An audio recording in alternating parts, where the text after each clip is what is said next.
Traveler, Paimon. It's been a while. As it happens, there is a letter here for you. One moment. Here. A letter? From who? Dear Diary, I'm Kale. I work as a trainee forest ranger under my master, Tainari. I'm also studying at the academia. I've been getting better and better at reading lately. Mr. Al-Haytham says that the written word is a crucial medium for exploring the world and understanding oneself. That's why I decided to start this diary. That said, what should I write about? Things are pretty quiet in Sumeru these days. Life is good. Every day is a fulfilling and happy one. When I think back to the days when I suffered from Elazar, or way back to when I was injected with God remains, I am in a much better place now. I hope it stays that way forever. I'll leave it there for now. Master said he'll take me shopping in Sumeru City today, which is great, because I've been meaning to visit the toy seller at the Grand Bazaar for a while now. Kale, time to go. Yes, Master! Huh?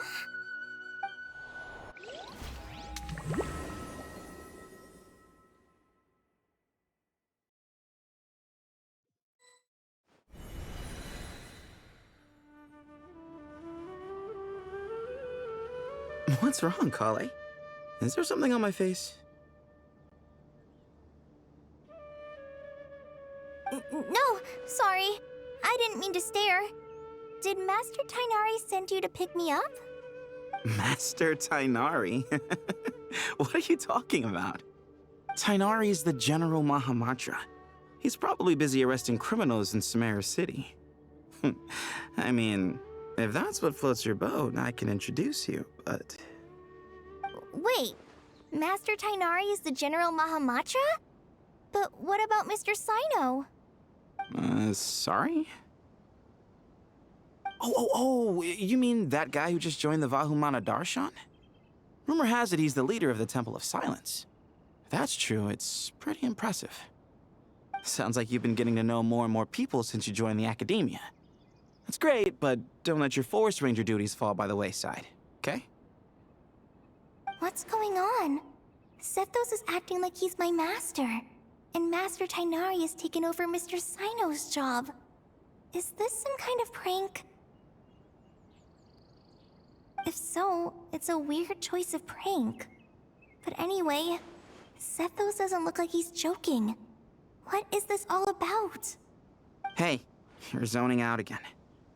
I'm gonna buy some tools for the rangers. Why don't you stretch your legs a bit? It's been a while since you last visited the city, right? Wait! He's right. It has been a while since I last visited Sumeru City. Was it always like this? I mean, it feels familiar, yet somehow... something seems different. Is this really Sumeru City?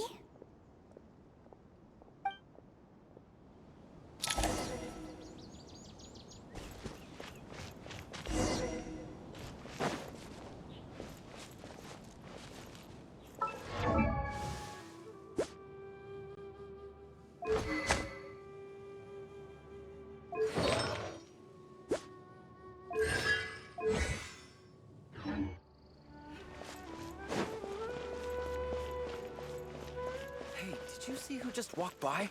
I think she's that famous merc. Hey, did you see who just walked by? Yeah, it's gotta be her. That... Yeah!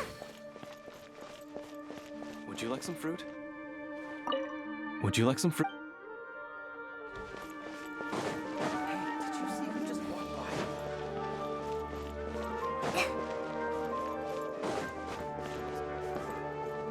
How will I ever save enough money to buy that custom-made axe with floral carvings from the blacksmith? How will I ever save enough money to buy that custom-made axe to use as a weapon, of course? As Hussein's secretary, I must ensure his safety. Don't underestimate me. Peace is precious.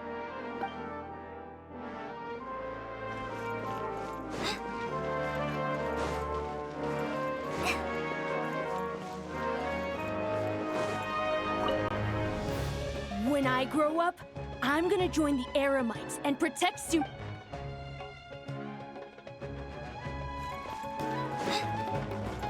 I heard that the sage disappears without a trace as soon as he gets off work. It's a little mysterious, if you ask me. I heard that the sage...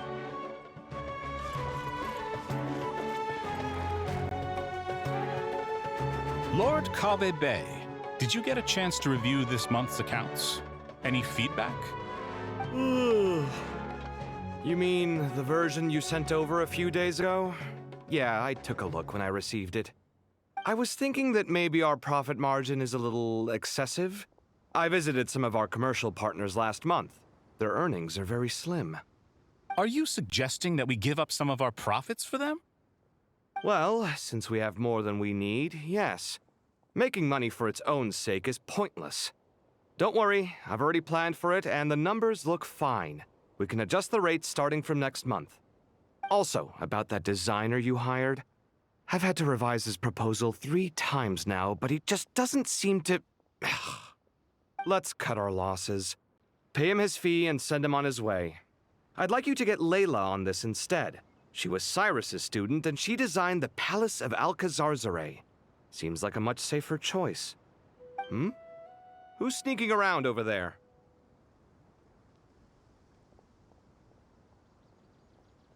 Mr. Cave?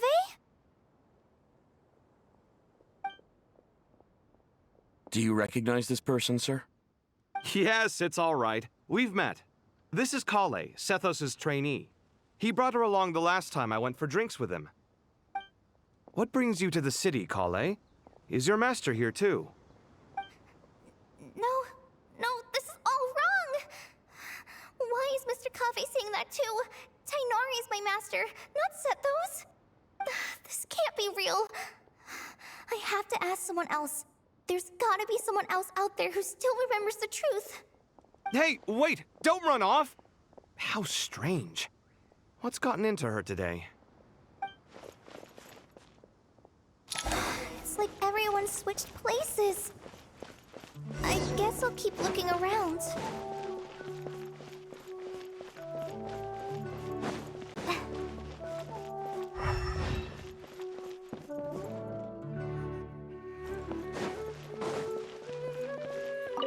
The Grand Sage always used to disappear the moment he got off work. We asked him if there was anything unusual.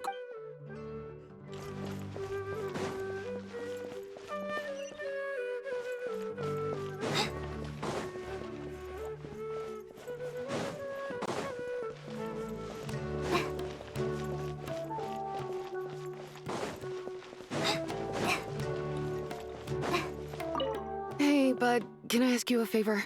Don't worry, I'm not gonna copy your work. I guess that's okay. Yeah, trust me, plagiarism's the last thing on my mind. The only reason I asked... Why don't you go ask the Grand Conservator? Really? Would you like a cup of coffee? This store's been pretty busy lately. Lots of customers have been feeding Ashru, who watches over... Students are under so much pressure these days. Some peculiar papers come to me for review every day. I really wish they were able to relax while... Lots of visitors today, I see. Welcome all. It's been a while. Hey, Rahman. You know that guy who sells face powder on Treasure Street? I haven't seen him around in a while. Any idea what happened to him? Oh, you mean a Hongar? Yeah, he got into a brawl with Shavirme on Treasure Street. He's been banned from setting up shop there for now. Seriously? Oh, well, that's a shame. I was planning to pick out some makeup for you. Oh, don't worry about it. The legendary Flame Mane discussing makeup with the Zubair Theater star dancer. Now there's something you don't see every day. Flame Mane? You know, I'm not actually sure when people started calling me that. Maybe the other Eremites thought I needed a fiercer title to scare people off? To be completely honest, I think the title would fit you better than me, Dia. You think? Can't say I've never imagined myself as a merc.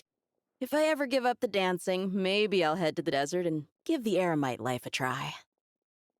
You would? Is that so strange? Oh, not at all.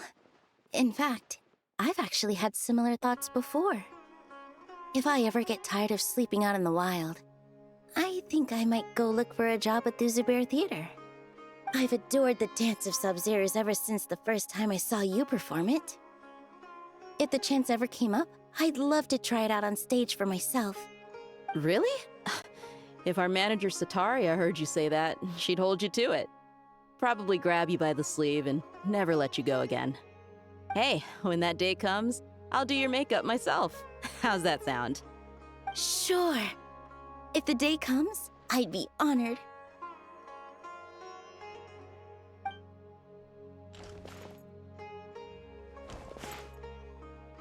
Everyone I know, everything I've ever known. Suddenly it's all a jumbled mess. The question is, who's right? Them or me? Oh, my head feels so heavy. I can't think straight. Hi, Mr. Sino. What do you think? There's a chapter in King of Invocations where the spirit of someone who died long ago possesses a living man's body. I was just thinking how terrifying that would be for his friends. Imagine waking up one day. Huh?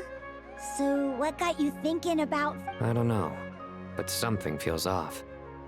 Everything looks fine on the surface, but...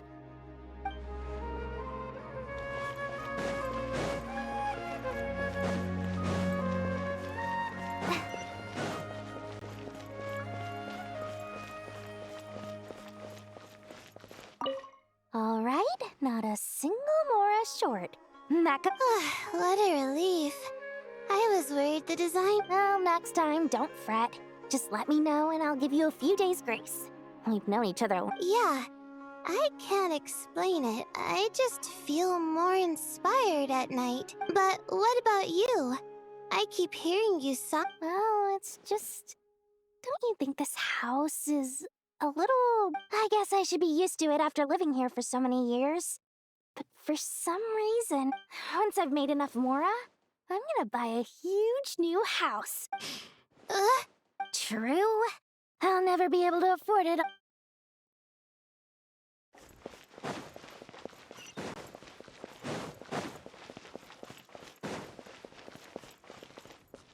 Mahamatra Tainari, we've apprehended the suspect. They say that the fool is prone to blind faith, but the wise man is not immune to it either. Suraj, do you have anything to say in your defense? Tainari, you were the one who turned the sages against me. Just a few words of caution from you was all it took to destroy my research. And now you're trying to stop me again?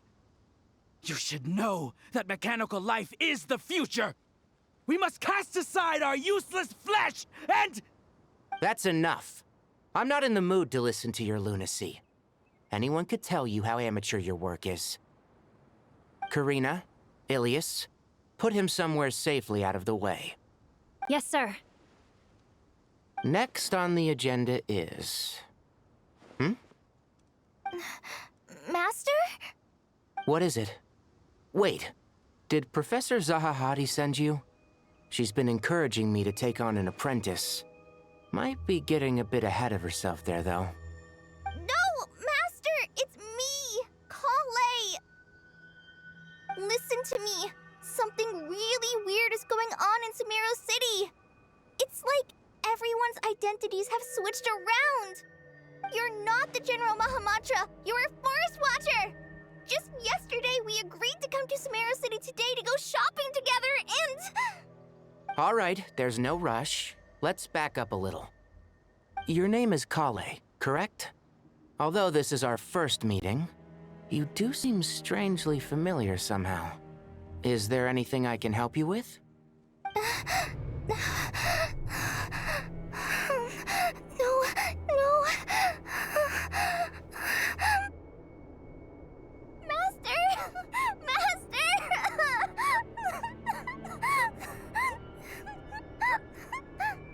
What is it?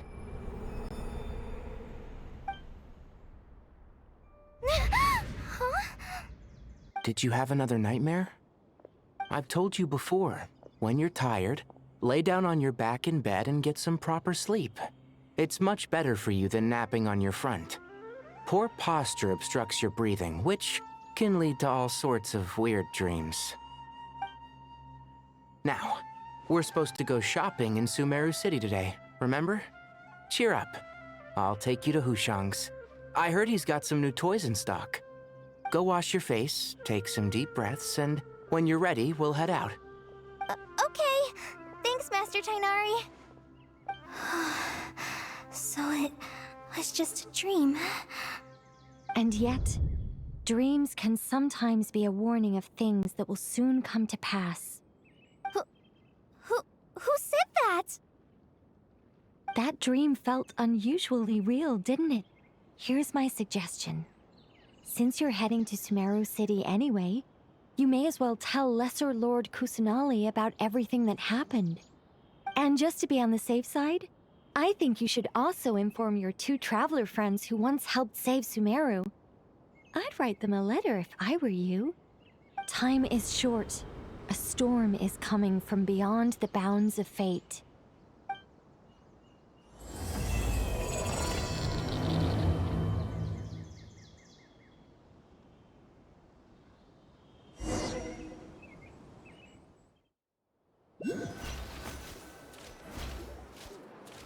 What a strange situation. No wonder Kali was in such a rush to write us a letter. Imagine waking up one day to find that everything around you has changed. You might not even recognize Paimon anymore. Oh, that's a scary thought. Let's get to Sumeru and find out what the heck is going on.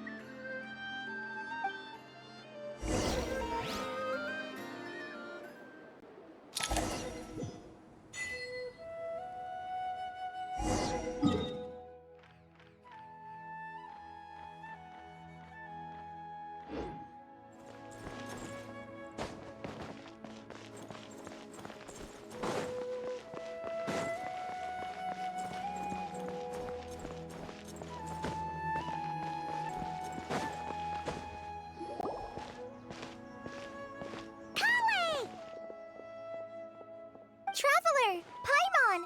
Thank goodness. I'm so glad you made it. Of course! We won't let anything happen to you, Kale. So, what's going on in Sumeru City? Looks like lots of people are moving or something. Yeah, I was just gonna say. After I wrote my letter, Master and I went to Sumeru City and told the Dendro Archon everything that I experienced, from start to finish. She was silent at first. It seemed like she was deep in thought.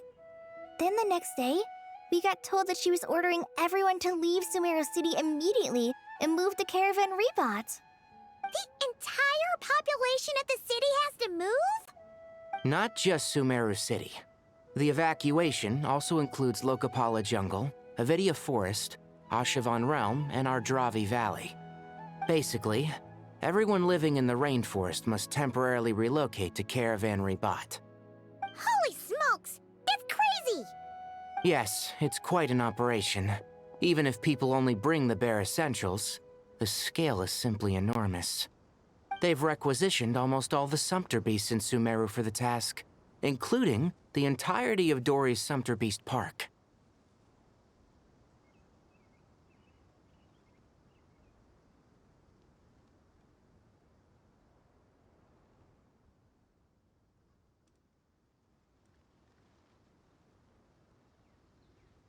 The Dendro Archon said that what Kale experienced was not a dream, but a warning. After our meeting, she immediately summoned the 6 sages to analyze the situation and discuss countermeasures. They concluded that the events seen in the dream are very likely to become a reality, and that an unknown danger is rapidly approaching. Oh, please keep that to yourself. We don't want to cause widespread panic. The official reason they've given is a large-scale renovation of the rainforest ecosystem. People are skeptical, but there haven't been any major incidents. So far, at least. The Dendro Archon seemed really worried when we spoke to her. She said you can go visit her in the Sanctuary of Surasthana when you arrive. She also said she'd hold out until the very end. Tighnari? Kale? You got a minute? I need a hand here. One moment, I'll be right there. As a forest watcher, I've been tasked with assisting with the relocation work. There's a lot to be done, and they need all the help they can get. This will be the final group of evacuees from Sumeru City. While they're away from home, they'll be heavily reliant on outside help. Thank you for coming in our time of need. As you can see, another crisis is upon us. Excuse me, sorry to trouble you, but could you help an old man find his medicine? It's buried somewhere in my luggage. Where's my mom? Where did she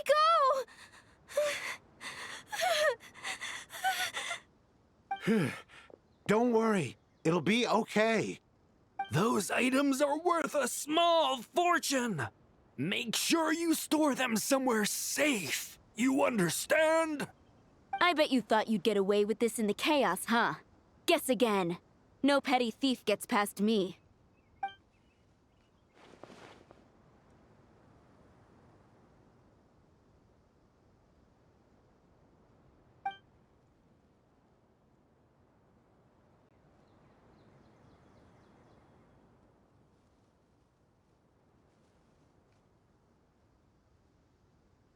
We should go help the evacuees. See you around. I'm so glad that you believed me and came all this way to help. It means a lot. Please stay safe.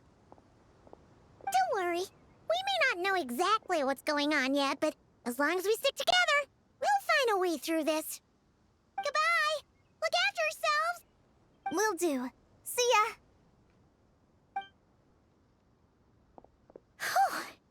Paimon's not sure how she found the words to comfort Kale because, honestly, she's kind of nervous herself. Let's head to the Sanctuary of Surasana and see Nahida.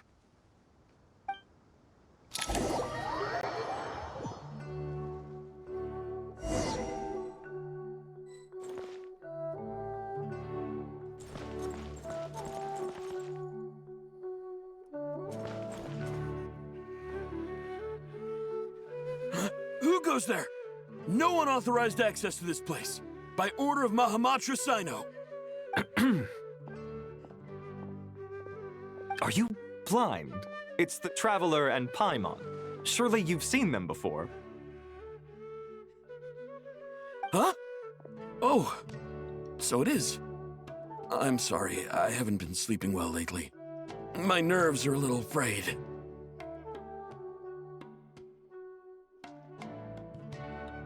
The Dendro Archon is in a very vulnerable state at the moment. Mahamatra Sino is concerned that our enemies might choose this moment to strike, so he's ordered us to strengthen our defenses.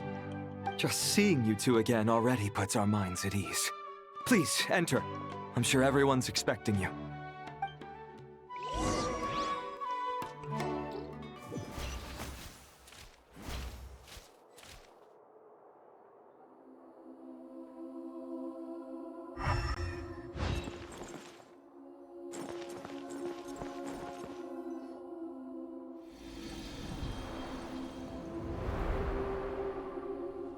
Traveler, Paimon, you made it. Aha! Perfect timing. Reliable helpers like you are just what we need right now. Oh, it's good to see everyone again. Kale gave us a rough idea of what's going on, but we still have a lot of questions. What kind of danger is Sumeru City in exactly? And how come everyone has to move to Caravan Rebot? At this stage, we can't be certain. We're investigating, but no definitive answers yet. I take it that Kale told you about her strange dream? Yeah. Apparently, everyone in Sumeru City was acting super weird. Even you guys. It was like you'd all switched places. That's right. Kale and Tighnari reported the situation to the Dendro Archon. She believes that it wasn't merely a dream, and that whatever it was has something to do with Irminsul. It's a reasonable inference. Only through Irminsul can people's memory and cognition be so significantly modified in such a short time. We don't know why Kali would dream of these things, nor who was trying to warn her. The Dendro Archon decided to connect to Irminsul to investigate more thoroughly.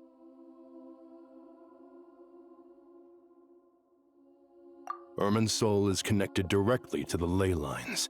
The tree serves as a central hub where the ley lines converge, and its core function is to record and store the world's knowledge and memories. But something has gone awry, severely compromising the performance of this core function. Information is bottlenecking inside Irminsul, hampering the ley line's flow. If this continues, new information will languish unrecorded, with existing records thrown into disarray. In short, the souls of the dead will be stranded, while the living have their sense of reality warped.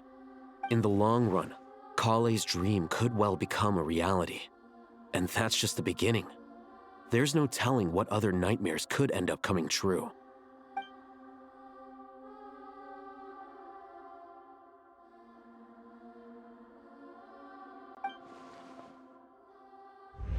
I have come this far, to use my death to open the gates of the ley lines to my people.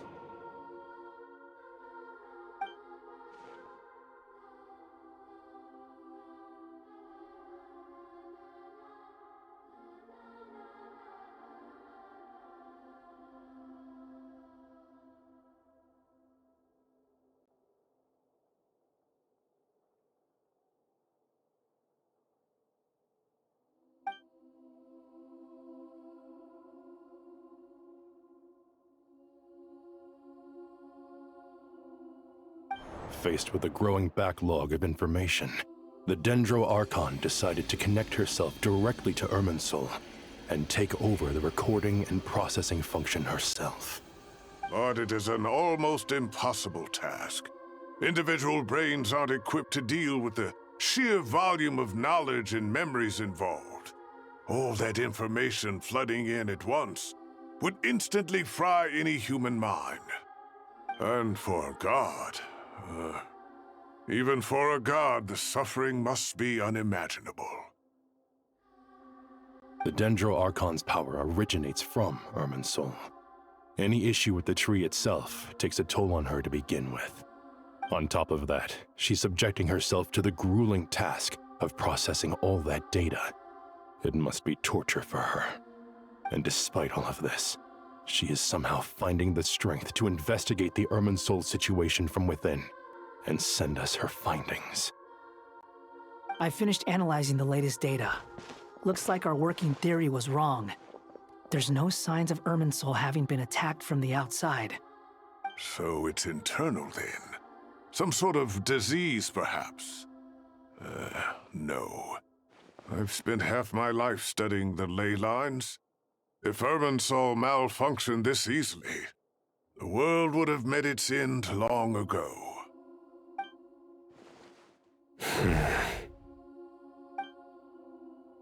Sino? What is it? Not long ago, I got a tip from the Core of 30 that a large number of unidentified merchant caravans had recently been spotted entering Sumeru through Beta Harbor. At first, I suspected that they might have something to do with all this, so I sent some people to investigate. But if Irminsul wasn't attacked from the outside... Don't you think there are more important things to worry about right now than guessing who's behind all this? It's been over 12 hours with no new intel. If even the Keeper of Irminsul is this badly affected, you can imagine how bad things are in there.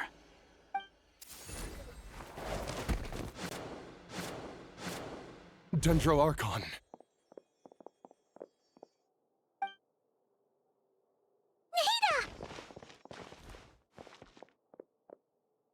What's wrong? Her breathing is weak, and her elemental energy levels are dangerously low. Looks like it's time to move to the backup plan. What's the backup plan? Get out of the city and take the Dendro Archon with us. The entrance to Irminsul is directly beneath the sanctuary of Surasthana. That means this is ground zero if anything goes wrong. The Dendro Archon has a very strong connection to Irminsul. But theoretically, This connection should grow weaker with distance. Under normal circumstances, she could unleash her full power here. But with Irminsul out of control, our first priority is to get her away from here. The situation is critical. There's no time to deliberate. Everyone in agreement? I'll deal with it. I'll also let the Matra and the Core of 30 know to start evacuating.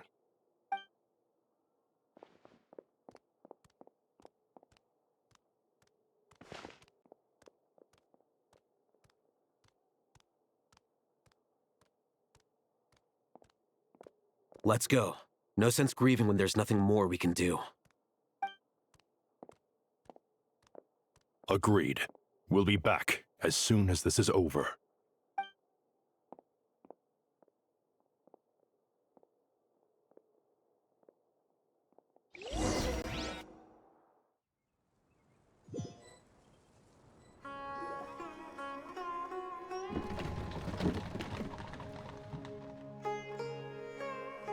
The last group of civilians has been safely evacuated.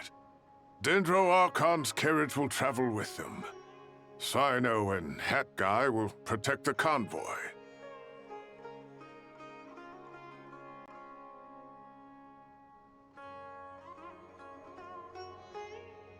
With the Dendro Archon in a coma, we've lost our means of investigating the situation.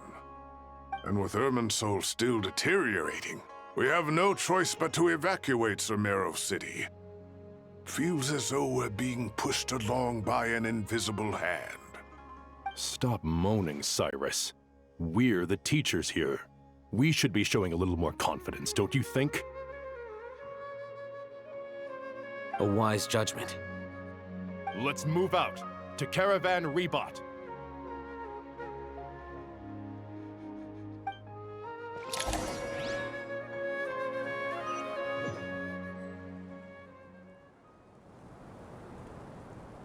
Sir, all units are in position. Good. Everything is going to plan. Interfering with Sumeru City is a necessary step, so do not hesitate. The Irminsul situation will not harm you. We need to speed things up here, too. We don't want to keep our client waiting, do we? No, sir. You have my word. Everything will be completed on schedule.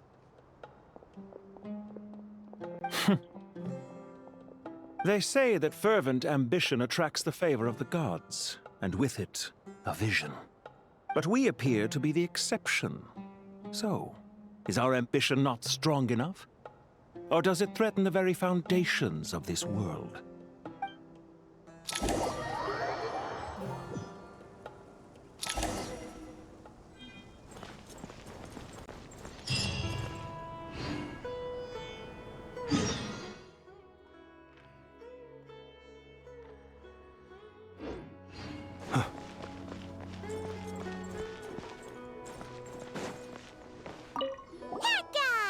What? Nothing. You just looked like you were lost in thought there. Do you have any ideas about what's going on? From what I know about Irminsul, the system doesn't break down that easily. I don't have the faintest idea who could have done this.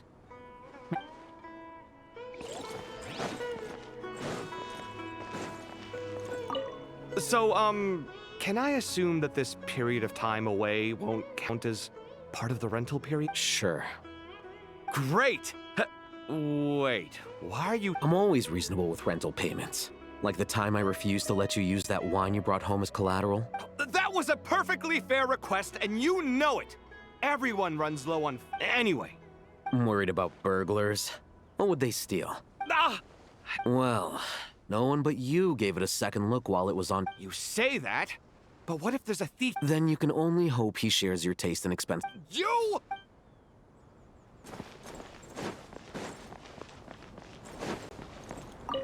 Keep your eyes peeled. This is a direct...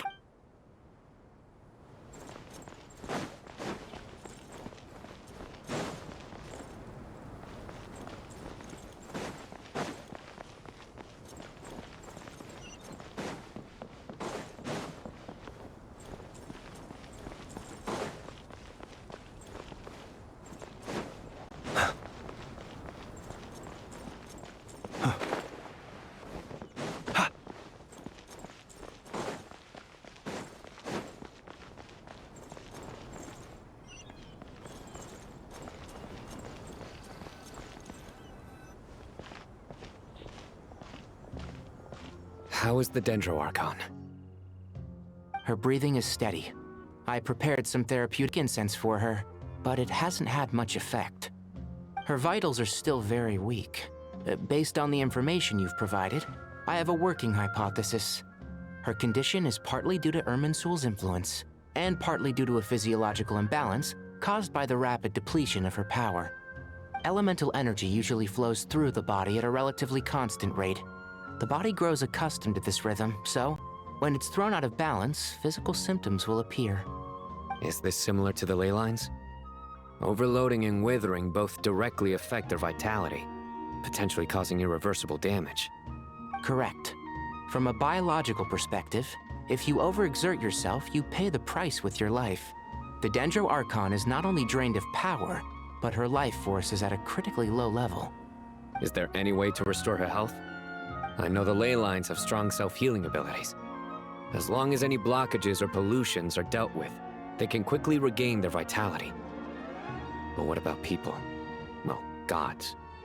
What's their capacity for self-healing? Before we think about that, there's a bigger predicament to resolve. Restoring the Dendro Archon's power requires us to heal Irminsul first. But that will be extremely difficult without the Dendro Archon's power. Paimon's already getting lost here.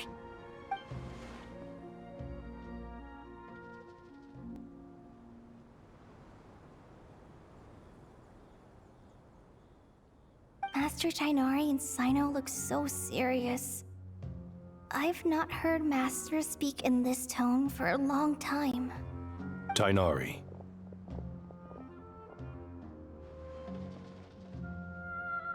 Master Nephis, sages.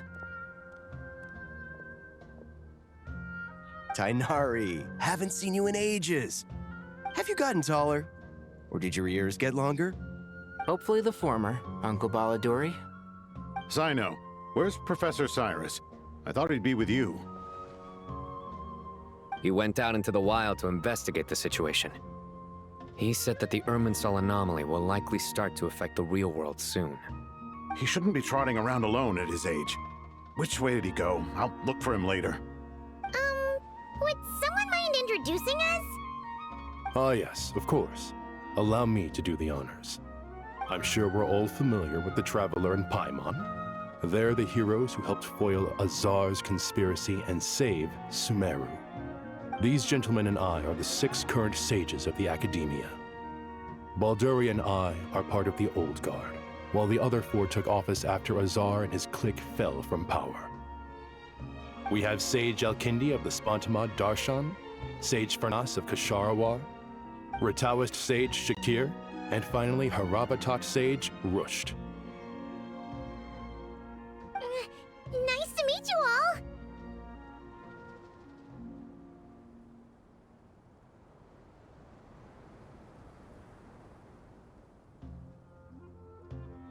I've heard much about you. Delighted to finally meet you in person.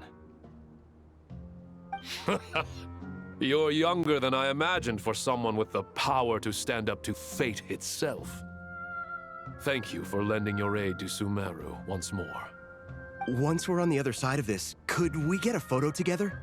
My daughter has a friend named Isak. He's always talking about you two. Of course! No true hero would deny a child their wish. Back to business.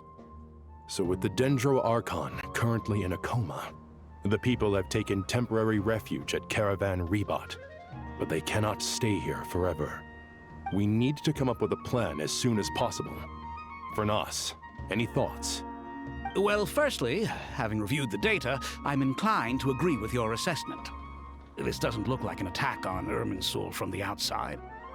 Rather, it resembles a malfunctioning machine. Calculations going haywire and sparks flying. That being said, before we consider how to fix it, we need to understand precisely what has gone wrong. Furthermore, we somehow need to ascertain this without relying on the Dendro Archon's power. We have no direct access to Irminsul. However, we might be able to gather the information we need from the ley lines. Study the branches to learn about the trunk, in other words. Wait, is that what Cyrus is up to? No wonder he ran off to research in the wild. Curse's always one step ahead of me, isn't he? I heard that while in the sanctuary of Surasthana, the Dendro Archon had to serve as the central information hub herself. This is a clear sign the situation within Irminsul might be far worse than we can imagine. Irminsul is vital not just to the safety of Sumeru, but to all of Teyvat. We must be the ones to bear responsibility for this world. To be on the safe side, I think we need to consider some backup plans. Are you saying we should consider a scenario in which Irminsul is completely destroyed? I'm merely pointing out that the possibility exists. You have a valid point. But until worst comes to worst, I believe we should focus our efforts on resolving the Irminsul anomaly and helping it recover. Kale, I understand that you were the first to foresee this crisis. If it's all right, I'd like to talk with you about it in more detail. Of course! But even I don't know how I came to have that dream. If there are no signs of external damage, could it be a stress fracture? Metals tend to suffer from this issue with long-term use, and Irminsul has existed for centuries, after all. It's possible, but surely a stress fracture would be more likely to cause a complete shutdown rather than chaos. Sages, General Mahamatra, sorry to interrupt, but something has come up. What happened? Some citizens didn't believe that Sumeru City was really in any danger. They slipped away and hid during the relocation, intending to return home. How many people are we talking? About a dozen. Sakura found them while on patrol, but they appeared to be suffering from psychosis. For whatever reason, they were trying to kill each other. By the time we arrived, there were only 2 survivors. One was unconscious from their injuries. The other tried to attack us, but was subdued. Where did this happen? Near Yasna Monument. That's not far from Caravan Rebot. Master. I know. The Irminsul anomaly is beginning to have effects in the world. I didn't expect it to spread to Yasna Monument so soon. It almost feels like we're being chased relentlessly, with no time to catch our breath. Sir Cyrus said the same thing. He sent me back to report in, while he continues investigating. I'll go join him. Count me in too. Don't let my age fool you, I can still fend for myself. Very well. Meanwhile, the rest of us will continue discussing our next steps. Get back soon. Take care of yourselves. It's getting dangerous out there.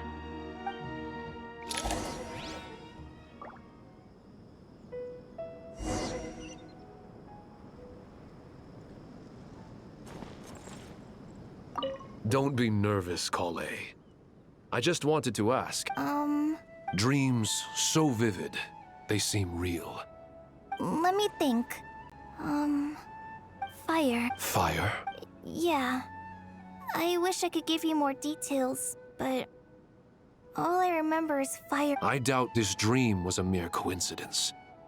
Perhaps it was some kind of prophecy? And yet, you... I thought we'd be safer once we got to Caravan Rebot. If the Irminsul anomaly's sphere of influence continues to expand to Aru Village, essential supplies will also become an issue. We were only able to if we move to the desert, we'll need to carefully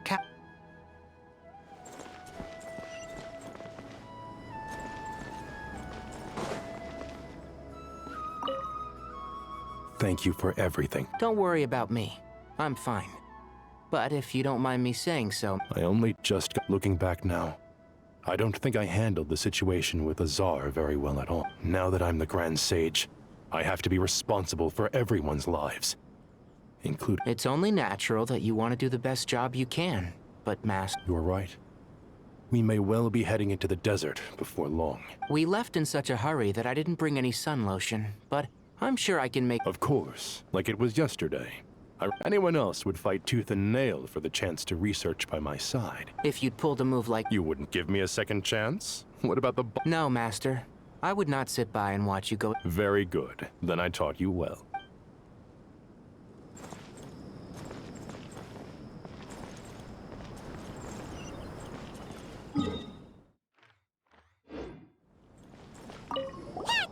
What? Nothing. From what I know, I don't have the faint...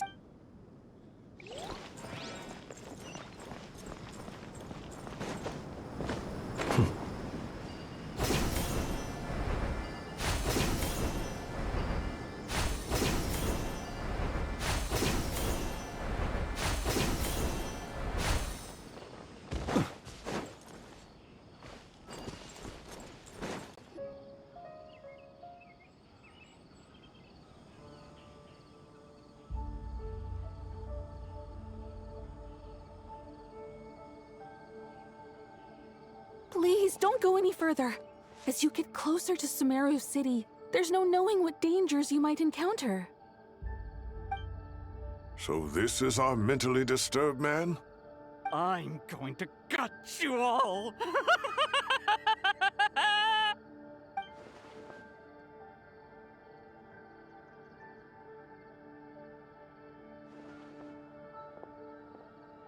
Cyrus, you didn't even bring a single guard? Do you think you're some sort of warrior? It's fine. Come here and look at this. Oh, it's...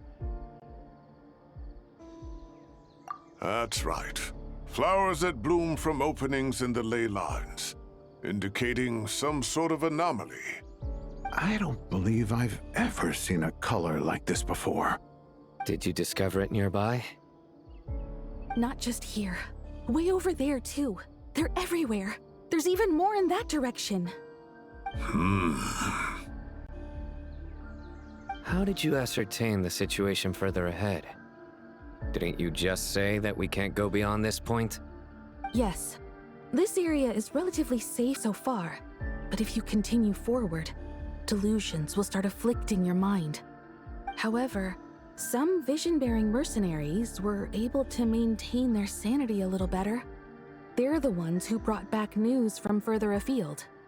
Sino, do you remember the class I taught on dissecting ley line blossoms? I do, Professor. I received full marks in that course. Good. After all these years, it's time to put that knowledge into practice. There must be anomalous information hidden within these blossoms. Alkindi, I'll need your help as well. Been a while since we worked on a project together, hasn't it? Sure has. Well, what are we waiting for? Let's get to work. Anything we can do to help?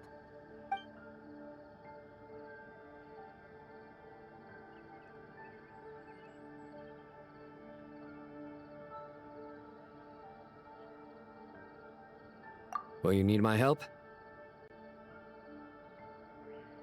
All right, well, don't go too far. There's too many unknowns at this stage. Let's regroup at Caravan Rebot later. Don't worry if you don't show up. I'll come and find you.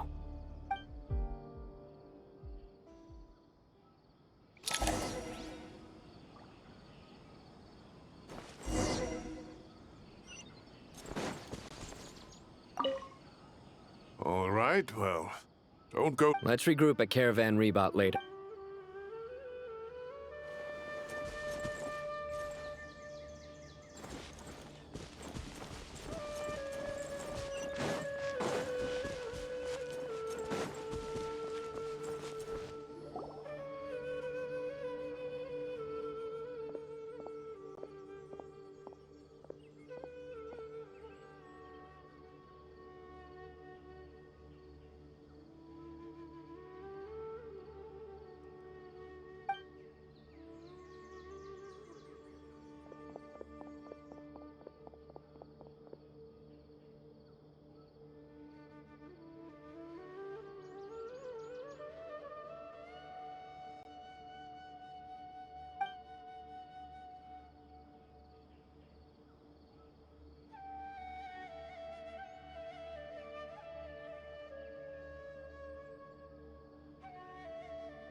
That should be the heart of Oasis. All we need to do is light it with the fire seed, and it'll restore a pep with elemental power. The damage it suffered internally will also slowly begin to heal.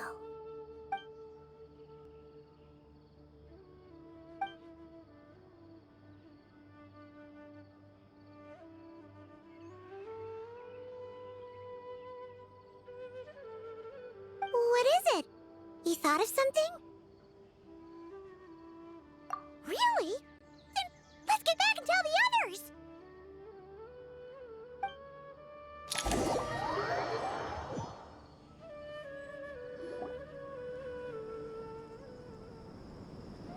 Whew. Glad to see you've returned safe and sound. Any longer and we would have gone out looking for you. Well, this is a nice surprise. Paimon sure feels better with everyone we know here. We've made some progress, so let's start by giving you and Paimon a quick update. By dissecting the ley line's blossoms, we've been able to deduce that although Irminsul is experiencing an anomaly, it has not completely rejected access from the outside. The Dendro Archon has the power to connect to Irminsul, but there's also another way. I assume you recall the devices everyone was wearing when you first arrived in Sumeru? Devices? Oh, wait. You mean... The Akasha terminals? That's right. Of course! It's been so long, Paimon almost forgot all about the Akasha. Wasn't it shut down, though? Yes, but although the system isn't currently operational, the technological infrastructure is all still there. And it turns out that a certain someone gets so bored at work that he's actually read through every single one of the instruction manuals. No prizes for guessing who that was. If praising others is that embarrassing for you, you can simply spare yourself the ordeal. As much as it pains me to say anything nice about him, there's no denying his intelligence. He rarely forgets anything he's read. The Akasha is exactly what Sumeru needs at this moment. Between us, we should have all the knowledge and expertise we need to get it up and running again. But if I recall correctly, doesn't the Akasha need a Gnosis to function? That's exactly right. The Akasha relies on the Gnosis as a power source, and in its absence, we'll need to find an alternative. To tackle this problem, it looks like we'll be relocating once again. Namely, to the Temple of Silence. Ring any bells? It's the only major institution in Sumeru dedicated to preserving the knowledge of King Deshret's civilization. You might find the answers you're looking for hiding there. I agree. There's a good chance. Master Nephis and the other sages have discussed it. As the chaos from Irminsul continues to spread, Caravan Rebot won't be a safe haven for much longer. We have to move into the desert next. The scholars and sages will head to the Temple of Silence, while the civilian population seeks refuge in Aru village. The Eremites will keep everyone safe during the journey, and Candace will be there to receive us at the village. This leaves us just one thing to worry about. That Dendro Archon. She's very weak. We can't afford to wait until Irminsul is fixed. There has to be another way to help her. Huh. Well, luckily, the Traveler had a eureka moment while we were out investigating. Really? Wow, nice one, Traveler. Let's hear it. What say our Amorta experts? Theoretically, it's feasible. From what you're saying, although elemental life and elemental energy have their differences, the Dendro Archon has explicitly stated that she can imitate the power of the former. In which case, as long as Apep is willing, she should be able to convert her own power into a form that the Archon can use. It wouldn't be difficult for her at all. The only problem is convincing her to help.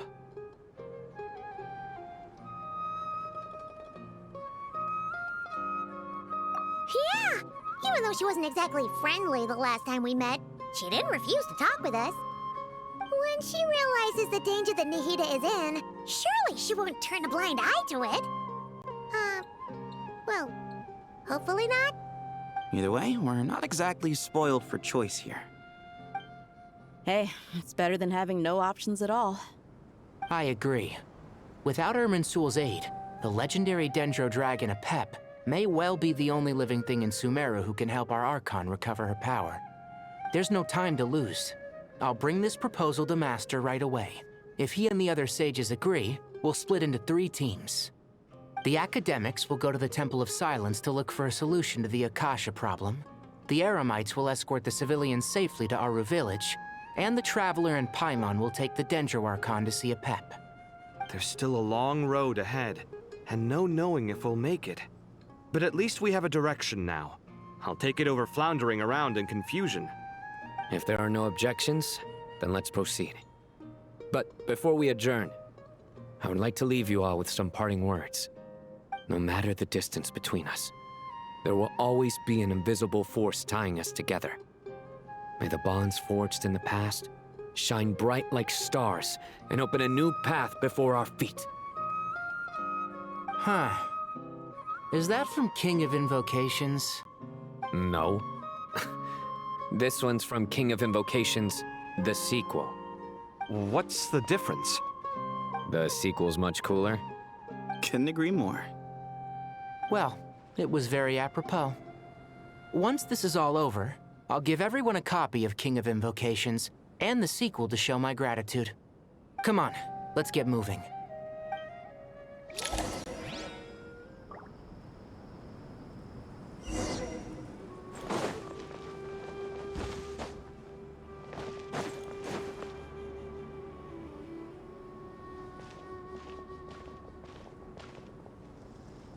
Tighnari has brought me up to speed.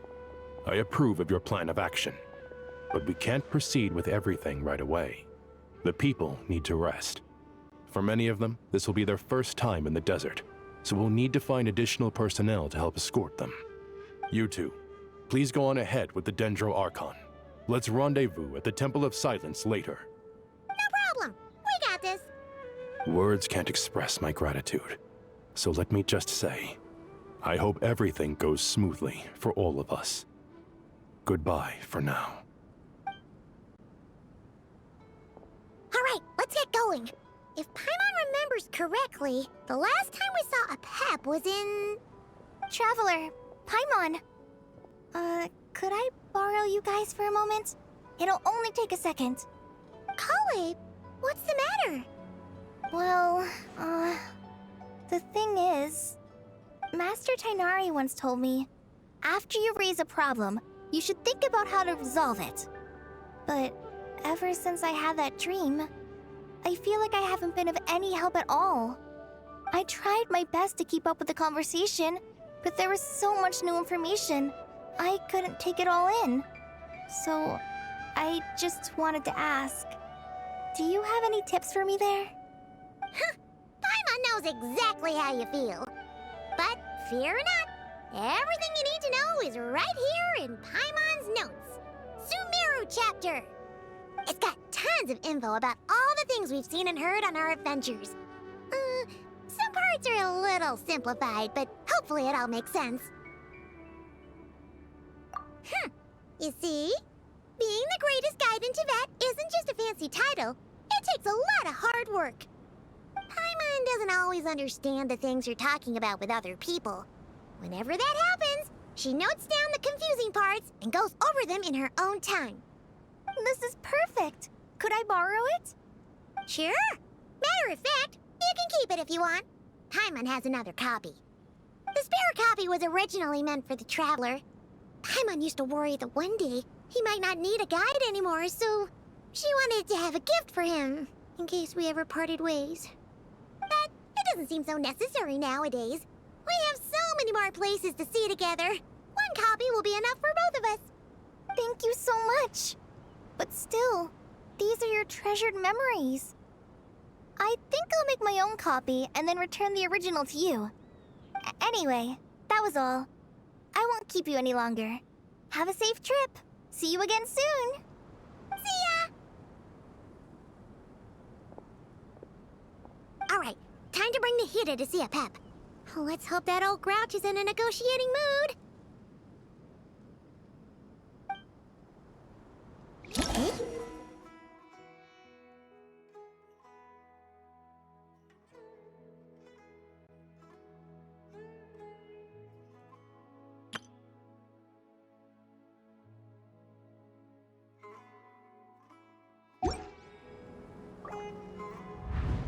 Actually, never mind.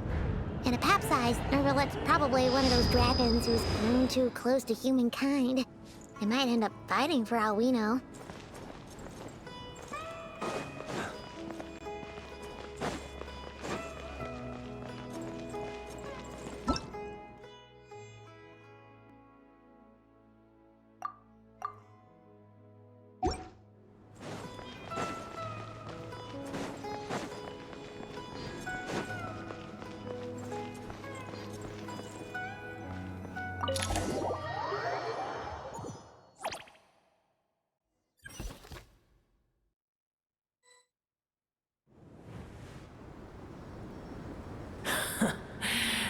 I had a feeling your kind might come calling. The ley lines are in disarray. Something has gone wrong with Irminsul, yes.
Even from a great distance away, I can sense that Sumeru is headed for destruction. You who took our home from us, prepare to watch as your own world is plunged into oblivion. Oh, how the cycle of history comes to a poetic conclusion. This isn't a joke, Apep! Nahida's in grave danger! Can you please help her? Is she now? Then do explain.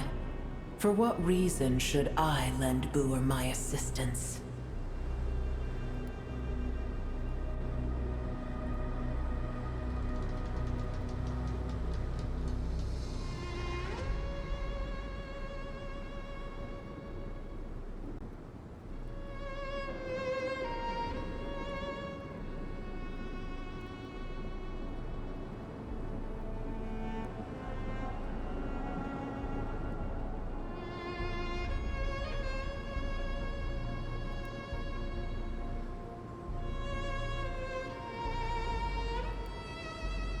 Be not mistaken.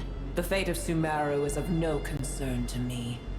I am neither the god of this land nor its guardian. I may have given my tacit agreement as your kind built homes here and multiplied for generation upon generation. But that does not mean that I bear any responsibility for Sumeru. Tiny Boor, puny humans. In my eyes, all of you are but intruders who followed in the wake of the heavenly principles. I am not obliged to be your savior.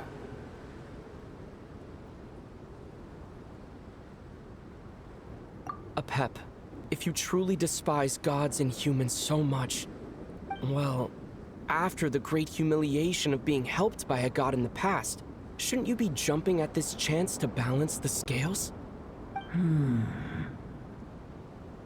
Now that is a compelling reason. When El Ahmar plotted against me and I was tortured by forbidden knowledge, it was Buer who saved me from agony. And though I regard with shame the pity of my enemies, to receive aid without repaying it would likewise tarnish a dragon's dignity. Oh, tiny Buer, puny humans. Just this once I shall deign to show you the true power of dragonkind. Whoa! It's happening again!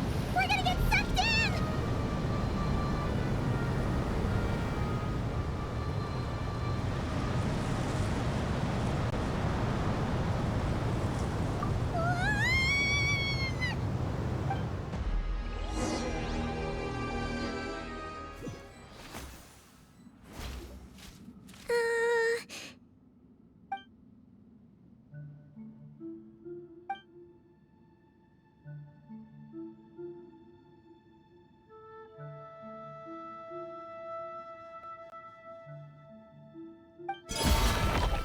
It is done.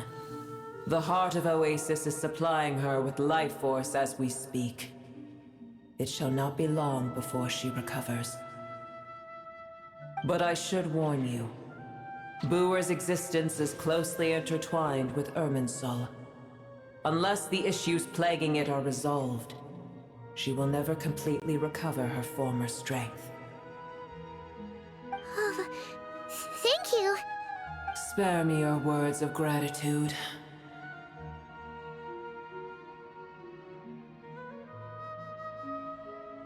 You may also spare me your feigned concern.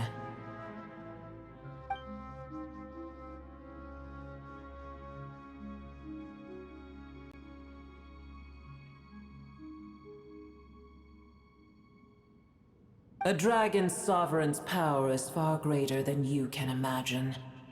While I was indeed weakened when the heart of Oasis ran dry, providing tiny Buer with a morsel of my life force shall have little consequence for me.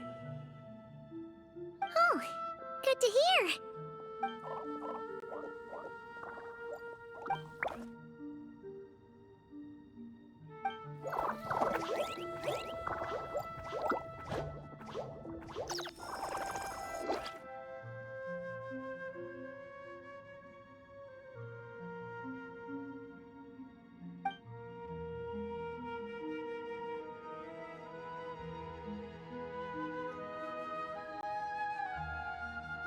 Ever held in high favor, I see. Oh, well, you know. The compliment was sincere. Simply accept it.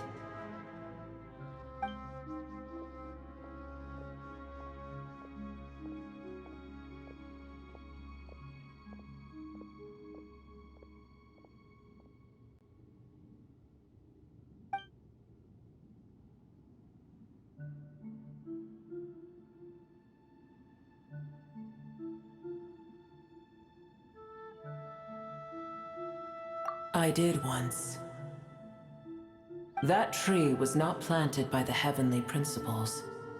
Irminsul existed before they ever arrived in Tevat. What? There was a time when it belonged to Tevat, to dragonkind. Its appearance and function then differed greatly from today. The ley lines flowed with an abundance of a familiar, primitive form of elemental energy. You may know it as the power of the Light Realm. The heavenly principles usurped and refashioned Irminsul, made it serve humanity, and used it to anchor the fate of the world. Yet in the end, humanity has failed to protect it. Heavenly principles, God of gods. It makes me sick. The enmity between your kind and mine can never be bridged.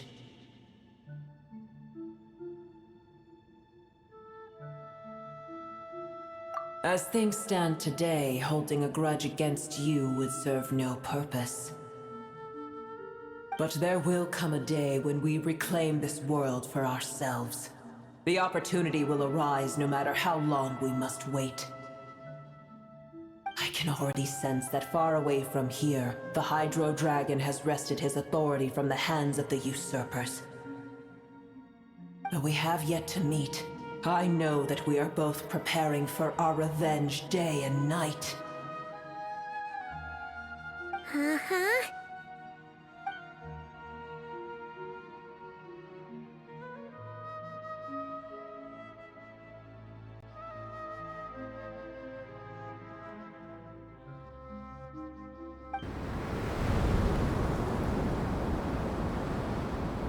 I hear a great disturbance out there. Huh? What is it? Sandstorms come. The Jinn. I see. Another calamity approaches. You both seem restless. Let us part ways here. Boer is safe with me. Once she has recovered, I shall return her to your side. Oh, thanks again. Take care, alright? I told you already I have no need of your feigned concern.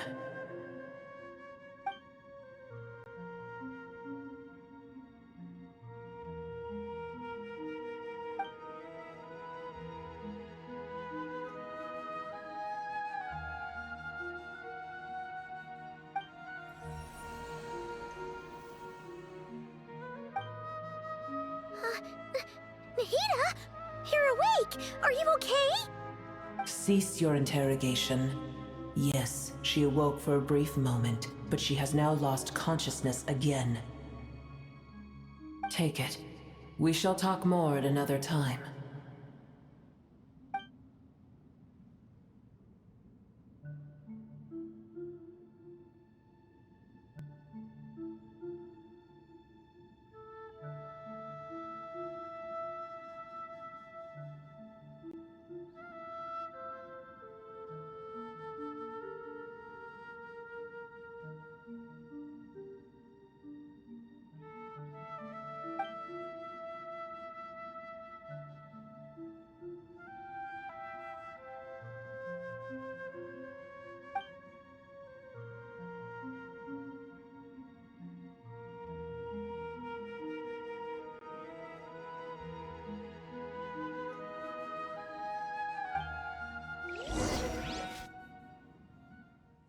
Where the heck are we? Did you just dump us in the middle of nowhere? Wait. No, Paimon remembers now.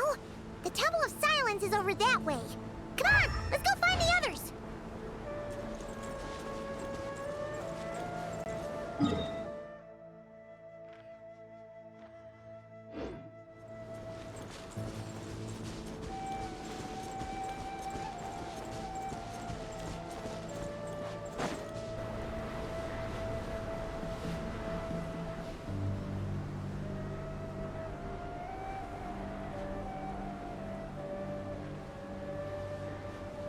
There's no need for everyone to stay here.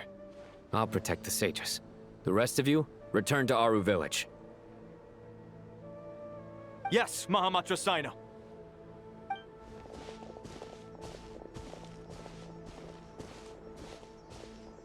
Sino! What's going on? You're back. How is the Dendro Archon?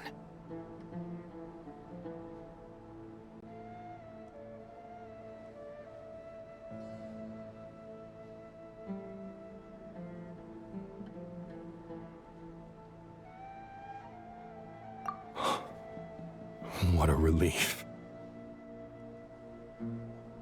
It's the Jinn. Countless Jinn have stirred up violent sandstorms across the desert, blocking our path to the Temple of Silence. Tainari and Kale have returned to Aru village to help.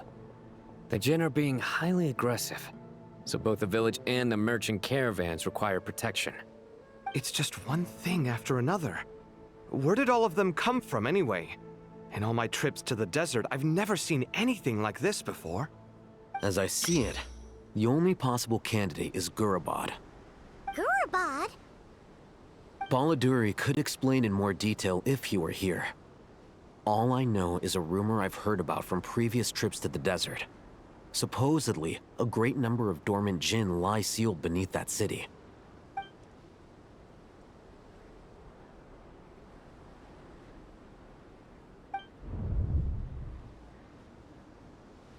Gorabad is, for me, a fated land. I must therefore return back to this city, where my destiny awaits me still.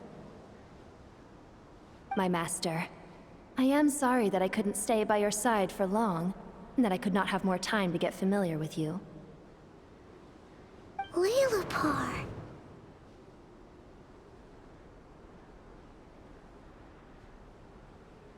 Yeah, we once said goodbye to a friend there.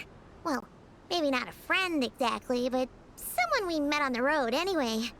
She was a strange bottle.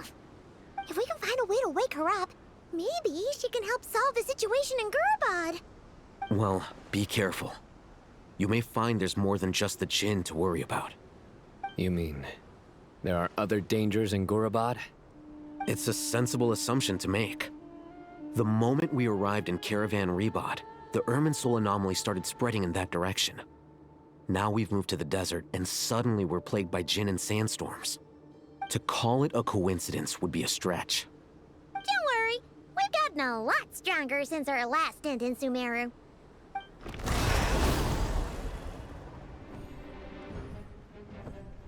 Ah! When did they show up? It appears the monsters native to the desert have been stirred by the Jinn's activity.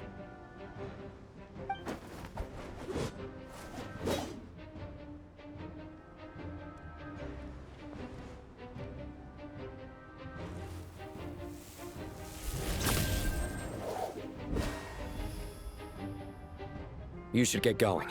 We'll take care of things here.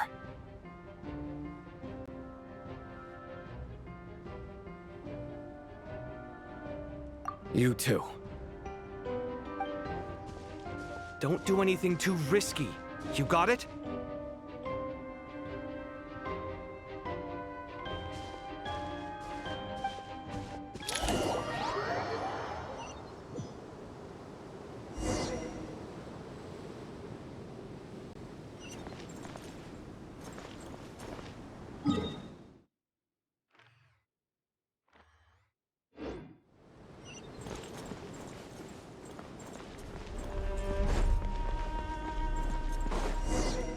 The Jinn are swarming out of Gurabad!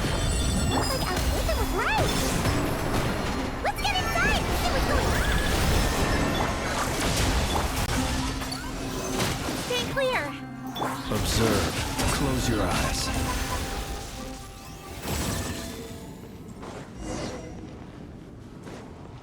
They just keep coming! How many of these things are there? Never take them all out! Let's just head further inside for now!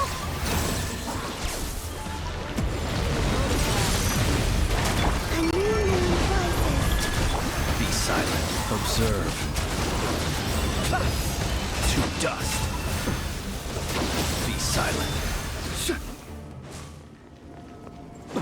Target spotted! All units at the ready. The Fatui! They must be using this place as a stronghold!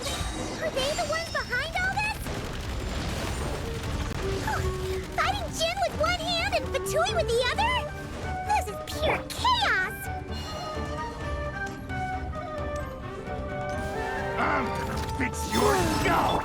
Stand clear! Preparing for dust-up. Observe.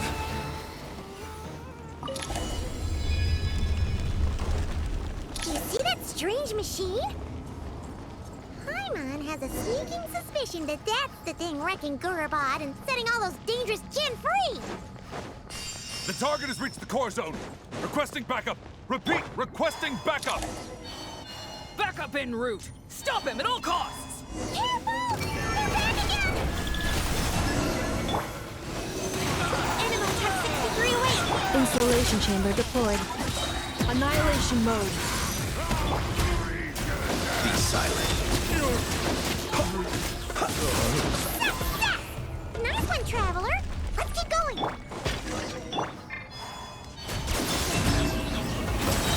Stand clear! Animo hypostasis emule,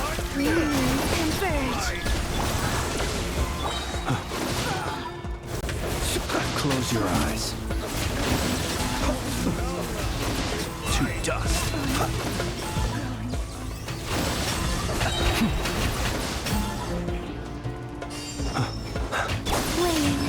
Defensive mode. This hurted Jen's got kaput! Now we can finally... It seems my subordinates failed to stop you in your tracks. Apologies, sir. There is no need to apologize. You did well to hold your ground against such a powerful adversary for as long as you did. I must commend your courage and perseverance. So, you're in charge here, huh? First the problems with Irminsul, now this mess in Gurabad? Are you the ones responsible for all this? I'm afraid I cannot answer that. I assume you aren't naive enough to expect answers from an enemy. Oh, this guy is so snooty! However you want to spin it, you're clearly involved in this somehow. So you can either start talking, or we'll have to make you talk. Let's get him! Traveler? What's wrong?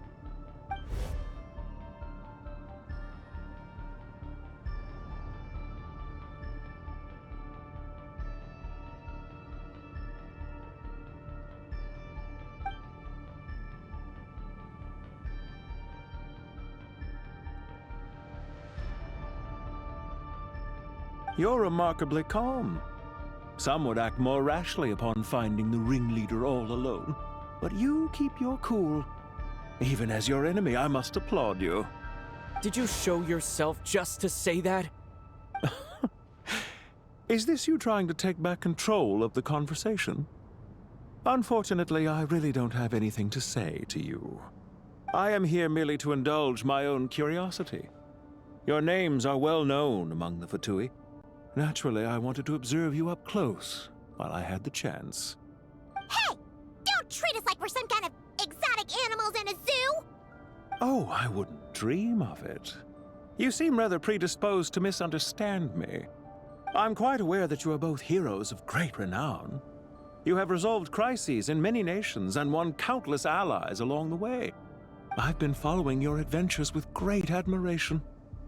My only regret is that the trajectory of your journey conflicts with our goals. What do you mean, admiration?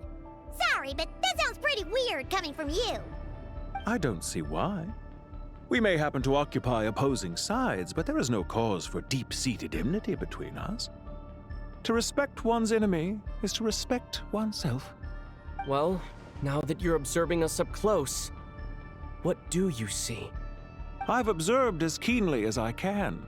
Yet, while I endeavor to understand, your true strength remains a mystery to me. Violence is not my area of expertise either, so, you see, I would much rather converse with you like this than determine a victor with the edge of a blade. Besides, I've heard that even 3 moons in the sky fail to eclipse your brilliance. I know better than to bite off more than I can chew. 3 moons? So you have a connection with the Harbinger, the Doctor. Well deduced. Our commander, Dottore, died in Nodcry, but there are things that do not end with his departure. We must... Look at me. I almost divulged more than I should have. What are you after? Revenge for Dottore? Or are you plotting something else? I've said quite enough, I believe. There's no point in continuing this conversation, except to say, I've noticed that you seem to know your way around here quite well. A repeated visitor to Gurabad, are we? Ugh. I'll take that as a yes. Then I'm sure you'll have heard the story of this place. The mother of the Jinn, Lilupar, and the tragic tale of her vengeance that spanned 3 generations. It was right here that Lilupar once helped the wise to ascend to the throne. But from that moment on, every king who sat upon it was corrupted by power. These degenerate rulers lost control over their nation, and with it, the right to occupy that exalted seat. What are you trying to say? I once admired you for your adventures. That is the earnest truth. But it appears to me that your journey serves ultimately to uphold the rules of this world. Are these rules truly just? Does the heavenly principles rule with wisdom or folly? And how can we be sure that the Seven, who wield authority over the world, will not be corrupted? Do you seriously think you're gonna convince us of anything? Convince you? I'm sure my commander already tried that. Why would I waste my breath doing the same? If a few words from a stranger were enough to make someone completely change their stance, it would only prove that they never had a firm will to begin with. I am merely stating my position, so that we might understand each other better. One's enemy in the present may not necessarily be an enemy for life. As for what game I'm playing here, I'm simply buying some time. But now I must bid you farewell. It was a wise decision not to attack me immediately. Since you did not fall for my ambush, I will now have to ask those in hiding to reveal themselves. Leave this to us, sir. Very well. I trust you to do what is necessary. Stall him while I execute the next step of the plan. Sumeru City, Irminsul. Hey! Stop right there! Don't you dare leave without explaining yourself! All units, stop them! Protect the commander! Did you hear that? He mentioned Sumeru City and Irminsul! He definitely knows something! We can't let him get away! Get rid of these pesky soldiers! Quick! Rear guard to the front! Don't let them through! Get that thing in position! Hold on! Just a little longer!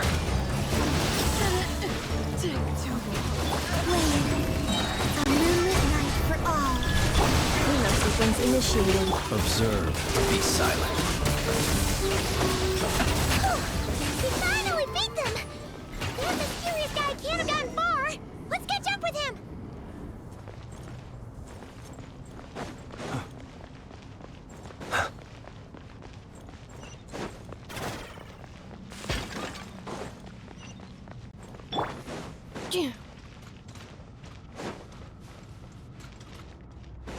Accelerating. Found him! Over here! You're very persistent. Hey, you! Stop running and explain yourself! What are you trying to...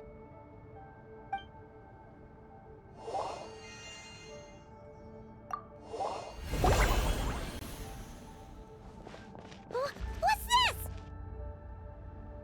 Relax. A small trap like this won't be enough to hold you. The sandstorms from Gurabad will die down soon enough, but this small window of time was all we needed to launch the next phase of our plan.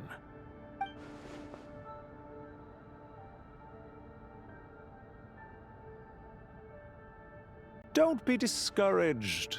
I knew that someone would come here eventually, so I planned ahead. Where to chat with you, which door to exit from, even which mechanism to wait by for you. I thought through every detail. You, meanwhile, know nothing of who I am. So far, you've only heard my voice, and for all you know, it may not even be real. But not to worry. This is only our first meeting. It shan't be our last. Just answer me one last question. Why do you continue to follow Dottore? He has conducted countless cruel experiments, even on his subordinates. Follow isn't quite the right word. Let's just say even those you see as villains have their friends, even if they aren't the most sincere of friendships. When any set of rules is established, there will be those who benefit and those who lose out. People will do anything to justify what they have gained or escape from the hardship imposed upon them. Neither he nor I are tolerated by the rules of this world. We were both searching for a new order. Our ideas of the final form that should take may have differed, but our journeys took a shared path. Goodbye, Traveler and Paimon. I wish you a timely escape, albeit not too soon. I will need a little more time to prepare, after all. Hey! Come back! Wait, this dark wall. We've seen these on our adventures before. It swallows people up! Oh, I'm sorry. She shouldn't have jumped the gun!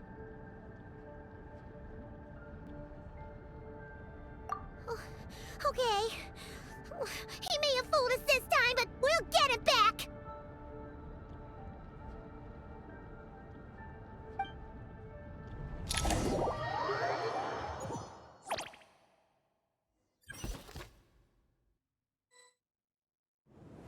Sino and his team are guarding the north. We'll take this side. There's so many Jin! We can't let them get into Aru Village! Don't fret. I am well prepared for this situation. Huh. So you have a solution? Perhaps you're unaware that I have a trusty genie partner of my own, Plumpy. If I send her to negotiate with the others, this whole thing will be resolved before you can say Mora. Off you go, Plumpy!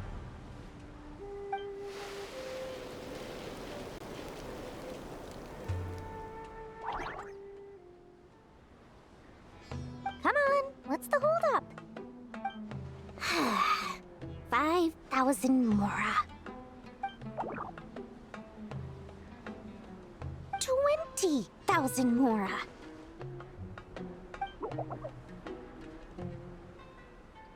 100,000 Mora. Final offer. Ah, so she's a hired partner.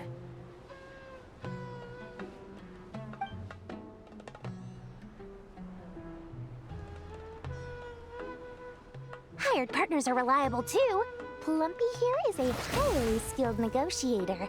You'll see. Just a few words from her and...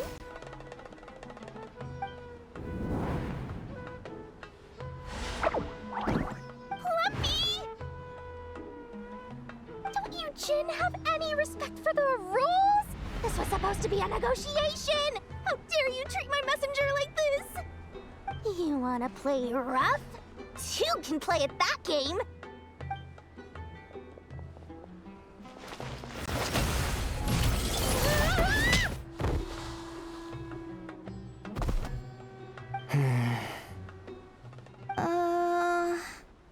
Looks like it's up to us now. Be careful, Kale. Yes, Master.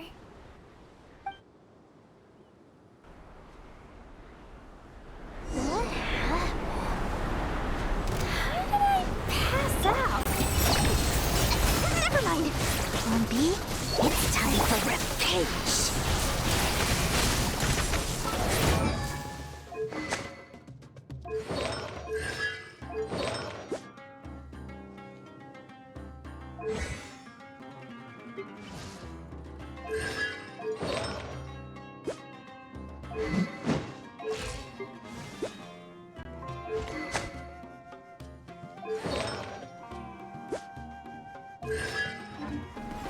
You know, this reminds me of when you first arrived in Avidia Forest.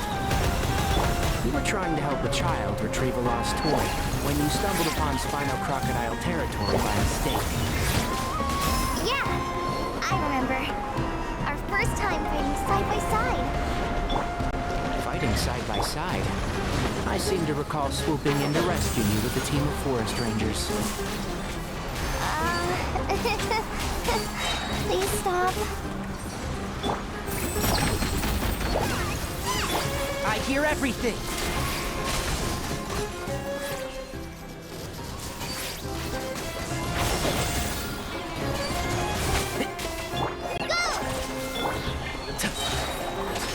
Let's nip that in the bud. Keep up. One with the... Yeah. There's too many of them! I can't believe I used 12 rare items in one battle. Ugh. I shudder to think how this is going to affect this month's accounts. The sight of that glaring deficit might be more than my poor heart can take. Tainari, how's the situation on your end? We held the line, though it was a close call. But it looks like they're preparing for another attack. Has something happened? They've breached our defenses in the south. The Jin are pouring in. We're moving the villagers to the north as we speak. We're hemmed in. This is getting precarious. Our margin for error just got a lot smaller. That's why we wanted to confirm your status. We need to consider our next move carefully. Bad news! Another line of defense has been breached. Kale, go with them and assess the situation. Dory and I will hold the line here. But Master! Even with 3 of us, we barely managed to.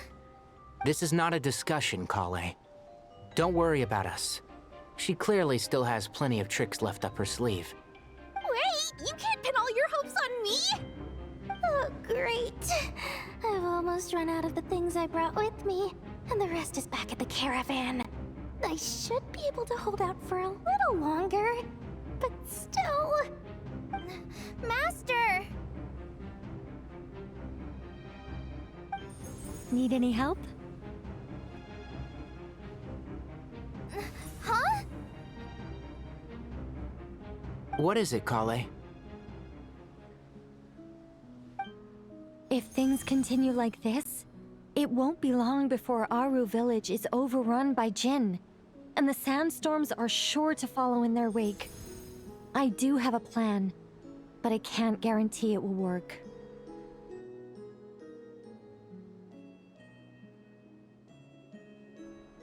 I don't care, whoever you are. Please just help us. The only one who can help is you. I am merely here to guide you along the correct path.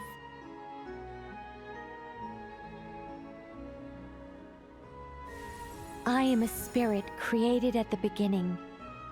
I am a flickering illusion. I am the shimmering light that flows from the eyes of the Creator. What do you mean?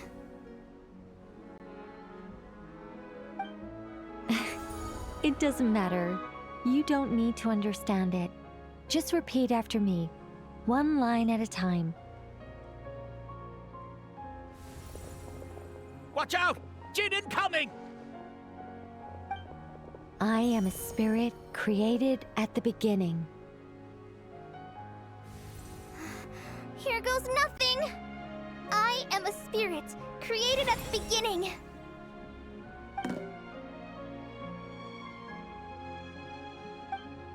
I am a flickering illusion. I am a flickering illusion.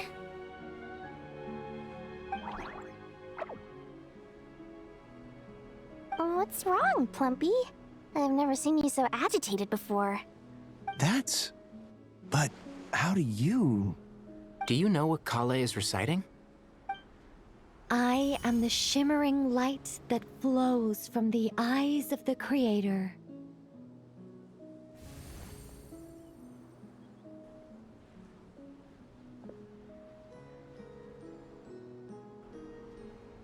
I am the shimmering light that flows from the eyes of the Creator!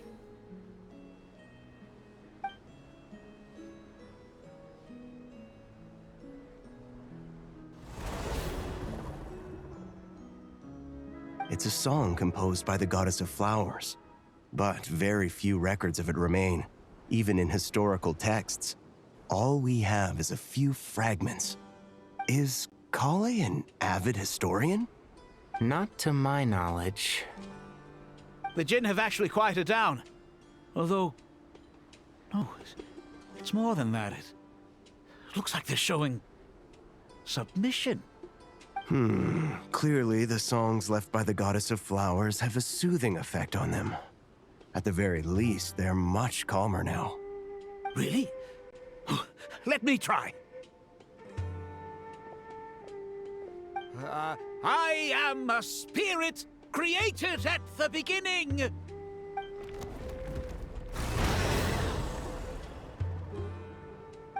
Don't stay away. I'll stop. I'll stop. It seems like the song only works when Kale recites it. But why? Kale.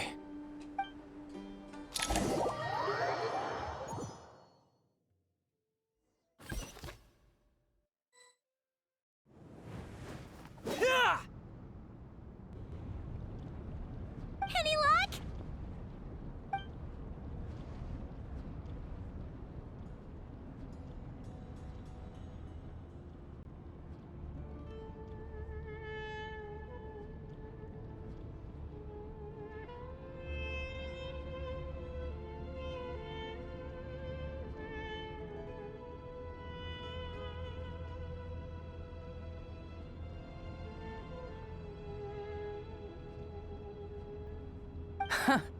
When I heard that loud rumbling in the distance, I thought the shifting sands had bust open the gates to some ancient treasure vault. Turns out it was just you guys. Huh? Wait, that sounds like... It's been a long while. Did you miss me?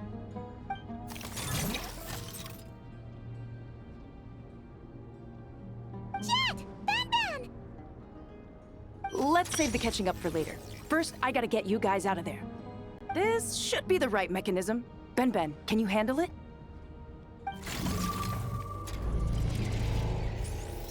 There we go. Come on, let's leave this place.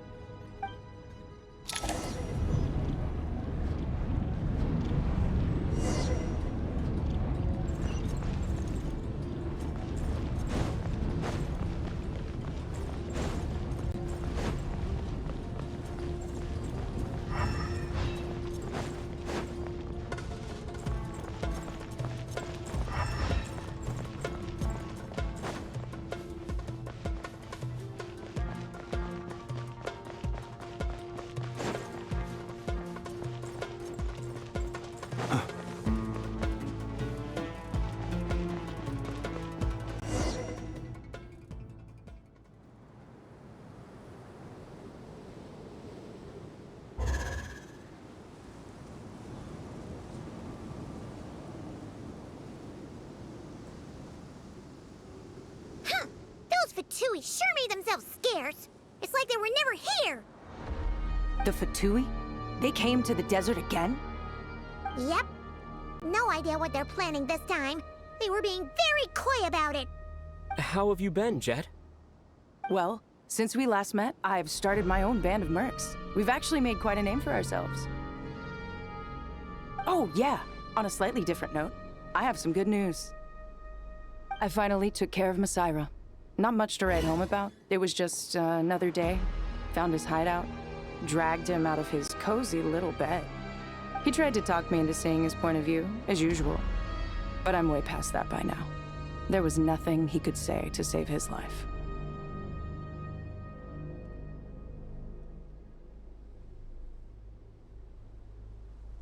What about you guys? Bet you'd forgotten all about me and Ben, huh? Of course not! We're super duper best friends! Wow. Sounds like I should make time to visit some other nations too. Anyway, what brings you to Gurabat? Oh, right. I almost forgot. We're here to look for Lilupar. Oh, that bottle? Yeah! We need her power to calm the Jinn and stop the sandstorms. Here's hoping we actually manage to find her, after all the trouble we've been through. Surely, with everything's been going on in Gurabat, she must have woken up, right? Only one way to find out.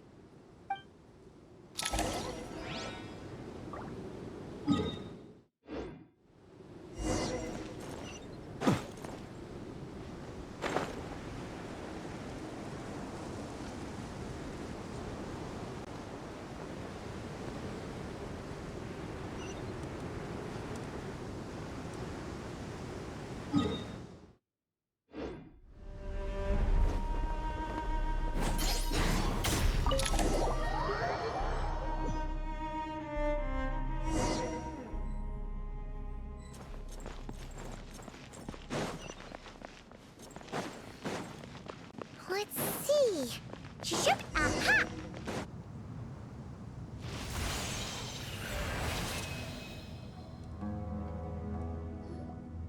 Lilupar! What a long dream that was. It's been a while, my master. Oh, and you're here too, little wildcat. The four of us back together again. Imagine that.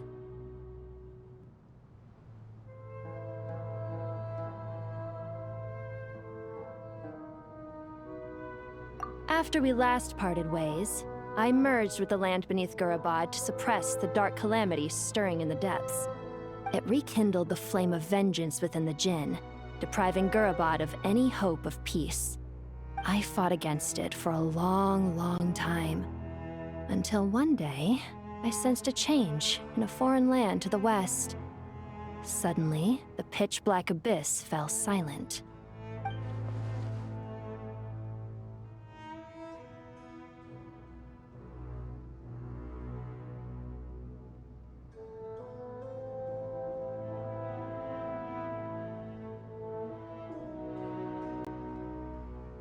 Once satisfied that that dark power could no longer bewitch the Jinn, I too fell into a deep slumber, from which I have only now awoken.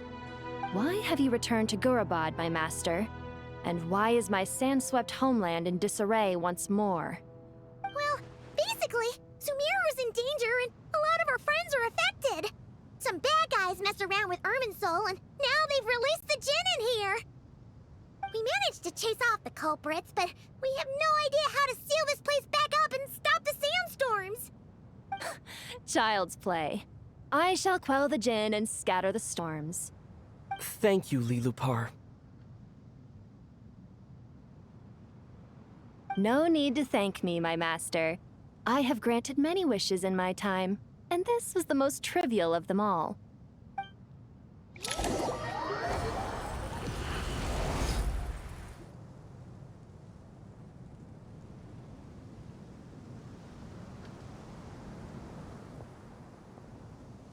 The sandstorm's gone. The sun shines bright again. When I said that we'd meet again under a lovelier sun, this was exactly how I imagined it. Yay! Although, honestly, Paimon would love to hang out with you more, even if the weather sucked.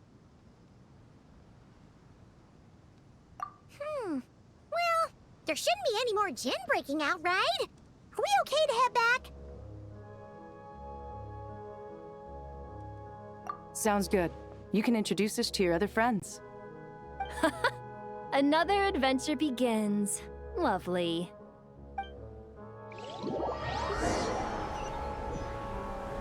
The storms have stopped! We should be able to get to the Temple of Silence without any problems now. Time to regroup!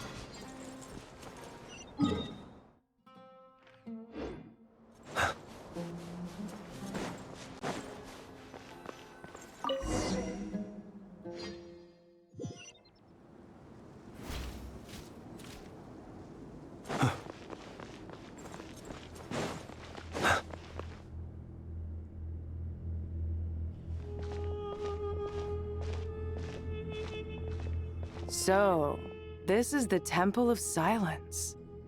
I've heard the Nagarjanites mention it in passing, but I never imagined it would be this big. It's colossal. I thought the temple moved to the rainforest ages ago. When did they scamper back into the desert? I don't know. This plan sounds a little too risky for my liking. Even in King Deshret's day, this was experimental technology. We have no idea what could happen if we activate it. Well, unless you know of another viable alternative for the Akasha terminal, I'm afraid this is our only option.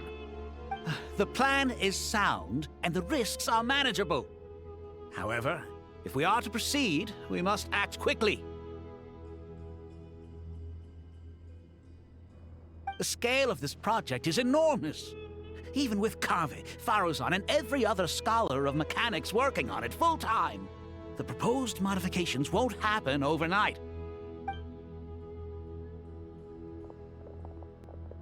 You're back. Everything all right?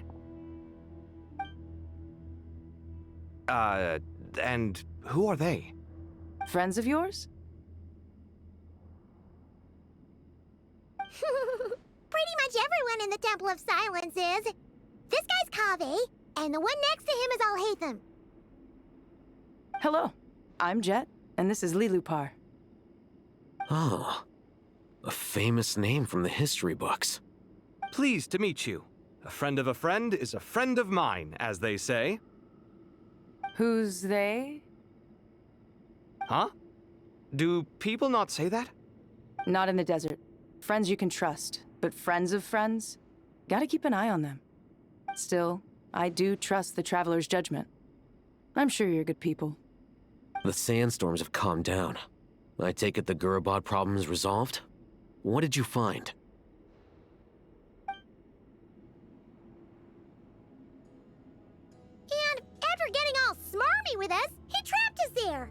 Luckily, Jet used the mechanism outside to free us, and then we got Lilupar to put a stop to the chaos.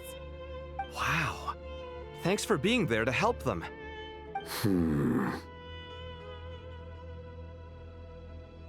So, this mystery man openly admitted that he was merely a Harbinger's subordinate. Yeah? Is there something weird about that?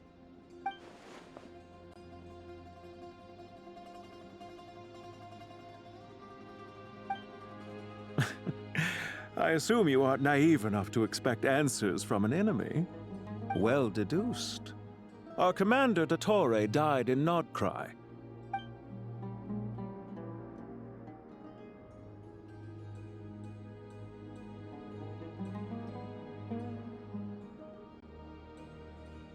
Are you wondering about his true identity?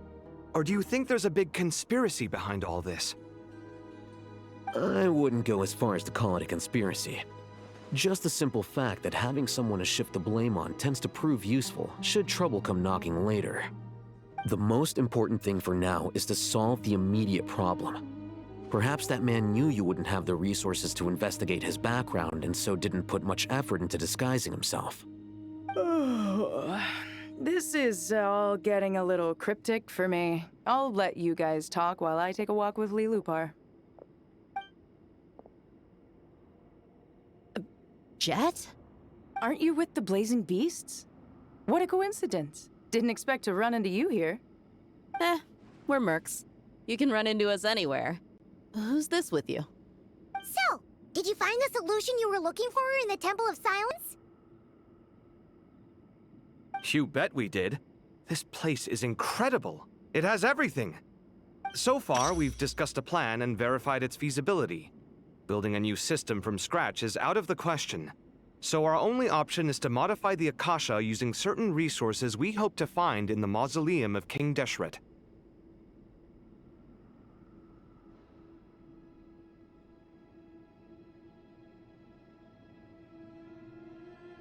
According to certain sources in the Temple of Silence, there is a core device in King Deshret's mausoleum known as Aru. Little is known about this device in academic circles, which suggests it was hidden quite effectively. If these sources prove correct, the energy contained within Aru may be sufficient to power our Akasha renovation plan. However, this raises difficult questions regarding technological integration. The sages are still debating it. Yeah, but I'm sure they'll reach a compromise once they've argued it out. The people of the rainforest are always cautious when it comes to desert technology. But times of crisis like this leave us with little choice. Wait, Paimon has a question. Is this the same Aru we've heard of before? It's sealed off, right? Some sort of prison where the Goat King, Ibis King, and Crocodile King are locked up. Well remembered. Yes, that's exactly right. According to our records, Aru was the most brilliant creation King Deshret ever conceived of. Built by divine and mortal artisans working together. It was a miraculous accomplishment, and it lies hidden deep within the king's mausoleum to this day. That being said, what Aru actually does and why it was built, those are deep secrets we are not privy to. Until recently, I wouldn't have been optimistic that the place even exists. The only reason I'm inclined to believe it now is because we heard it from the Ibis King Thoth himself at his temple. The tale of how the 3 retainers of Al-Akhmar were imprisoned in Aru. Paimon totally gets that. When Paimon first heard about it, she thought it sounded pretty unbelievable too. Do you guys still remember that? The Ibis King told us they were trapped in Aru and that they had to answer 3 questions to get out. I think I remember. What causes our rise and fall? What obliterates love and hate? And what determines truth and falsehood? Those were the 3 questions, right? Yeah. Oh, if only Nefer were here. She's dealt with the Ibis King before, so she might know more. Oh, Nefer is a friend we met in Nodcry. Nodcry? Funny. She showed up here earlier. Huh? Yeah. Had another lady with her too. Both said they knew you. They contacted the sages, claiming they might be able to offer some assistance. Really? They came here to help out? Yes, really. It was just before you got back. One of them said she's made Nod Cry her home. If she's the person you were talking about, then... Looks like betting on Aru was the right choice. See? They're right over there. Nicole! Never!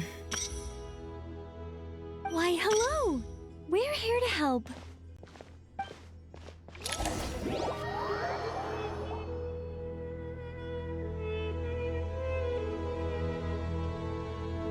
It's a good thing we left early. We almost got locked out. Locked out? What do you mean? Oh, you haven't heard? An invisible barrier has appeared around Sumeru's borders, cutting off all travel in and out. No one can leave and no one can enter. Sumeru has become a lonely island. Are the Fatui behind this too? Actually, no. This has nothing to do with them. I suspect it's a defense mechanism within Irminsul itself. Irminsul is the source of Tevat's ley lines, after all, and Sumeru is the nation closest to it. I imagine this function was put in place to seal the entire region off in the event of serious damage, preventing the disaster from spreading to the rest of Tevat. It may have been implemented long ago. But doesn't that mean that the people here won't be able to escape to other nations if the anomaly keeps spreading? Currently, that does appear to be the case, which is precisely why I am here. This is a critical moment for the world, and Sumeru is the eye of the storm. Paimon's surprised you managed to convince her to come back to Sumeru. Indeed. Even for someone of my wisdom and eloquence, this tested my skills to the limit. And why should it concern me that Sumeru's in trouble? Surely you don't think I still have feelings for that place? Judging by your tone, I suppose you don't. Sounds like you don't know much about my past. And here I thought you knew everything. All I know is that the Ibis King is the source of your power. He was quite a prominent moon envoy once upon a time, so I do know a thing or two about him. As for your past, I have ways to learn the full story if I wish to. But everyone has secrets they'd rather keep to themselves, wouldn't you say? I'm glad you see it that way, Miss Nicole.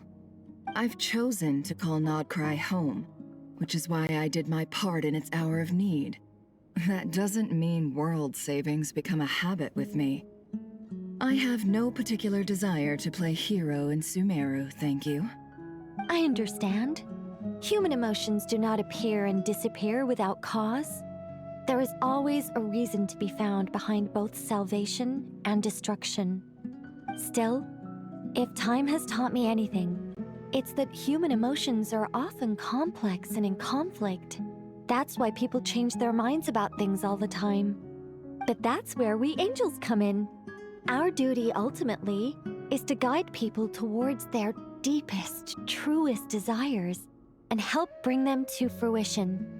So I wish to hear about your past, because I do not believe you are motivated by hatred alone.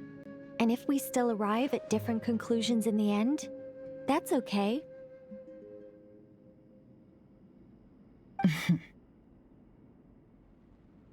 I refuse. Wait, what?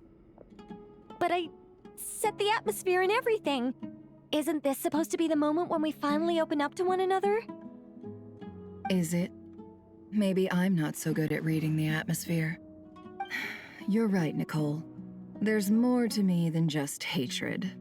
Had it consumed me, I'd be left stuck in the past forever, never living in the present. But I don't think that your guidance can change my mind. The all-consuming sands, the bloodshed, both deserved and undeserved. Those old emotions cling to me like a shadow. Do you wish to shake them off? No. I hope to remember them forever.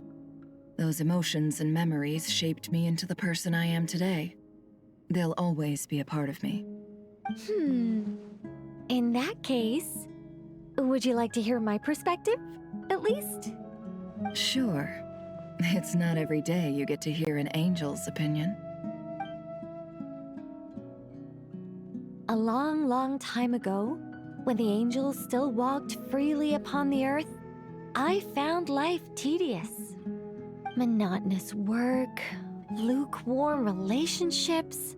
Things weren't nearly as interesting as they are now.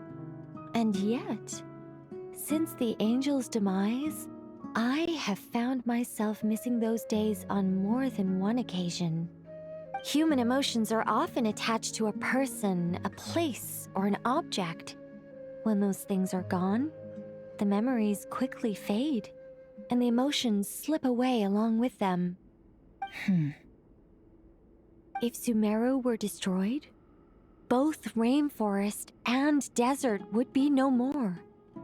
With the object of your hatred wiped from existence, it would not take long for the memories buried deep in your heart to slowly fade. Both love and hate are intense emotions, but they are nothing compared to the void left behind when they disappear. Most sophisticated, Miss Nicole. But anyone focused on the future could only ever applaud the destruction of the things they hate. Still, I'm a special case. Someone once told me that human memory is more selective than a Mora-hungry merchant choosing between customers. We all need a reality check once in a while, so we don't forget the truth. As much as I dislike Sumeru, this is no way for it to perish. All right, you win. I'll help you out a little, but I won't work for free. How much will you need? You're not gonna milk this for all it's worth, are you? What do you think? I'll be upfront with you. I don't have much more on me. If that's what you need, I could borrow some from Alice. Or perhaps I could pay in sculptures. The ones I carve are actually worth quite a lot. Just cover my travel expenses. Huh? Is that all? That's all. Given all the people I owe favors to, I can just about justify a trip to Sumeru. Yehoda! Here, boss! What do you need? I'm going back to Sumeru for a while. While I'm away, you'll be in charge of the curatorium. Me? I'm in charge? Whoa! Don't worry, boss. You can count on me! And that was how the ingenious Angel Nicole brought you the perfect person for the job in your hour of need. Hip hip hooray! That was far more detailed than necessary. Not lacking in embellishment either. I never thought I'd return. Especially not the desert. But life doesn't always go as planned, I suppose. What's Candace up to? I don't think I've seen her yet. She is still taking care of things in our village. Should be joining us before too long.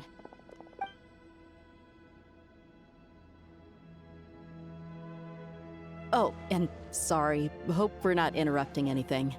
We have some good news, though. We're planning to go to the mausoleum of King Deshret to look for the legendary Aru, then use it to try and restore the Akasha system. According to records in the Temple of Silence, the mausoleum houses something called Aru's Shoot, which can be used to establish connection with Aru. We still have some time before we leave, so there's no rush. By the way, who are these two new faces? Just call me Nefer. I'm based in Nodcry. Did I hear you mention Aru? Correct. Well, I happen to have a connection with one of the 3 retainers imprisoned inside, the Ibis King. I'm here to get things done, so if you don't mind, I think I should come with you. That sounds perfect.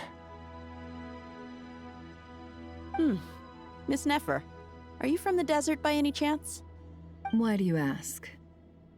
I don't know. There's a familiar air about you. Plus, you mentioned Candace. Sorry, I don't mean to pry. It was just a random thought. I'm Dia, an eremite mercenary. My work usually keeps me out in the desert. I'm on good terms with Dory, and she's mentioned you all before. It's nice to finally put faces to the names. However, my associate here is probably less well acquainted with you. Why don't you all introduce yourselves? Actually, I'm a little better acquainted than you might think.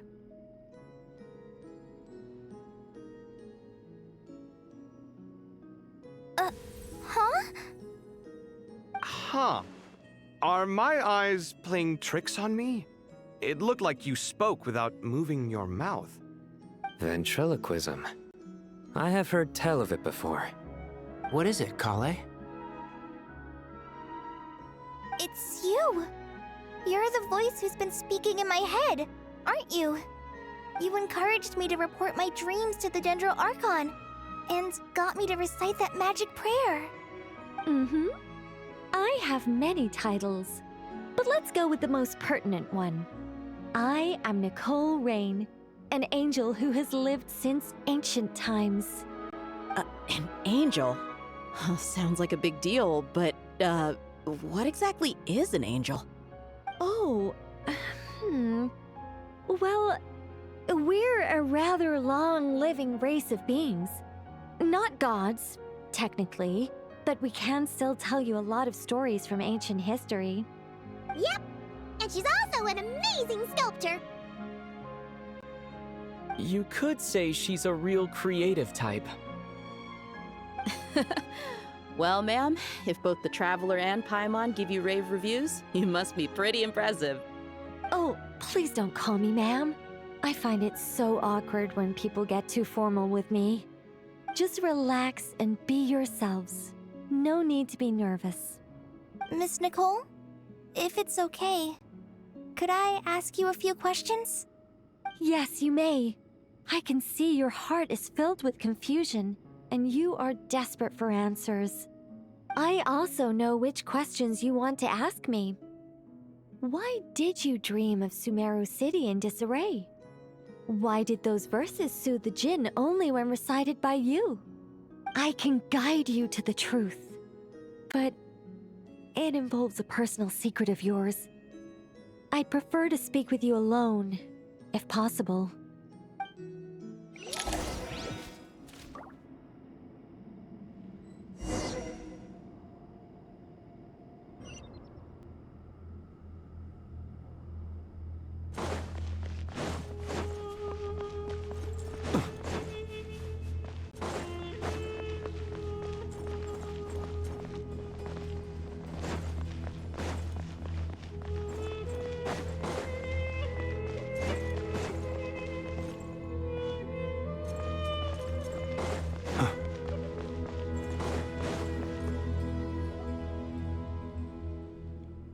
I thought we were going to speak alone. This is a lot more people than I was expecting. What's wrong with it? Even the doctors at Dar al-Shifa allow patients to be accompanied by family members. Well, if Kale doesn't mind her secret being revealed, I have no problem with it. Thanks for being so considerate, Miss Nicole. I don't know what secret you mean, but whatever it is, there's no need for me to hide it from my closest friends. Closest friends? It's so nice to hear that.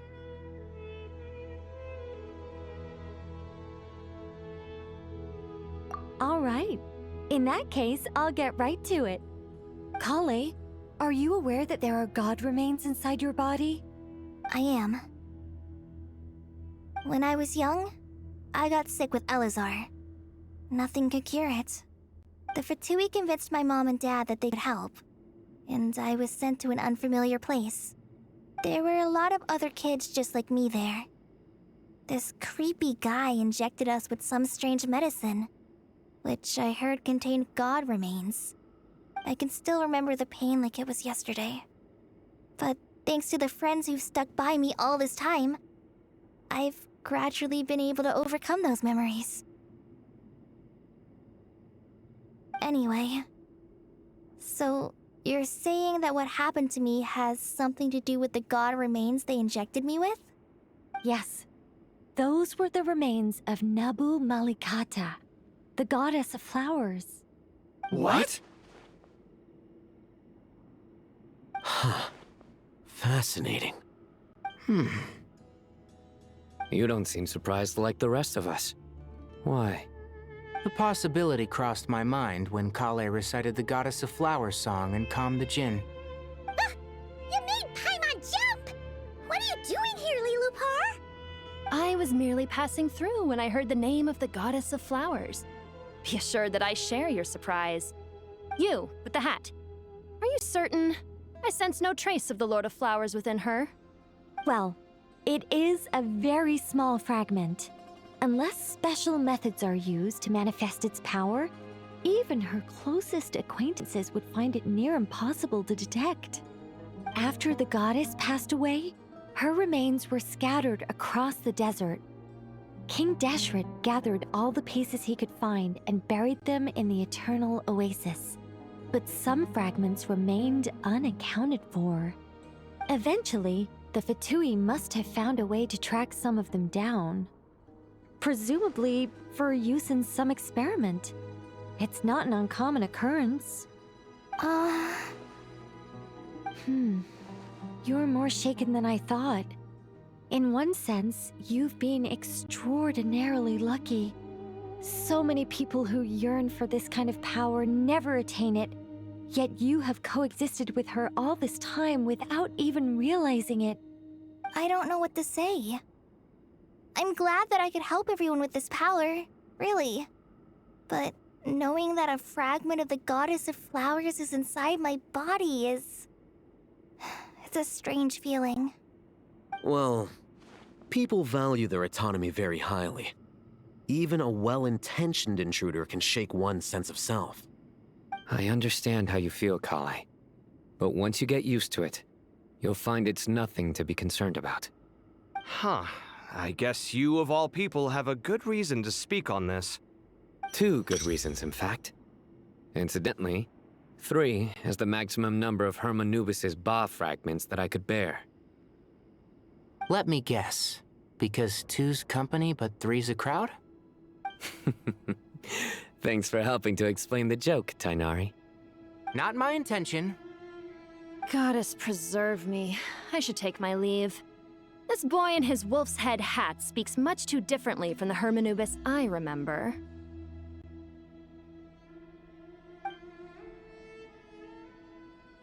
Kale, all I'm trying to say is, no matter how many Hermanubis fragments there are within me, you wouldn't think of me as Hermanubis. In the same way, you are simply you. Yeah, I know what you mean. So about that dream I had, was it a warning from the Goddess of Flowers? Yes. Just like me, she was an angel created by the primordial humans, born with the instinct to guide living beings. Though her body and soul have perished, her essence retains its natural instincts. Even her smallest remaining fragments would do their utmost to send you that warning. The Mother of Dreams? Lord of Flowers and Oases? She must have had a premonition. That is why she gave that dream to you. We won't let our efforts go to waste. But I still don't understand. Why me? Yes. Why indeed? You weren't the only one injected with God remains, but only in you have her fragments persisted. I suspect it may be because of the firm will you showed in the face of suffering. She was likely assimilated by that will. Of course, this doesn't mean you have to shoulder any extra responsibility. As this young man said, you are who you are, and that will not change. All right, any further questions from the family members of the patient? If not, we should head to the mausoleum of King Deshret. Let's move out. Time to put our plan into action. We all hope it'll work. But will we really be able to open Aru? And even if all 7 pillars of King Deshret agree to let us proceed, the scale of the work to follow is daunting, to say the least. Haven't you handled other big projects before? I mean, the biggest project I've worked on to date is probably the Palace of Alcazarzaray, I guess? But this is orders of magnitude beyond that. It's a total nightmare. Look on the bright side. At least this time you're actually here when Sumeru needs you most. You won't have to come asking me for details after the fact. Mock me all you want. But now that I'm here, things will be resolved far more quickly and smoothly than last time. Kave's self-doubt disappeared in an instant. Like magic. Well, this confidence is most gladdening. Now, go and pack your things. We'll head to the mausoleum as soon as you're ready.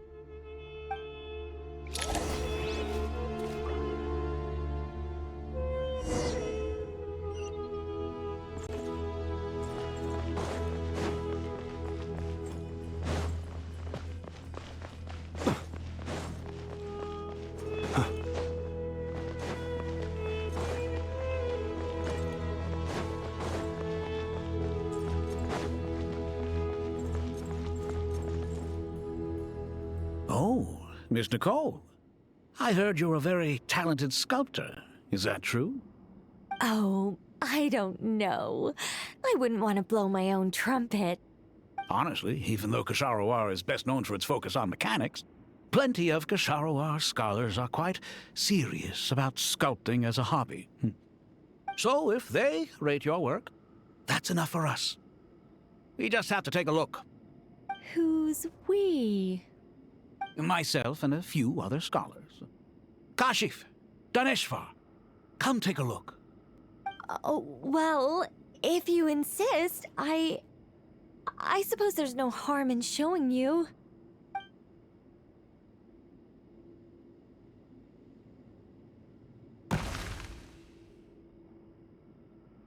Whoa!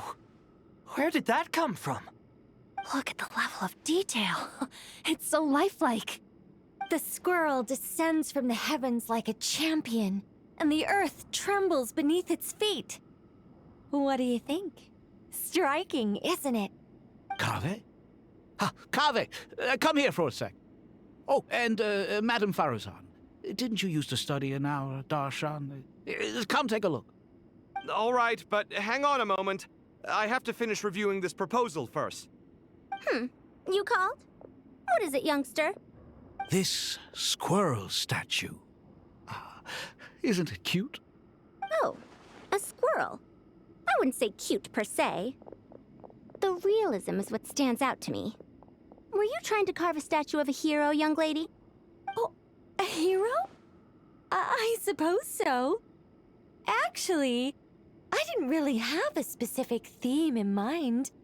I just started working on it, and this is how it turned out. I see. Well, do you tend to read novels about heroes in your spare time? As a matter of fact, I do quite enjoy those. Everyone loves a good tale of daring do, right? Then perhaps this statue represents the heroic tale you long to see deep down inside. Also on the subject of heroism, I feel that if the subject posed with a finger raised towards the heavens, it would lend a greater gravitas to the overall image. I'm sure some would call it cliché or old-fashioned, but not me. I think it would be a perfect fit. It has a certain classical beauty about it.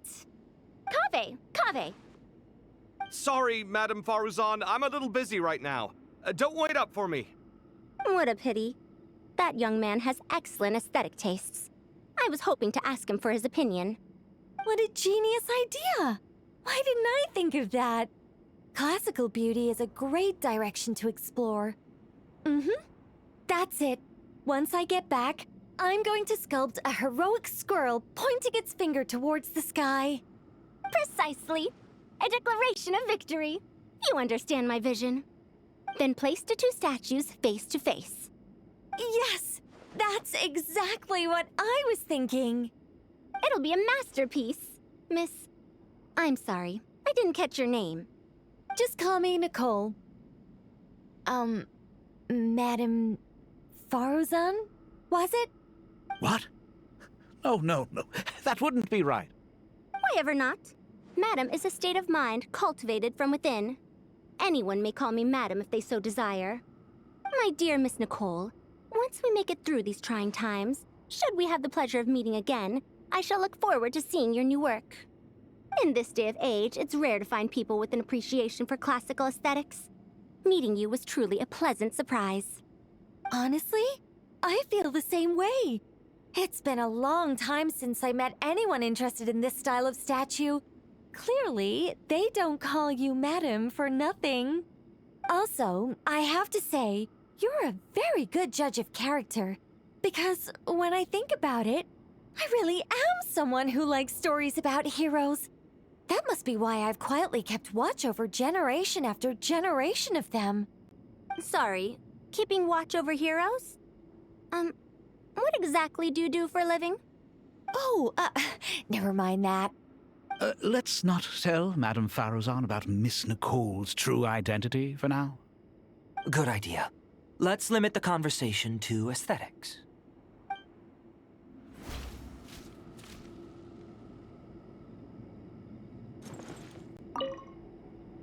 Let's not tell Madame Faruzan. Good idea.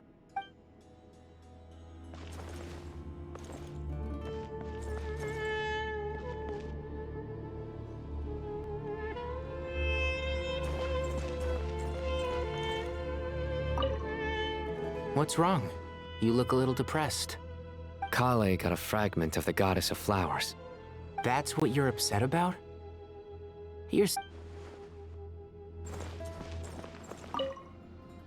Oh, so many books. But I've learned a lot that the textbooks...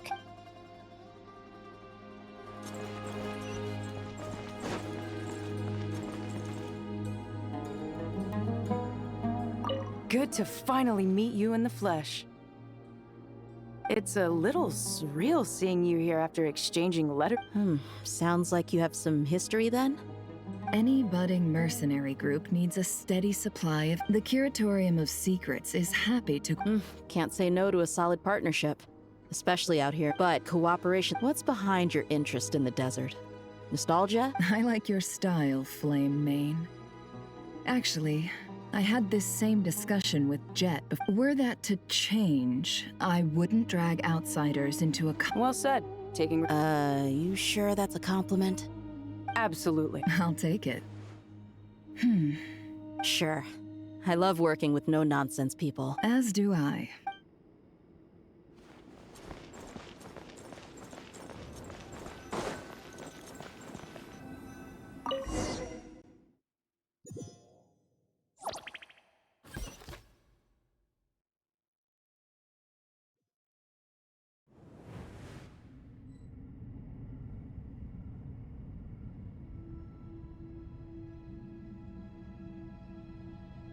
I hope everyone's ready.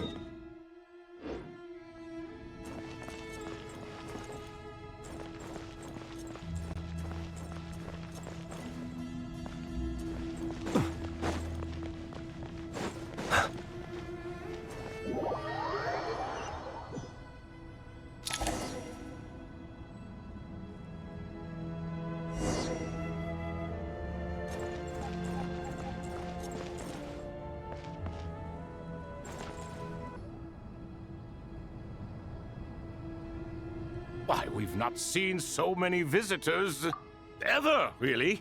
What is this place now, a tourist attraction? Ah, closer inspection reveals many familiar faces. To what do we dusty old fellows owe the honor? Surely you're not just here to chat. You surmise correctly. We are here to carry out a rather enormous project. Ho, enormous, you say? How large, then? Larger than the gaping void in our lives?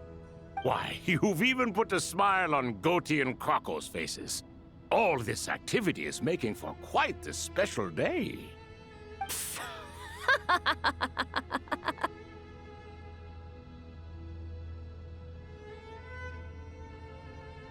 I know that laugh. Lilipar? What on earth are you doing here? Oh, this is hilarious.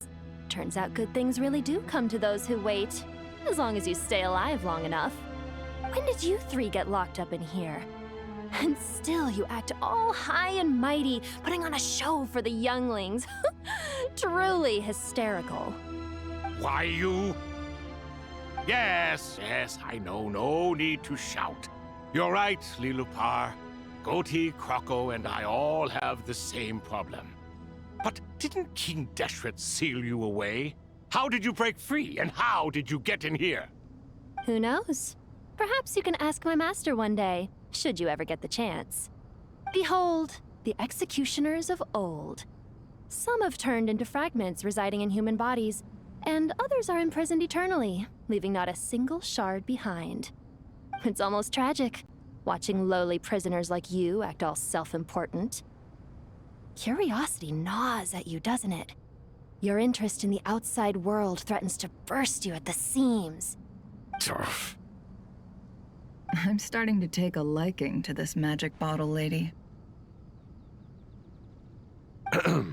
Time is of the essence. Let's get down to business.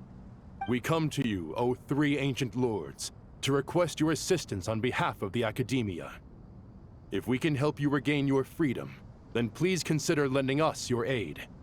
As for precisely what we need your help with, it's a long story. So, to demonstrate our sincerity, we are prepared to first resolve the problems that plague the three of you. All right, stop arguing, Croco. And Goatee, don't you start. What's the harm in letting her speak? It's not worth getting so angry about. Forget about her. The three questions are the crucial thing here. But do you really have a way to answer them? You once answered the final question, Nefer, but the seal did not open. Unless, with the passage of time, you have found a new answer? You could say so. When you first asked me what determines truth and falsehood, my answer was a liar's soul. Liars are the best at seeing through the falsehoods of the world. But if you want them to tell you the truth, you have to reach their soul. I think that makes sense. I found it quite compelling myself, and I told Nefer so. Unfortunately, it brought us no closer to liberation. Well, that's simply because it was my answer, not the one King Deshret was looking for. Can you guess which answer Al-Ahmar wanted then? Time. And that's not only the answer to the final question, it's the answer to all three of them. All things wax and wane with the passage of time. Love and hate eventually fade into nothing. Current affairs are always fraught with conflict and controversy. Only time can distinguish between right and wrong. You once described King Deshret as a proud man. I'd say that the prouder someone is, the more inclined they are to believe that only time is qualified to be their judge. Time. Well. Indeed. Perhaps in building Aru, our king was in fact attempting to reverse time, to bring love and hate, right and wrong, the rise and fall of all things back to their point of origin.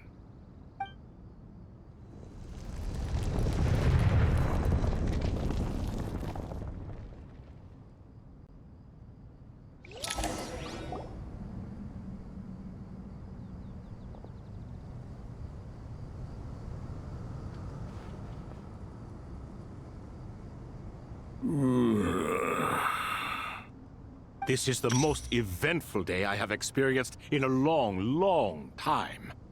You have my sincere gratitude. Are those 3 of the 7 pillars? Turns out the statues were quite faithful to the source. You three seem to be in good spirits. Prison can help a person grow and learn to cherish what they have. Nevertheless, after everything you've done for me, I sincerely hope you never have to experience it for yourself. Hello, Nefer. It's good to see you, Thoth the Ibis King. Nice. Definitely puts my mind at ease. Seeing you two getting along so well. Should we maybe introduce ourselves, or... Sure. I'm Sethos, the current leader of the Temple of Silence. This is General Mahamatra Sino. And this is the former Spantamad sage, Cyrus. But I'm guessing none of that means a whole lot to you. Everything is equally new to us, in truth. We've been gone from this mortal world for longer than you can imagine. Let's hold off on the introductions for now. We can always ask Nefer about you later. It'll give me something to talk about with my chosen disciple. You're like a helpless parrot. Gods and people of yore are not necessarily welcome in today's world. Self-awareness is one of my finest qualities. I thought I ought to share its fruits with you two. Is that so? Well, I think we'll take it in stride, just as we did with the 3 questions. Let's not forget, it was my persistence that won you both your freedom. Fair point. I have to applaud your persistence.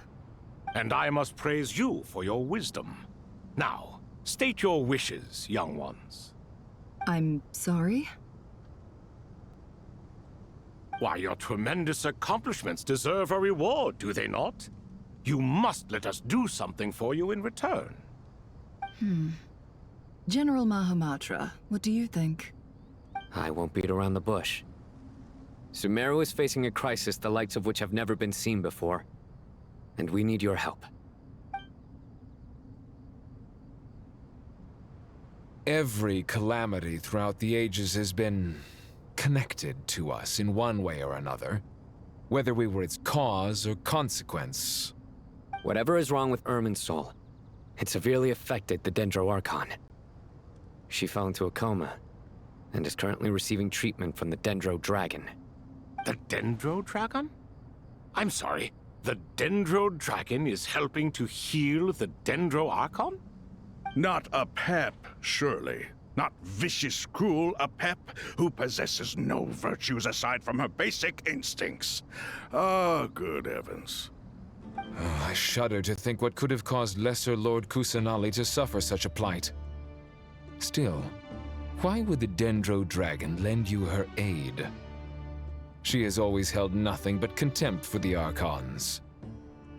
I suppose she and Kusanali must have some history.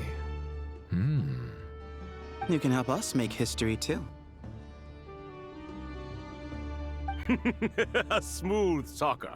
Well said, lad. Currently, no one can connect to Irminsul. We hope that by opening up Aru and making some modifications to it, we can use its technology to our advantage. Unfortunately, Aru is an imperfect creation. King Deshret never managed to realize his full vision before his death.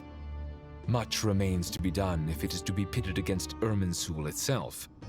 Besides, I hear your reasons, but to give Aru up over such would be... The archaeological records clearly indicate that although Aru's construction took a long time, it was not beyond human means to achieve. Modern technology should solve the efficiency issues. We have no choice but to go all in on this. This is by no means a threat. But the only reason we helped you escape from Aru was to gain the necessary leverage to negotiate with you. You asked us to state our wishes, and we have. Each one of us here needs your help, as do all the thousands of people living in Sumeru. They need you, and they need Aru. What do we think, my fellow old fogies? Shall we lend our support or not? Since you ask so nicely, naturally. Naturally what? Are you for or against? I simply mean we shall do what comes naturally. You claim that you wish to open Aru. Know you then that the golden slumber created by King Deshret is preserved within? We do. We understand the risks involved. In all likelihood, the mortal world will never again be able to replicate King Deshret's work. Never will there be another chance to come so close to creating a utopia. Knowing this, are you sure of your decision? We are sure. Before people can dream, They must first live. If your minds are made up, very well. We shall summon our erstwhile colleagues to discuss this further. Saint Shezepank, Saint Bennu, once you surrendered to silence and were buried with King Deshret. But now, we invoke the right to awaken you with our voices.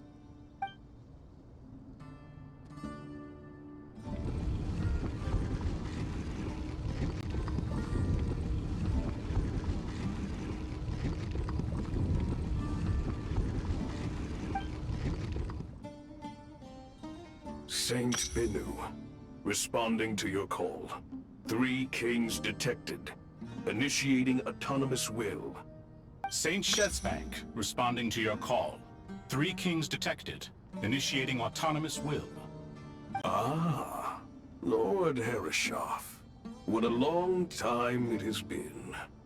I trust you are keeping well. Then your trust in my well-being has long outlived your physical body. You have always opened with that same phrase, in life, death, and now even beyond. Al-Akmar is long gone. What is the reason for this meeting? You're awake? Good. We are voting on whether to give the people of present-day Sumeru access to Aru and permit them to perform technological renovations. You have the right to support or oppose the motion. Aru is the pride of Al-Ahmar.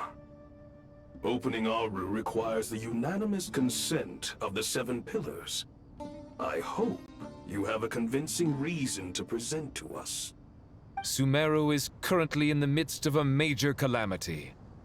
Let us not forget that while Al-Ahmar was a stern ruler, he was also a teacher of wisdom. A god without his people shall cease to exist, and King Deshret's greatest wish was to provide protection for his people. Let us then honor our God King's wishes as we consider our decision. I do not mean to mock these proceedings, but what is the point of a unanimous vote when we know that the last of the 7 pillars, the Dendro Dragon Apep, will never communicate with us? This will no doubt surprise your mechanical mind, and I have no intention of trying to persuade you it is true. But Apep is, in fact, healing the Dendro Archon as we speak. Huh? Can someone attest to this? Do we have any proof? I ask the 3 kings, can any of you vouch for the truth of this claim? Naturally, the Ibis King, Thoth. What? It was Thoth's disciples who revealed the truth to us. We need not debate its veracity. Simply let Thoth bear accountability. That way the rest of us may have a clear conscience. Herreshoff, you diabolical fiend! I awakened our former colleagues for you, supported your opinion, and backed your decision. What sort of fiend would do that? I miss the days when Hermanubis was still around. At times like this, he would offer to take accountability. What are you trying to say? Is my word worth less to you than Hermanubis's? Hypocrite though you are, Lord Thoth, you are humorous in equal measure. How could we bear not to associate with a character such as you? I, Saint Shezpank, approve the Goat King's proposal. Since King Deshret is no more, we shall receive no reprimand for acting beyond our remit. Nevertheless, I sincerely hope that those before us understand the significance of what they intend to do. Remember, the moment that Aru is liberated, the myriad souls residing within the Golden Slumber will return to the ley lines. And once the ley lines flow again, these souls shall in turn be received by Irminsul. To take this step is to bring the perfect afterlife created by our king to a permanent end. We understand that well, and we have decided to proceed regardless. Furthermore, the contemporary human perspective would contend that confining souls in this way is no act of benevolence. The deceased have a right to rest in peace. King Deshret's creation is clearly a place of rest and peace. It is just that many do not see it this way. But no matter. Saint Binu approves. Hermanubis' representative and the Dendro Dragon Apep made their choice ahead of time, while the Goat King, Ibis King, and Crocodile King have also granted permission to liberate Aru.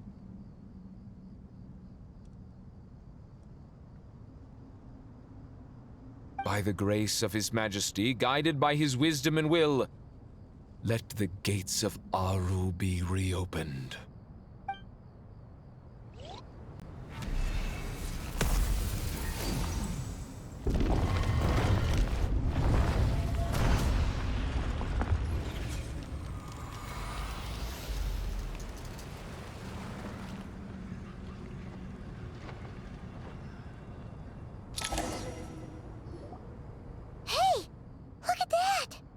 What's this? Are we under attack? No. Wait, it's...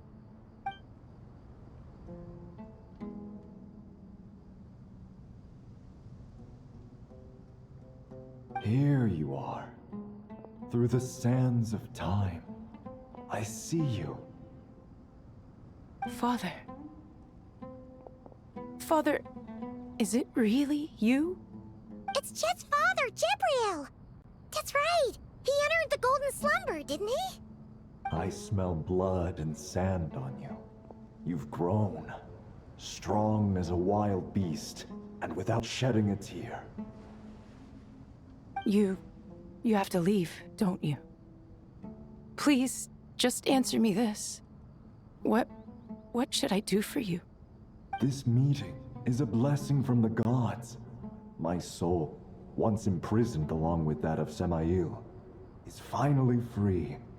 I am truly grateful for the chance to see you again. That the dead should meet the living is itself a miracle. One brief, precious moment is enough. Enough to set my heart at ease. Do not weep for me, Jet. I know you will accomplish many great things in your life. You will go further and climb higher than I ever did. All I ask is that you take good care of yourself.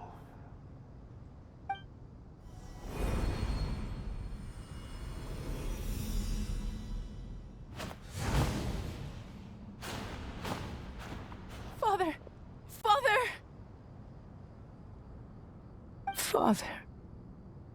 Hey, Jet. Do you want something to eat? Maybe it'll help you feel better.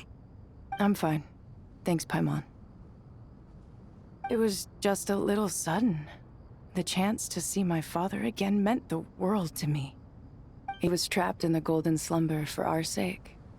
And now, after all this time, he can finally rest in peace. I'm glad. It's a huge relief. You've grown strong, Jet. More than enough to fend for yourself. Yeah. I'll leave the past in my memory where it belongs. My family, the good times and the bad. Goodbye, Father.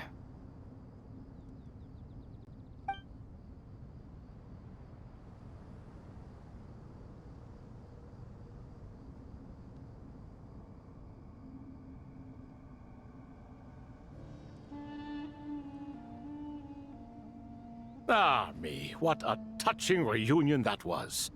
It seems we did a good deed today. We three retainers, once imprisoned for our iniquity, are surely the least qualified to judge whether this deed is good or bad.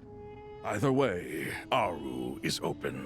Now you have your opportunity, and with it, whatever trouble may ensue. Although Aru was created by a god, human craftsmanship was nevertheless required to build the gate that connects it to this world. Perhaps the relationship between gods and humanity follows a similar principle.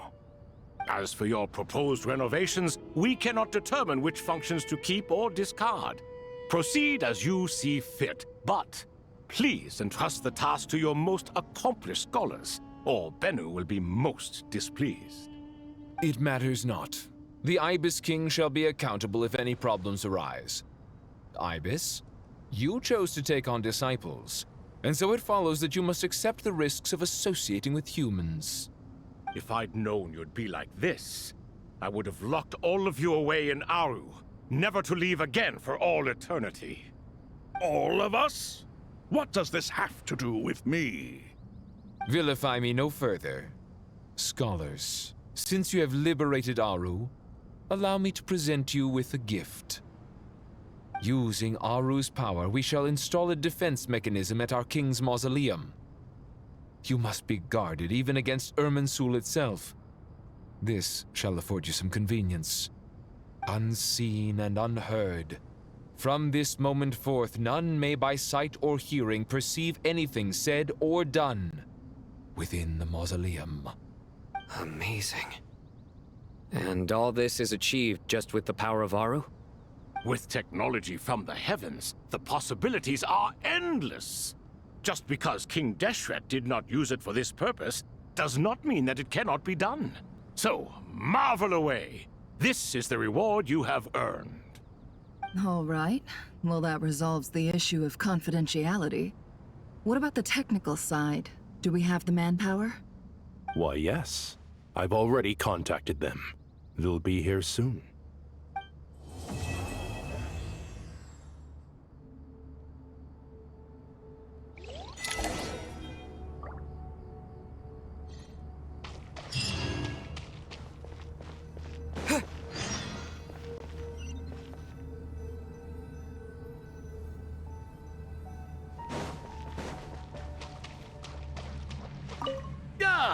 Fresh air. A wondrous feeling. Naturally. I have a sudden urge. I might have had some recommendations for you. I could not agree. As I thought, the so-called 7 pillars of King Deshret are as underwhelming as ever. What do you mean? Not a fan of the boys' club? As men, as individuals, and even as gods, they are entirely undeserving of my attention. Al-Akhmar once commanded me to select a king from among the people, so naturally my eyes will open only for one who is worthy. Ugh. You think this is a mere... Little girl, it appears... Oh, it's nothing. Getting all pissed at someone for telling the truth is pointless. It only makes me look petty. This alone is proof enough of your growth. You're doing well, my dear girl. You're becoming ever stronger. Strong enough to defend the people and things you hold dear. You think so? I hope you're right.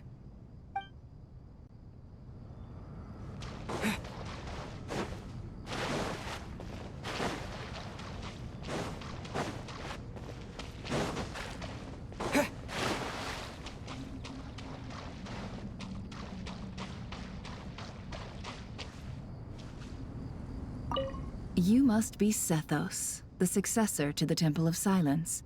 Hello. Yup. That's me. Nefer, right? That's right. Started off in the desert. Maybe I'm looking to make some new friends. I like making friends too. Which is why you came over this way. I think you did fine. Lure you in. An invitation. To put down your luggage. You're a more interesting... Since you're familiar with me, not to mention the power you... Aha.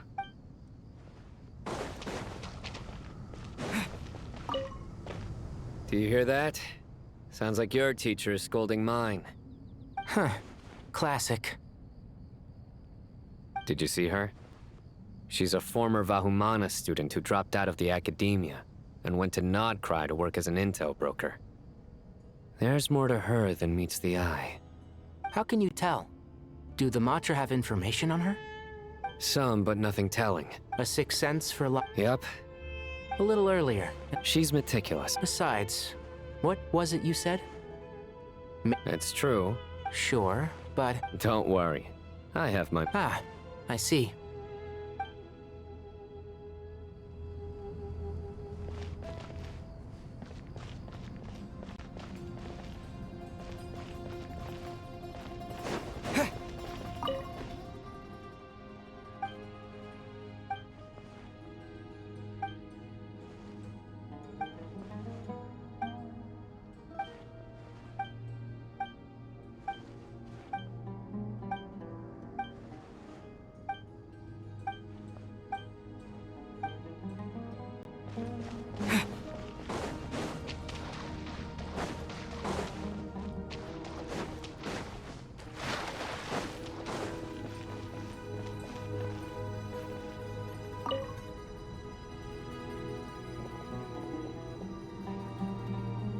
You must be the ones tasked by the Academia with renovating Aru? That's right. Good afternoon. I'm Kaveh, and these two are Termezi and Naisaburi. Hey, I'll hate them! Come and introduce yourself! We've met before. This is Thoth, the Ibis King, and everyone knows these two. Afternoon, gentlemen. I've only ever seen these two in murals! Ah, the paintings in the temple. They show us chatting, playing cards, playing chess. Precisely the activities we most enjoy, funnily enough. No, only you enjoy playing chess. We were just humoring you. I wouldn't go that far. Back to the matter at hand. A preliminary assessment by the Academia indicates that this project requires expertise in various disciplines, including the deciphering of ancient texts, mechanical engineering, the restoration of ancient ruins, and elemental theory. The most capable minds in their respective fields are here before you. If there are no objections, we'd like to begin our work. The artisans who built Aru for Al-Ahmar gave their very lives to create this splendid work. Follow their example by giving your utmost devotion to this project. I didn't know that. We'll do our best, of course, but we certainly won't be sacrificing our lives. Such brazen words. Humans these days are a far cry from their ancestors. What little respect you show for King Deshret. No, that's not what he meant. Please, don't mind him. He shares your sentiments, just not your, penchant for hyperbole. Assuming that's what you were going for? I just think it's important to manage expectations. Forgive my lack of courtesy, but we simply can't sacrifice our lives to the gods on completion of the project like people in the legends of old. Here's a first draft of the project proposal for your perusal. Please let us know if you have any requests. Normally, I'd have made it look a lot more visually appealing, but we were really pressed for time on this occasion. I hope you'll forgive me if it's a little rough around the edges. Naturally. If my fellow ministers deem this meager display of respect sufficient, I suppose I can consider agreeing to their proposal. Why are you so preoccupied with the ostentatious displays of respect to Al-Ahmar? We should be trying to make things easy for them. You never know. We might have to rely on these young people to look after us in our old age. Exactly. This is Aru's mainframe. Be reminded to use it with great caution. We certainly will. Thank you for your assistance. You may attempt to lay out punishment should you so desire, though I'm afraid it would be futile. You and I both know that certain components of Aru can only be operated by humans. King Deshret always believed in humanity. Still, the reason that Aru's modules are designed that way is not so much because he trusted them, but more because he was wary of you. Is that true? No wonder human artisans helped to build Aru then. He actually required human assistance to create his greatest work. Naturally. Have you noticed that the Goat King keeps giving superficial responses? It's like he's just going through the motions and leaving the real debate to his colleagues. He understands the art of perfunctory speech. That's what earned him his position as the Minister of Ministers. It seems the rumors about King Deshret being a poor judge of character are baseless after all. Excuse me for being blunt, but it sounds suspiciously like you're putting yourself on a pedestal and mocking me. You're mistaken. And while there's nothing strictly wrong with making every conversation about yourself, it's not exactly a positive tendency either. You? Whatever. I knew it'd be like this working with you. All right, let me past. I need to look at this console. It's your job to activate it after all. Let's begin. Everyone, please proceed with the external checks and preparations as per the procedures outlined in the engineering plan.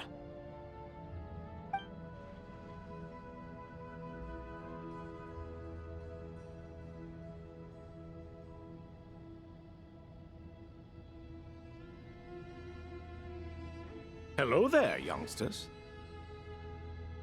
Whoa, the Ibis King came to life. What do you mean, came to life? I've been alive the whole time. You did say we could start our research, right? Are you having second thoughts now? I've reviewed the proposal. The work you're planning to carry out on this grand device is ambitious in its scope. You have ample confidence in your abilities, I take it? I wouldn't say I'm feeling hugely confident, but given how bad things are, I'd rather at least try something than sit around waiting to die. You are the top scholars of your day. I trust you are aware that there are countless links between Aru and the Akasha? Aru and the Akasha? But I thought the Akasha was the Academia's greatest technological accomplishment, created years ago by the Dendro Archon to help her people access knowledge. And you too? Do you not know either? You've read the instruction manual, right? You tell them. An instruction manual? The Akasha has an instruction manual? The Dendro Archon is a kind and thoughtful god indeed. It used to sit on a shelf in the corner at the House of Dana. Not the most popular read. If the manual is to be believed, Aru was in fact the original inspiration for the Akasha system. what? But there are so few records about Aru anywhere. And practically none of these scientific expeditions into the desert had anything to do with it. Ah, but this is something you could not possibly have known. You may have heard many stories about the desert, but what is the most important aspect of history? Consider this a quiz. Anyone from Vahumana present? I'm from Vahumana. It's, well, veracity. Precisely. And a large part of veracity is the chronological order in which events occur. I may as well tell you. In the beginning, Nabu Malikata, the goddess of flowers, descended upon Sumeru. The glory of the heaven was within her. She brought life, oases, and knowledge to this land. Then she created the Jinn, enlightened them, and ordered them to serve her. Two other gods also walked upon this land where wisdom flowed in abundance, and the three met beneath the great green trees. It was the first and greatest alliance. We should speak with reverence of this covenant between the three, which transcended both time and life. For they promised that in Sumeru, wisdom would be shared with all. All the great changes in Sumeru's history began with the goddess of flowers. For King Deshret's sake, she pried into the secrets of Celestia, and for this was burned to ashes by the flames of wrath. So grieved was King Deshret by her passing that he lost all interest in state affairs and devoted himself instead to the knowledge that she had brought back. It was after learning of the technology from that floating island in the sky that he first conceived of Aru. And so, the Akasha was inspired by Aru, while the basis for Aru itself came from Celestia's technology. Well, if the two share a common technological origin, then connecting one system to the other is an entirely feasible idea. Unbelievable. Have you no reverence at all for celestial technology? No, I do, but there's no time for that. The schedule is too tight. Blame it on the deadline. Perhaps you could try coming up with our cutoff dates. You know what it's like having to turn around 5 different drafts in one day? I wouldn't wish it on my worst enemy. Yeah, also, Sir Ibis King, you don't plan on getting directly involved at all, do you? Yes, well, You strike us more as having come to give a popular science lecture. Or, wait, does this count as more of a first-hand witness statement? Neither. Anyway, this sounds like far too much work for me. Still, if Aru is so powerful, why didn't King Deshret use it for more ambitious ends? Because it was never fully completed. King Deshret had grand plans, but he perished before they could come to fruition. In the beginning, his wish was to create something that could rival the very world itself. The Lord of Flowers sacrificed everything for that ambition. What he desired, she bestowed, and thus was knowledge brought into the world. Her courage and sacrifice had to be honored with the most splendid of monuments, or King Deshret would surely have deemed it a grave injustice. And that monument, built from knowledge and technology, etched with a sacrificial and courageous love, even in its unfinished form, it deserves to be treasured. At that time, King Deshret said the following to the Lord of Dendro. Since we share an eternal covenant, I shall never be your enemy. Hence, the fruit of wisdom from the heavens is not to be devoured. Remember, it is not that I lack the power to become the enemy of wisdom. Yet you and she have taught me much and shown me kindness. For this, I cherish you both. In the end, Aru was only used to store a portion of the souls. It was but a primitive form of the masterwork the king had envisaged. His final hope for Aru was to return to the past, when she yet lived. So the point you're making is, King Deshret was both powerful and ambitious, and he only ceased his imperious ways out of affection for the Goddess of Flowers and the Dendro Archon. You could see this as an act of mercy, but you could also see it as the sentiments that lay between these three gods placing constraints on him. This was, after all, the foundation of the alliance between them. This explains why Aru was both a prison and a monument, and why the answer to the three questions was time. You have to be careful who you get involved with, or you invite all manner of misfortune. This is as true for gods as it is for humans. Love is the same. It is both a prison and a monument. All right, let us pause the story here for now.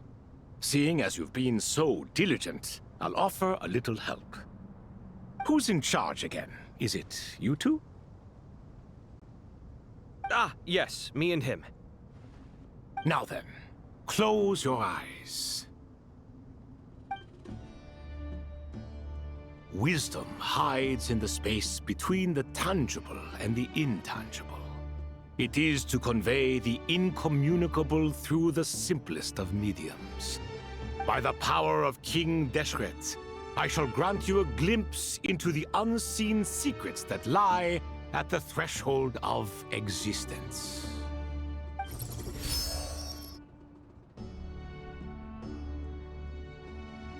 Where did this come from? Is it a new mechanism? It looks more like some form of externalized information. You've rendered it visible? Just as the Akasha allows you to access a greater range of knowledge, the power of our king permits one to perceive ingenuities that do not belong to this world. This is no ordinary mechanism. It reflects the internal structure of Aru. Whether you choose to increase or decrease, keep or discard. Come, use these to achieve the outcome you desire. Looks mechanical to me. Better let me handle it, just in case. But wait, how do I get up there? Turn around. So that's where the elevator is.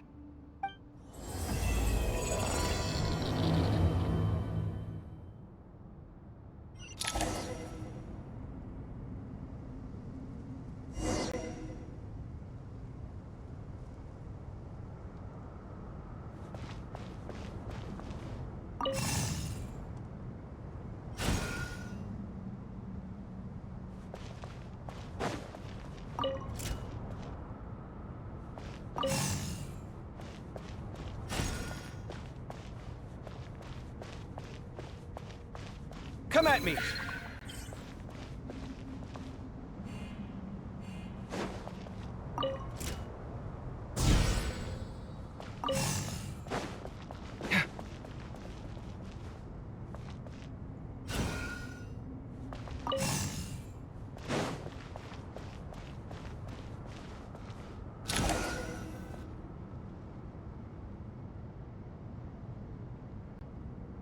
Obelisks were used to record important information in the ancient desert civilization. Hey, Alhaitham, there's some writing here I'll need you to decipher. I've sent it to your screen. Do you see it? Got it. It's a little blurry, but I should manage. Take a look and tell me what it says. Oh, and I'll send any other similar text directly to you from now on. Let's start with this one. It's a variant of an older script. Herein lie verses written for the Yellow Sands. Looks like cultural information from the age of King Deshret. If so, I suggest you delete it. Words thrown together merely for fun. I had no idea Aru kept a record of this. Well, as...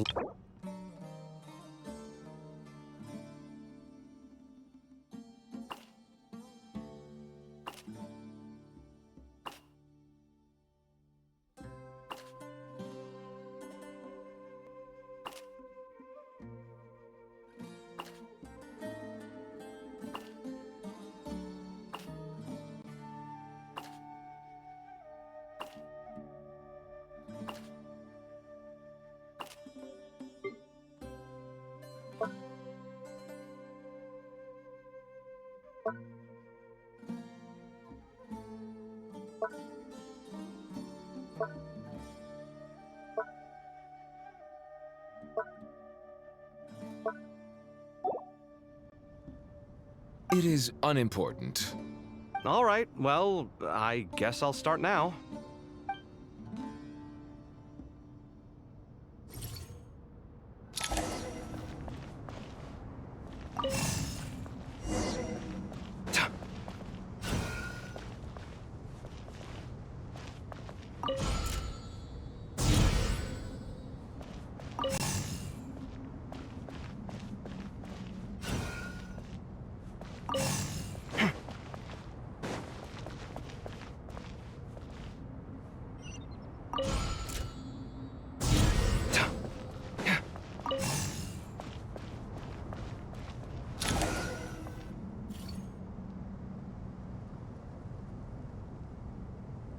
Found some more. Sending them over to you now. These are all reports about the Gurubad conflict. Can we delete them? I'd say so. Most of this information has already been archived anyway. What if there are details in there that Vahumana missed? What are we supposed to do if they come after us in the future? They'll just have to live with it. If we don't resolve these issues now, there won't even be an academia in the future, let alone a Vahumana Darshan. Yeah, you're right. Okay, done. There's some other similar monuments nearby. I'll check them out.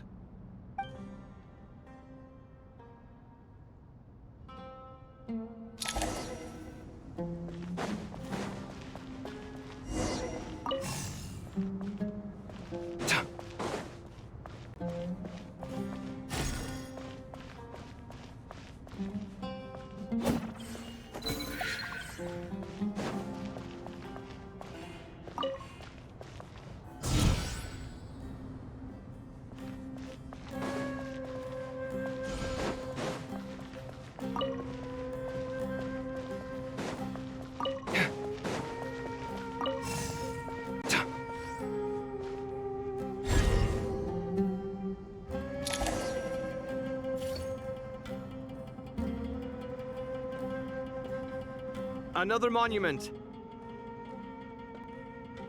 Hold on.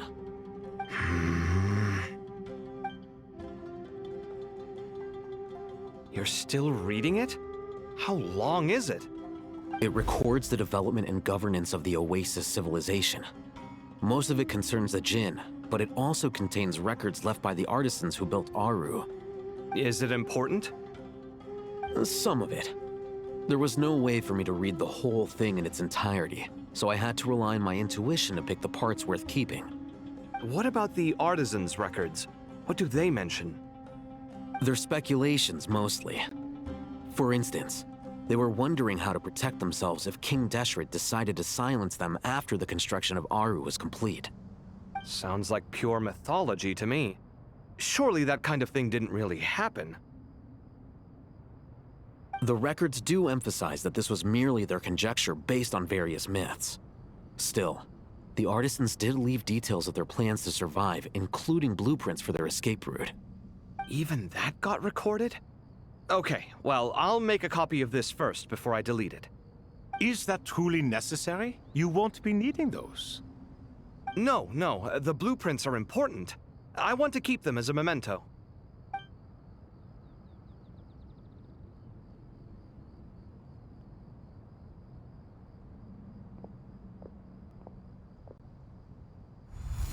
I think that should just about do it. It meets the requirements of the contingency plans, so we should be good. I gotta say, it's the strangest feeling, this cross between reality and the intangible. It's like drifting between life and death, or in and out of a dream, using my own hands to manipulate illusions that are forever out of reach. Chasing dreams in the most literal sense. Definitely a novel experience. What happens if my spirit just floats away? That won't happen. Anyway, I wouldn't celebrate just yet if I were you. There's likely to be a phase 2 of this project. All right. I'd better keep my wits about me then.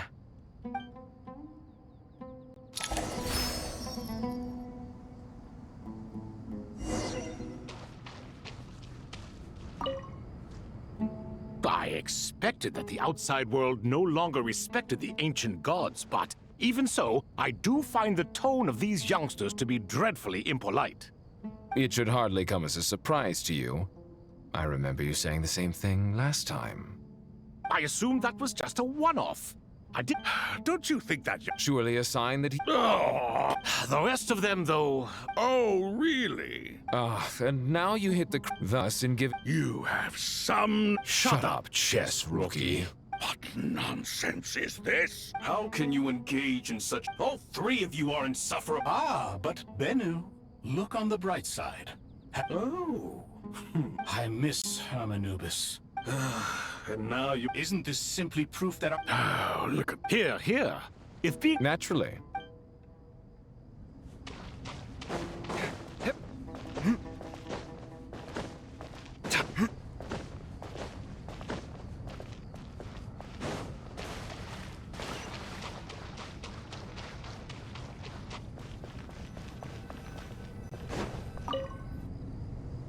How's it going? Are things Well enough, I suppose. You know how it is. The work itself is only half the problem. The other half is having to work... I'm sure the feeling is mutual. As if. Turns out working closely together... I just think that some people never... Agreed. Case in point, you didn't make sure I was out of earshot before you started complaining about... Old habits die hard. Actually, this is for your own good. Maybe if you spend a little more time listening to what other people... Naivete is another old habit of yours.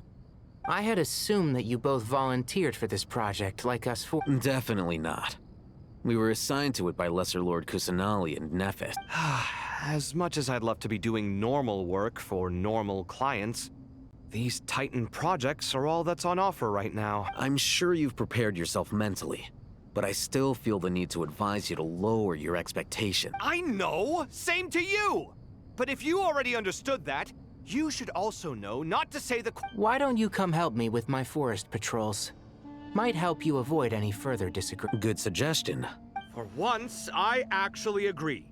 There is zero chance of us ever resolving our differences. But even so, the work must... I'm glad to see you making progress. Don't act so smug! It'd be nice if you made... I feel like even I've made some progress today. In the past, I never would have dared... Apologizing probably makes it sound like I'm... I was just kidding. Truth be told, I don't have any work to do. How's Kale? She's studying with Nicole.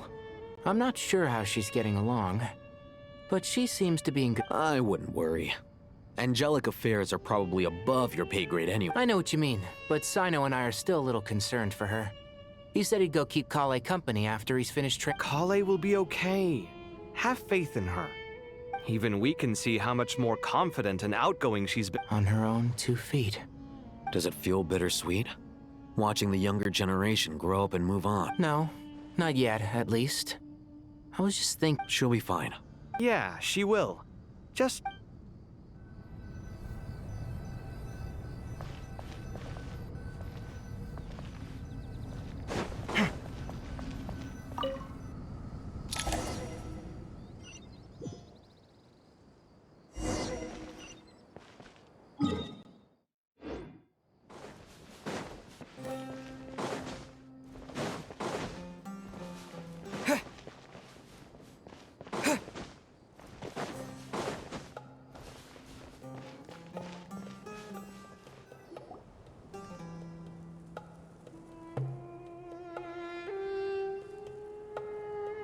Traveler from afar, do you worry for the fate of Sumeru as well? Whoa! It's Sobek the Crocodile King! Greetings, Crocodile King. Please be at ease. I'm just here to chat with you about Lesser Lord Kusanali. Sounds like you really care about her. Yes, although to be exact, it is a mixture of both concern and curiosity that I feel. Speaking of Nahida, Paimon was wondering how she's doing. Wait a moment.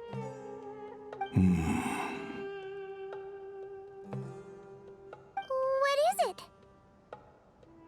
I tried calling out to a pep, but there was no response. This can only mean that she is focusing all her energy on taking care of Lesser Lord Kusanali. All the gods who served King Deshret seemed super surprised to hear that a pep agreed to help Nahida. Guessing she made a bad impression on you or something. Are you aware of the history between her and our king?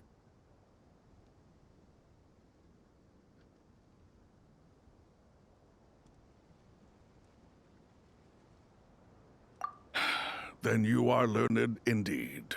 I'm glad to know that Sumeru has the support of someone like you. At the end of his life, King Deshret tricked the Dendro Dragon into swallowing him whole, leaving her to bear the torment of his sins. The Dendro Dragon despised King Deshret, yet he outwitted her.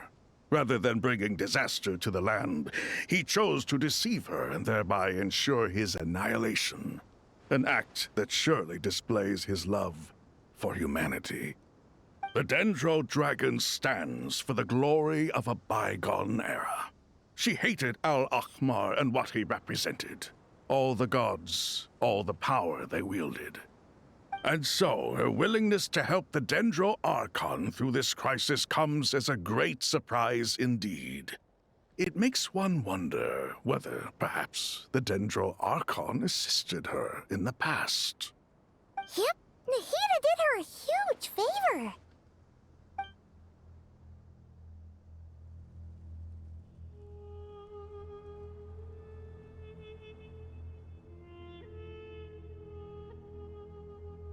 So Lesser Lord Kusanali put an end to the Dendro Dragon's many long years of torment. As much as she loathes the Seven, a pep knows kindness when she sees it. No wonder she was willing to make an exception.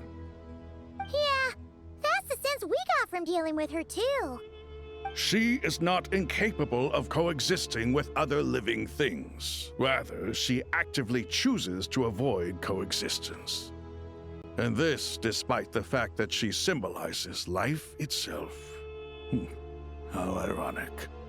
All of this being said, I wouldn't expect too much from her if I were you. Nothing will change her hatred towards humanity and gods. We'll keep that in mind. Anyway, how much longer do you think Nahida needs to stay with the pep? For all we know, the Fatui might still be in the desert. Just to be on the safe side, why don't we grab anyone who isn't busy right now and go look for her? I'm alright, Paimon. Huh? Was that Nahida's voice? It seems the treatment was effective. Since when do my deeds require your evaluation?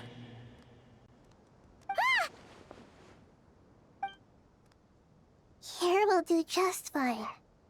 I had no intention of taking you any further. One ought not expect greater generosity than they have earned. You always hide your kindness away like an oasis within a sandstorm. Only those who make it through the swirling winds can know just how beautiful that oasis is, and how much hope it brings. You dare appraise my being? No, I'm expressing my gratitude. I want to thank you for sharing your precious life force with me.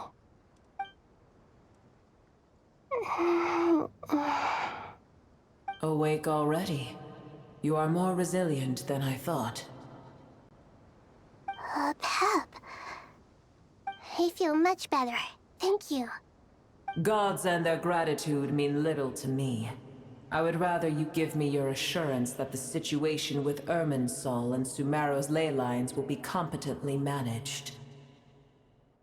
If I suffer any ill effects from the ley lines, you, as the god of this land, will be held responsible. And you would not enjoy being held to account by me. I understand what you require, but I would assume this task even if you did not demand it. Sumeru is my responsibility. I must resume my duties as soon as possible. A farcical notion. God of Sumeru, I hope you realize how unextraordinary your strength is. And yet, maybe it is precisely what defines me. A god of wisdom is not meant to rule by force. Then hold steady. We go forth. Well, I'll be. Is that a pep? Do my eyes deceive me? Of all places, the Dendro Dragon has decided to visit the mausoleum of King Deshret? I see that after all this time, El Ahmar's menagerie of ministers remain as vile as ever. It's a pleasure, Dendro Dragon. Had you arrived but a little sooner, you might have attended a meeting of the Seven Pillars. What a nauseating thought. You are not the first insects I have had the displeasure of dealing with today. A swarm of them tugged on my tail on my way over. Goodness knows what hovels they crawled from. Why do all the creatures of this world remain so lowly after all this time? What did you do with them? I cast them away. What would you have me do? Keep them as trinkets? Boer, this is where we shall part ways. To be clear, I do not wish to see you or anyone else here ever again, unless absolutely necessary. Then I wish you peace as you return to your dwelling place. It matters not to me. Simply refrain from bothering me again.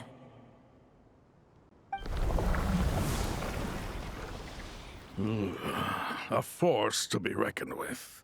At times like this, I feel glad that she has no interest in any of this. Hold on, just hold on, okay? We're almost there. We made it! Huh? Wait, that voice! It's...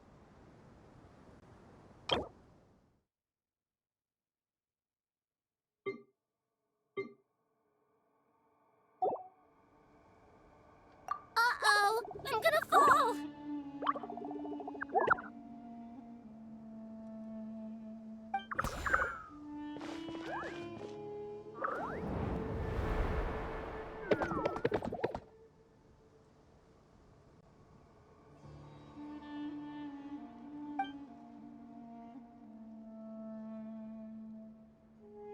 Well, that's a relief. A pair of safe hands indeed. The Dendro Archon's familiars. They are the last thing I expected to see here.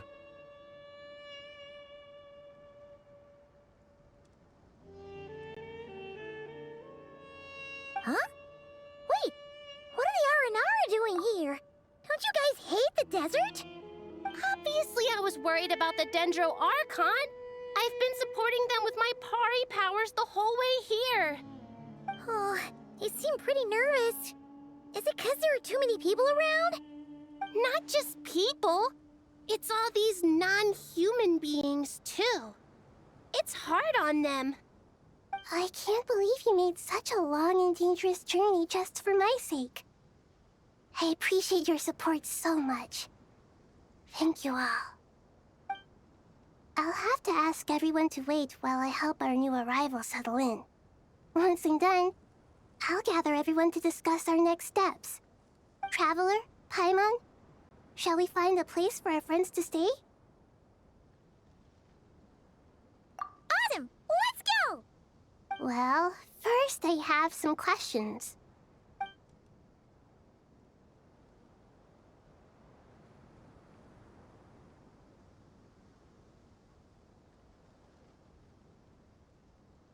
Okay, I think that covers everything.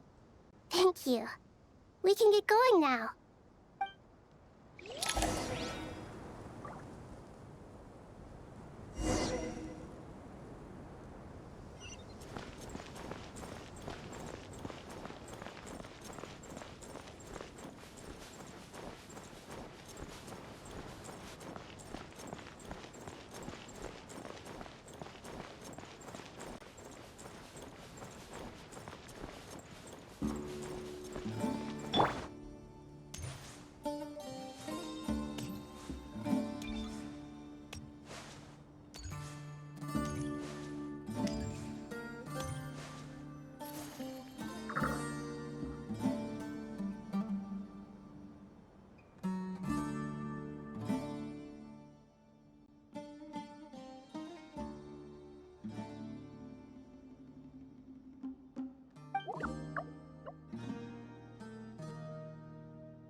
Hello, everyone.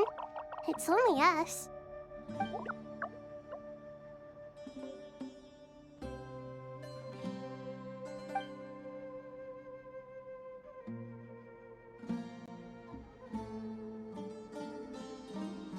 It must be very tough for you coming all the way out here, especially since you don't like the Voluka. Is everyone back in Vanarana doing well?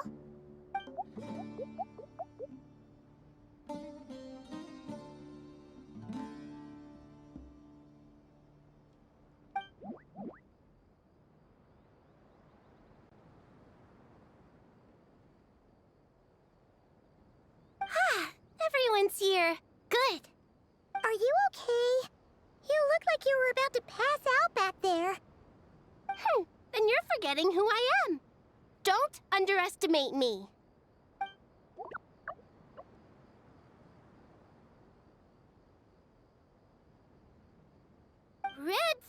Oh, excuse me! Are you comparing me to Paimon?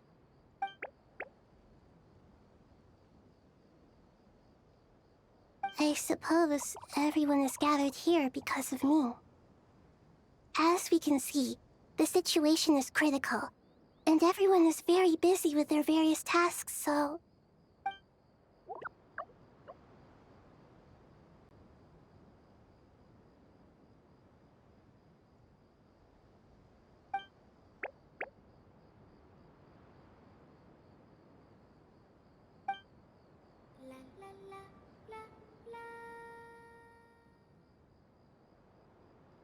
I can't thank you enough. Right now, we're focused on restructuring Aru, processing excess information, and helping restore everyone's confidence. I'm sure you'll find it all very straightforward. I can help too. Just let me know where I'm needed.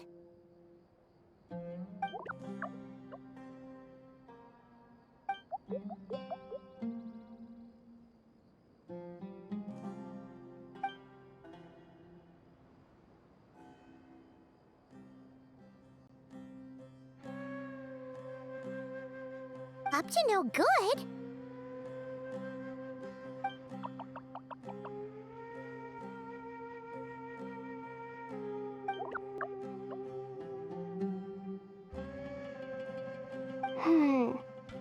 That definitely sounds suspicious. Traveler, Paimon, I have other work to attend to here that needs to take priority. Could I trouble you to investigate the situation Arabalika spoke of? No problem. Leave it to us. Thank you. I'm counting on you.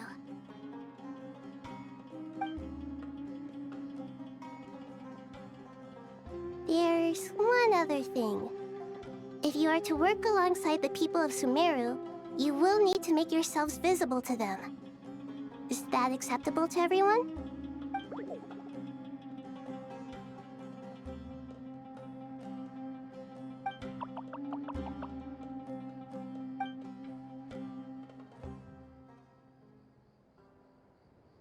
There's nothing to fear. No one here will hurt you. But if you do feel afraid, don't worry. Just call my name and I'll be there. Very well. Now, I shall bestow a small blessing upon you all. Whenever people see you and interact with you, from the moment their gaze meets yours, they will experience the most beautiful of dreams.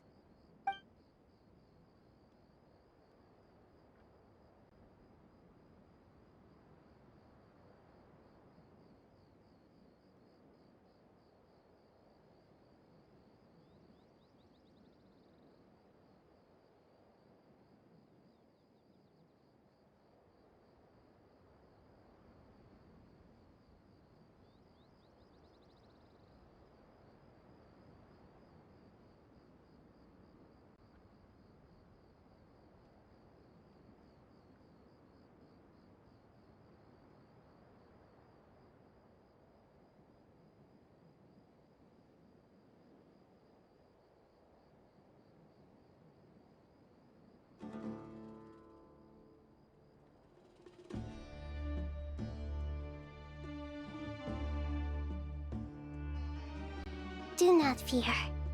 We will face it together. This too shall pass.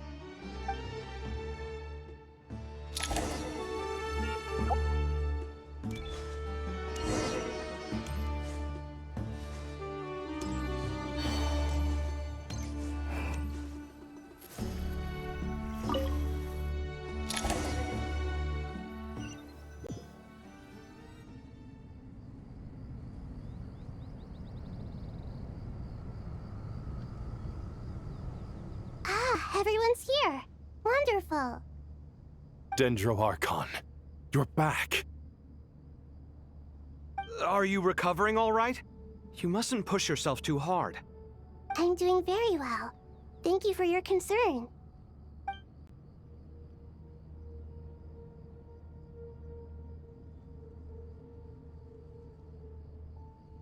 I see. Using the power of Aru to reboot the Akasha and gain access to Irminsul. It's a sound plan, although... I regret to be the bearer of bad news, but with the state that Irminsul is currently in, it's impossible to access via traditional means. Even the Akasha won't change that. Alas, we had feared this may be the case. And what about non-traditional means? Non-traditional means? Are you saying... Desperate times call for new measures.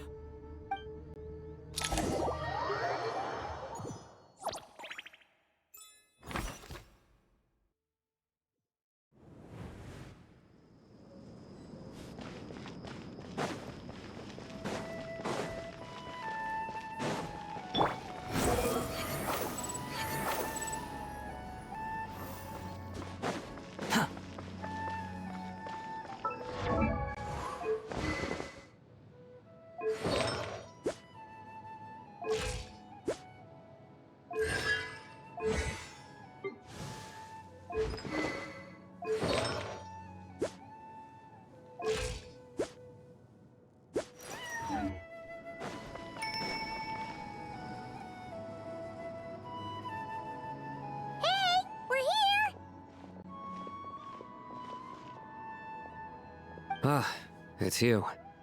Is there a situation?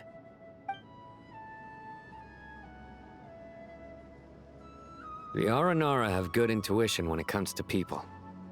In other words, there may well be a traitor among us. Given everything that's going on, I'd be more surprised if there wasn't. Miss Nefer, as a professional intelligence broker, I trust you have a solution? Not one that I'm willing to volunteer. What's in it for me? Let's say I'll treat this as a pilot project aimed at expanding your intelligence operations. Whatever business you're in, an avenue to demonstrate your abilities could never hurt. I like the sound of that. Glad we're on the same page. Given that you rarely set foot in Sumeru, practically no one at Caravan Rebot knows who you are. I take it you've read the files on everyone in the area? Yes. I also skimmed the list of evacuees, and am more or less up to date on where everyone stands. Any initial suspects? Limiting the scopes to males whose recent activity could be viewed as suspicious. I've identified 3 names. The Aranara saw 2 people talking, but currently we only have 1 suspect. The other person was probably just a messenger, and in all likelihood has already left Caravan Rebot. Everyone is heading for the desert per the evacuation order. Anyone willing to turn back at this stage is almost certainly with the Fatui. There's no way it was a spur-of-the-moment decision to act at a time like this. This spy must have been planted long ago. We need to smoke him out from wherever he's hiding. Sounds like you have the beginnings of a plan.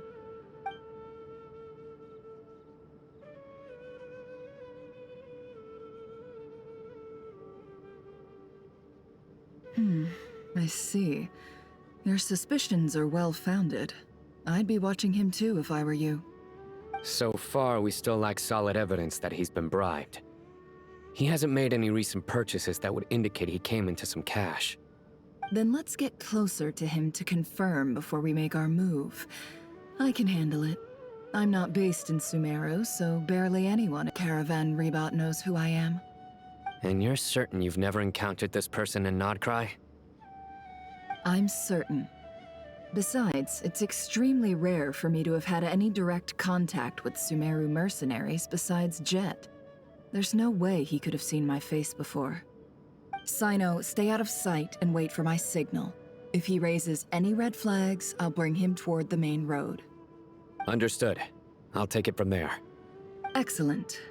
Well, it's a pleasure working with you.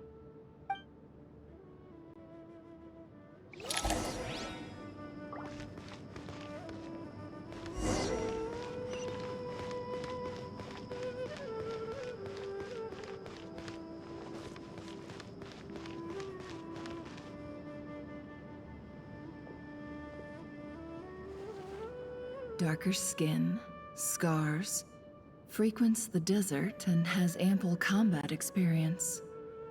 Nothing unusual about how he dresses or acts. What's that he's looking at?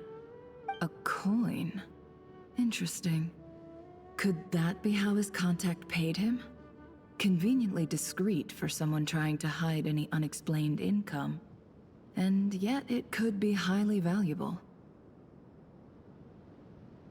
Sorry to bother you. Has everyone here already left?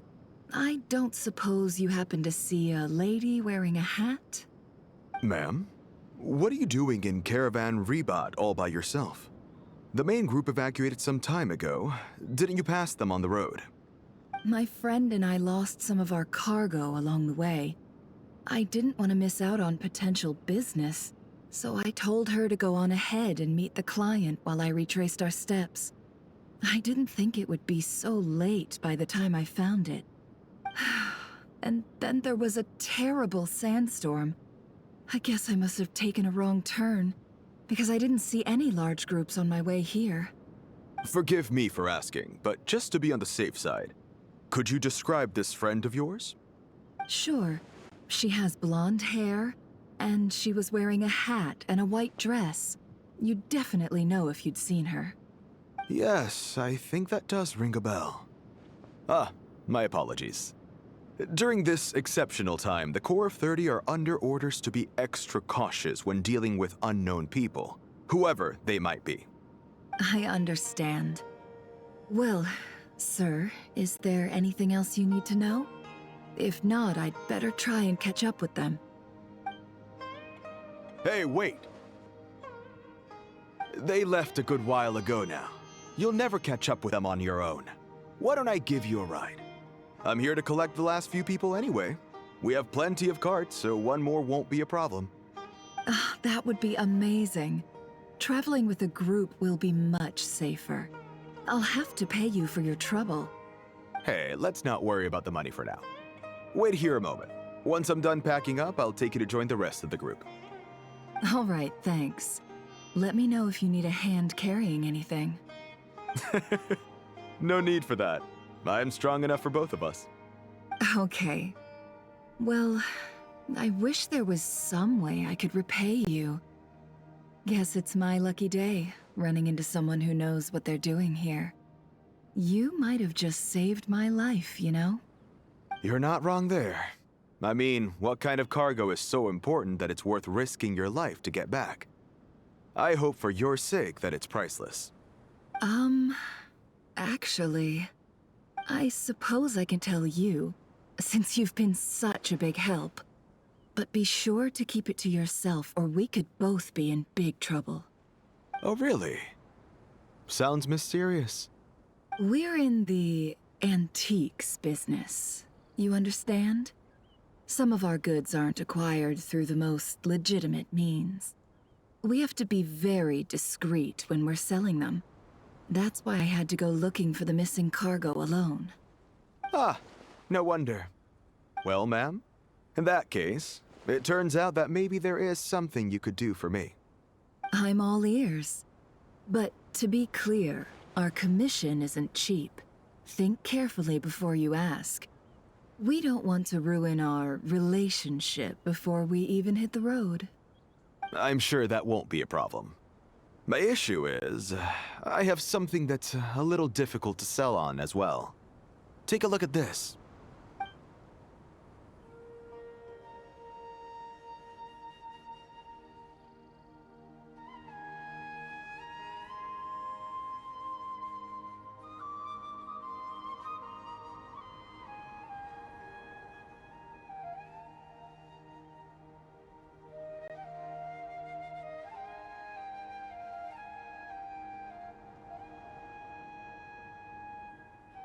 Pure gold. That's quite something. How'd you come across it? Dig it out of some ancient tomb? If you look hard enough, there are many treasures to be found in the mausoleum of King Deshret. It has no distinct Snezhnayan markings. That'll be why he's going with that story. And he clearly doesn't want to arouse suspicion, so he's on the lookout for an opportunity to make a quiet trade. Surely you have an existing business partner. Won't they take it off your hands? I hope I won't be attracting the wrath of my competitors by helping you sell this. The shop I used to work with is having cash flow issues at the moment after losing some money. I'm under enough pressure as it is without having to deal with them. On the off chance anything went wrong, I'd never get my money back. I understand. Gold is the last thing that traders with cash flow problems want to see. Well, in that case, I think we can work something out. As it happens, I'm just about done packing. Shall we make a move? Sure. Let's walk and talk. This evacuation was a huge operation. They needed a few people to stay behind and tie up loose ends. And I ended up being one of them. You're lucky you ran into us in time. I certainly am. I don't know how this happened. One thing led to another, and look how it ended up. I just hope our client doesn't get spooked and cancel their order. Fingers crossed. But either way, life goes on, and we all have to make a living somehow.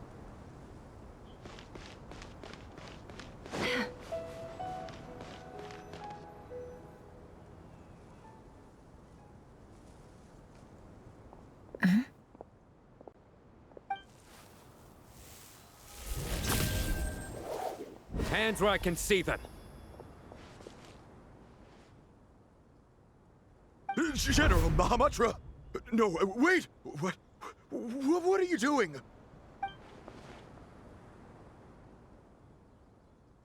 This is the coin?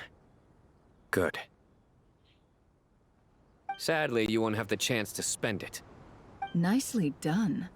Looks like Sumeru's Matra are a well-oiled machine nowadays. Unmarked gold coins are quite difficult to trace. Thanks to you, we have secured the evidence. Here's what's gonna happen.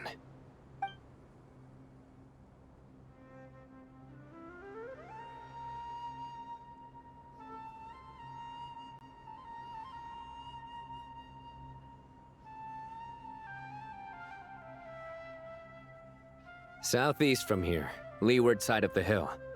That's where he's meeting his contact. Great work. Candace tells me your interrogation skills are highly effective. Hers are quickly catching up. She's improved a lot in recent years. Looks like it's over to you for the next step. Because I'm quickest on my feet? Because you know how to trail a target. Plus, it'll be easier to monitor their activity from the air. Fine. I'll be quick. One more thing. The Traveler just brought a message from the Dendro Archon. Once you're done with this, we're to meet up at the mausoleum of King Deshret. Got it. Will do. Are you sure you'll be okay on your own? Gee, I don't know. Maybe you should come with me. Okay. Then Paimon's coming with you. Really? You do know this is a stealth operation, right? Meaning, you have to be quiet? Paimon, are you sure about this? Well, Paimon at least wants to give it a shot. Like everyone says, if you never try, you'll never know. Besides, being the best guide in Teyvat has to count for something. This should be a piece of cake. Fine. Join me if you want. But be warned, if anything goes wrong, I'll have to gag you and shove you into a bush. No need! Paimon will be super careful. Promise! Good. Then what are we waiting for? Let's go. Ah! Coming! Coming!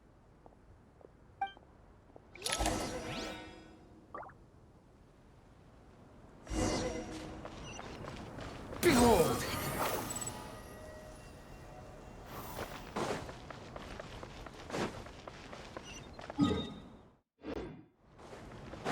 The wind rises.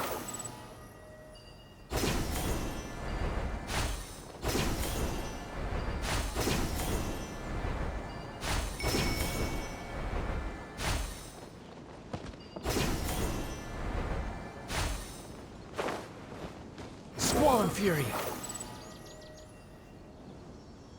Wait up! Hey, slow down, will ya? We're here. Now we wait. Okay, yeah, cool. Cool. What's on your mind, Paimon? Huh? Nothing? I thought all you cared about besides being a guide was food and sleep. Why the sudden urge to go on a dangerous mission? What's that supposed to mean? Paimon's been on plenty of dangerous missions before. But never on your own. You hardly ever leave the Traveler's side. Just saying. I'm kind of at loose ends right now. So if you did want to share, I suppose I'd have to listen. If not, suit yourself. Makes no difference to me. Hat guy? Do you think Paimon is useless? What? Where's that coming from? When we were in Notcry, Paimon suddenly realized something. Even though Paimon's with the Traveler every single day, whenever we face real danger, she can't do anything to help. Paimon doesn't get like this very often. She just got really scared when the Traveler got kidnapped that time. What if he never came back? What would Paimon do then? And the more Paimon thought about it, what she felt. But Paimon doesn't want to be a burden. Paimon wants to be a friend who's actually useful. Does that make any sense? You know, that feeling of just being completely useless and... Oh, Paimon probably sounds so ridiculous right now. You asked the right person. Boy, do I know that feeling. Oh, that guy. I'm not gonna try and encourage you. What I will say is this. When you start doubting yourself, you have two choices. Give up or change. You have to make the decision to move forward. Otherwise, no amount of consultation from other people is gonna help you. So ask yourself, what do you want? To get stronger? To learn more? Whatever it is, go do it.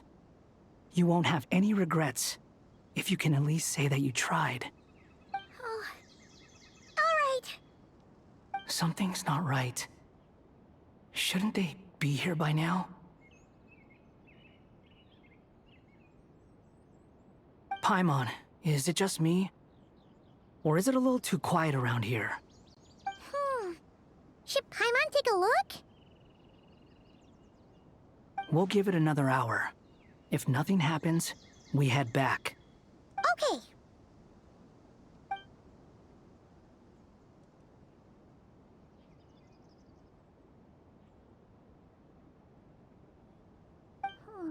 How strange. We've been here for ages. Where the heck are they? Have we been stood up? What is it? Did you think of something? Something feels off about this whole situation, but I can't quite explain why. We know for sure that the guy Sino caught had something set up, yet somehow his contact is a no-show. So, either the handler got caught, or, more likely, they decided to cut our guy loose. But how would they know to do that? Wouldn't they at least send someone here to check things out? That's the problem. They couldn't possibly know what's happening here. Unless...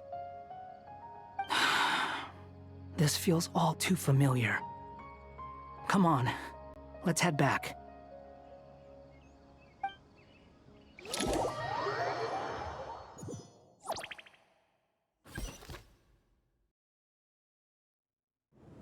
Even though this isn't a formal meeting, I'd still like to start by saying how grateful I am to each and every one of you. Thank you all for coming here and standing by our side. Shesipank and Bennu are currently assisting the scholars with the maintenance of Aru. Please forgive their absence. As for Hermanubis, may he rest in peace. We remember him with great fondness. There have been times when I imagined what it might be like to meet you all. Now that it's really happening, I feel quite emotional. Time has taken many things away, but that which remains is all the more resilient. I must say, there is one thing that rather surprises me. You appear to be in good spirits, Lesser Lord Kusanali. But even so, I can sense that the life force given to you by the Dendral Dragon has far from fully resolved the problem of your vitality. Oh no! So even a Pep's power didn't work? Don't worry, Paimon. It worked very well indeed. The issue is how closely I am tied to Irminsul. Until the problem with it is resolved, there is no way I can fully recover. Sumeru has undergone tremendous changes during your absence. When gods pass away, inevitably, people's faith in them grows weaker. You must have sensed it already. Your power is not what it once was. Regrettably, this is true. I too have grown weaker due to the effects of Irminsul. Right now, we're all in quite a sorry state. Then what do you suggest? We take all the help we can get. Sumeru is our shared home. You and I, gods and humans alike. We must unite all our strength in this moment. Though Al-Ahmar is no longer with us, the alliance between the three gods remains in force. Regardless, as subjects of our king, we have a responsibility to support Sumeru through this catastrophe. Not to mention that it was the people of Sumeru who released us from this prison of Aru. Times have changed, and the people of today possess greater wisdom than those of the past. You really know how to give a rousing speech, Goti. Now then, let us learn more about your plan. The brightest minds of the Sumeru Academia are busy opening and renovating Aru. They claim it has something to do with Irminsul? Correct. Irminsul has existed in Teyvat since the very beginning. But during the Age of the Dragons, it did not possess the significance it holds today. After the heavenly principles arrived, the power of the Light Realm was divided into elemental energy, and Irminsul was refashioned as a device that records and preserves all information. Since then, everything in this world has been inextricably linked to it. As the Dendro Archon, I have a duty to protect Irminsul. To Sumeru, it is both a national treasure and undeniably a major threat. Teyvat has seen many upheavals in the last few years. The most recent of these was a major crisis in Notcry, which forced Sumeru to be even more vigilant than usual. I made sure to monitor all pathways through which an outsider could potentially transmit themselves into Irminsul. But despite my efforts, a major problem still arose within. I still believe that someone has actively invaded Irminsul. But rather than taking any of the pathways I referred to, the intruder chose instead to utilize the most direct route, and the only one that cannot be protected against, by entering Irminsul through death. I see what you mean. You cannot simply stop all deceased souls from returning to the ley lines because of a potential invasion that could occur at any time. That's right. As important as it is to guard against external threats, I couldn't allow myself to stop the souls of the departed from finding peace. Please, understand how difficult this predicament was for the Dendro Archon. Defense has never been an easy task. After Irminsul was invaded, my authority was quickly restricted. Soon after that, the tree began denying access to any connections. I'm sure you feel responsible, but you are not to blame. No one can predict every possible disaster. There will always be trials and tribulations for the world to endure. But the people of Sumeru should not have to endure this. We must find a way to break through the lockdown and connect to Irminsul. And this is why you need Aru. Yes. The only thing in Sumeru capable of rivaling Irminsul in terms of overall function and performance is Al-Ahmar's legacy, Aru. All I managed to do before falling into a coma was make some minor adjustments to Irminsul. Using Aru is a last resort, and a move that comes with enormous risks.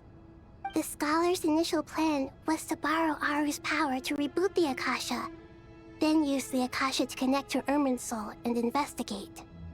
Unfortunately, Irminsul has suffered far greater damage than they first thought, rendering that plan futile. To rise to the challenge, we had to resort to more extreme and far costlier means. This has led to a number of new contingency plans. To reclaim Irminsul, our brightest scholars have made further modifications to Aru with multiple goals in mind. I thank you all for giving them your blessing in this endeavor. Human wisdom has clearly improved over the millennia. You have not only our support, but that of the Jinn, the Aranara, and the Pari. Together, we will do everything in our power to save Irminsul. By the way, when you spoke earlier of an intruder, it almost sounded as if you knew who you were dealing with and what they were capable of. Well, since you ask.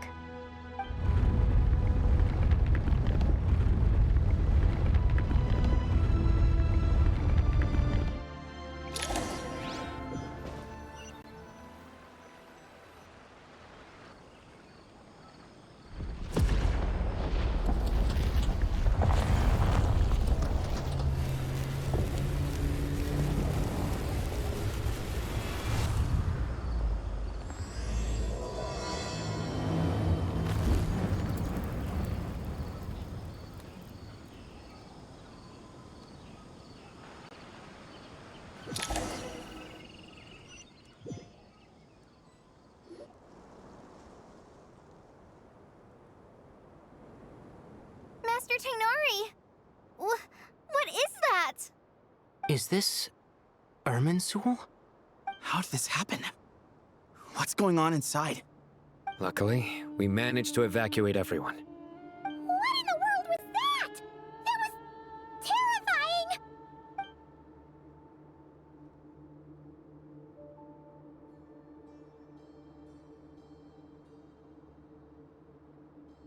Oh my. I understand now, Dendro Archon. You make yourself quite clear indeed. Not once over the millennia has Irminsul been so terribly afflicted as this. Please continue, Dendro Archon. Irminsul's root system is what comprises the ley lines. In the past, it has always been hidden away, going unseen by the general populace. But now, an evil intruder is making it reveal itself. It has become a tree of unbridled greed. A clear sign that a deranged experiment has advanced to a new stage. Blasphemy. From where I stand, an experiment in the name of blasphemy sounds rather improper. But, if we are to honor Dottores' will, this is what we must do. The birth of this tree proves to me beyond doubt that this incident is connected to him. But to explain the situation in full, there is someone I need to tell you about.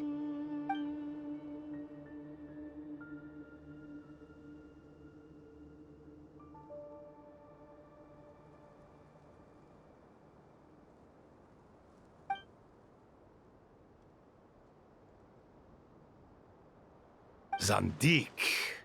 So it was him. I saw him in the desert once. A man of supreme arrogance. So this is where it has taken him. But didn't Dottore die and not cry? How is he still able to do all this? He must still have loyal followers amongst the Fatui. Even so, I'm still unclear as to how he has been able to wield such a profound influence over Irminsul. I can confirm that Fatui forces have arrived in Sumeru City. Furthermore, Irminsul seems to be undergoing some kind of mutation. Evil branches are beginning to grow.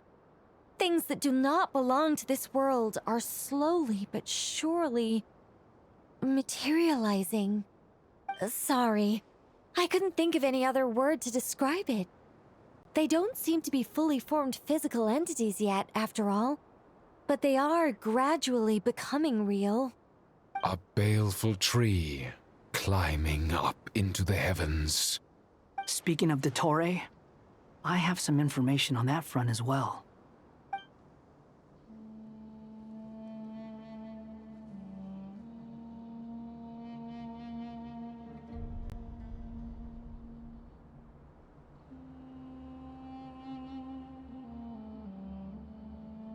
I didn't think it was wise to state this out in the open. But my theory is, the mole wasn't cut off after he was caught. They wrote him off from the beginning. You mean, the Fatui never intended to follow through with him? Then why plant a mole at all? It's hardly a conventional strategy, and the rationale behind it is pretty twisted. But as it happens, I know someone who works exactly this way. And when it comes down to it, his goals are very simple. He just wants to confuse people, so they can't figure out what he's up to. He's been a collaborator of Dottore's from the outset. That fact alone confirms that Dottore is involved with this somehow.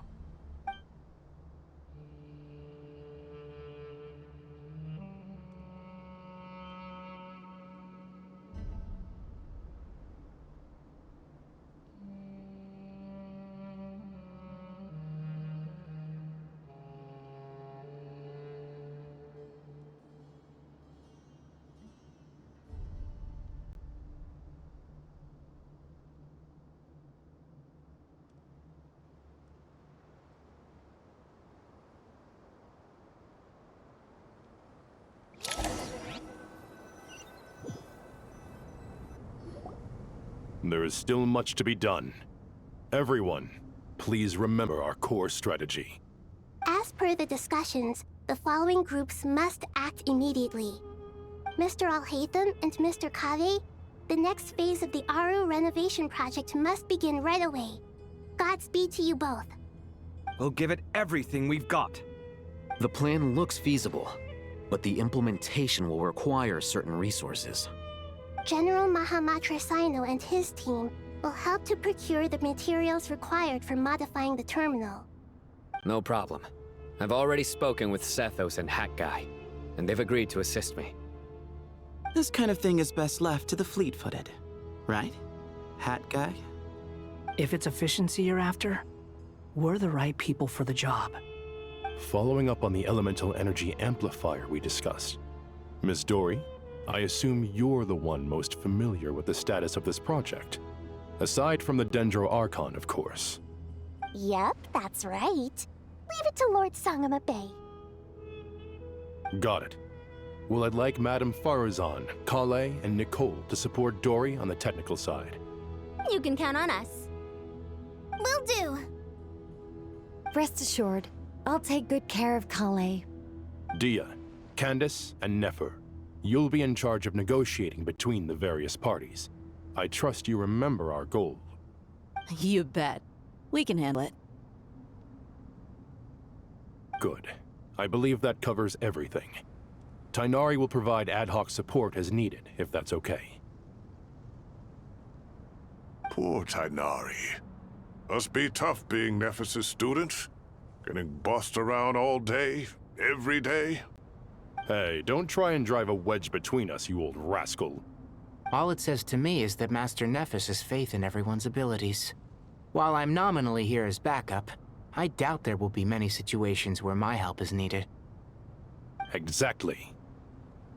Finally, Traveler, you and I will head to the border between Sumeru and Natlan. Once that task is complete, I'll be asking some of you to accompany me to the Eternal Oasis. The Eternal Oasis? I thought that was just a legend. So it does exist after all. Regarding your trip to Natlan, under normal circumstances, a meeting between our two nations would be a far more formal affair. Unfortunately, Sumeru is all but completely cut off from the outside world at present. So regretfully, we won't be able to give the Pyro Archon Mawika the grand reception that she deserves. My apologies for the inconvenience. No point putting too much pressure on yourselves. That goes for everyone. Right. Especially you, Dendro Archon. I'm sure you're still feeling quite weak. Don't worry about me. The Dendro Dragon's life force will sustain me. Plus, we'll be there every step of the way. Nahida will be just fine. Yes. I believe in myself. And I believe in every one of you. Well, time to get going.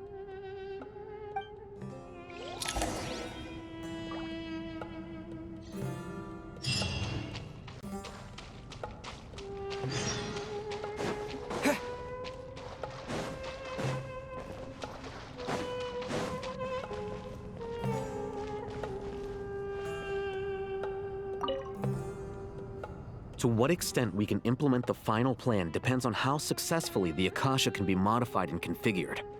And to make sure the configuration works, Aru will also need some further optimization. Yeah, no surprises there.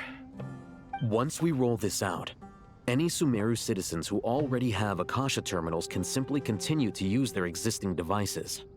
This still leaves us with a significant equipment shortage, though. Many groups of people were never issued Akasha terminals, including mercenaries, the desert folk, and many others.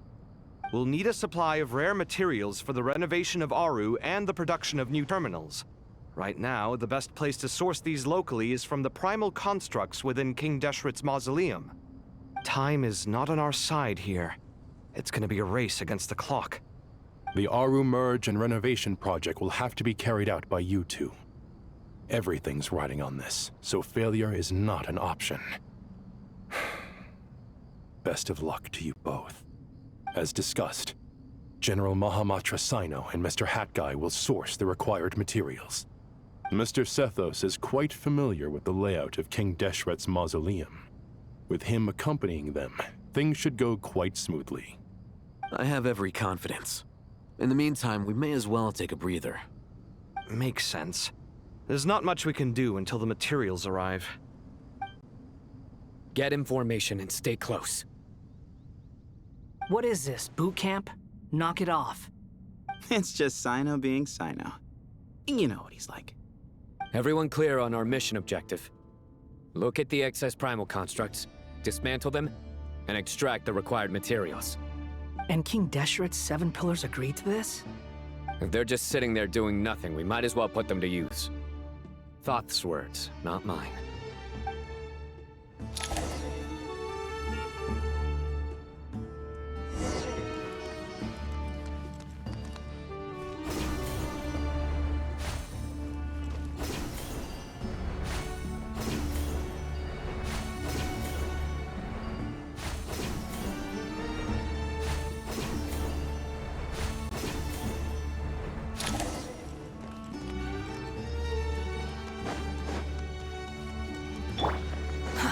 Too slow. Move or be moved! Your sins weigh upon your soul! Guilty!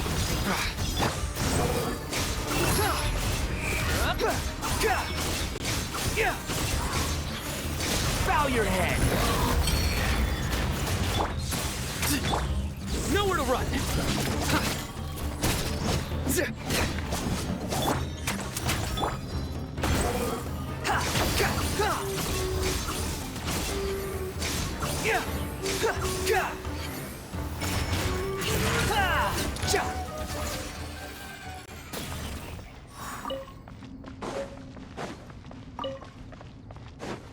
The wind rises.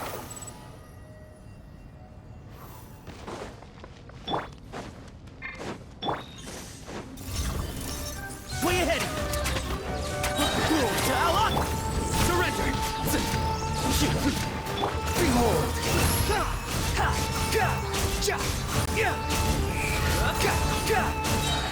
Know your place! Give me some space! Judgment is upon you! Their penance is due! Move or be moved! The wind rises.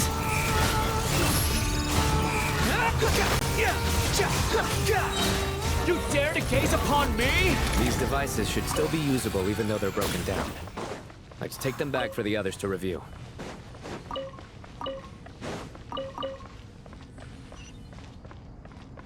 Behold! Search forth!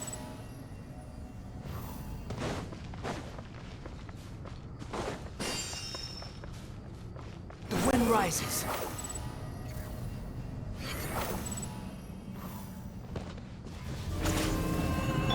Excuse me? Surrender! Behold!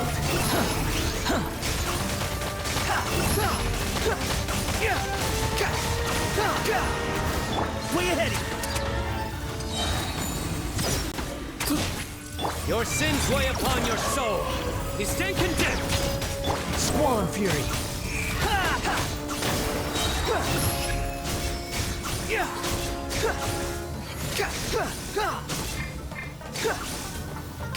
Give me some space! Sieges? Futile! Wretched vermin!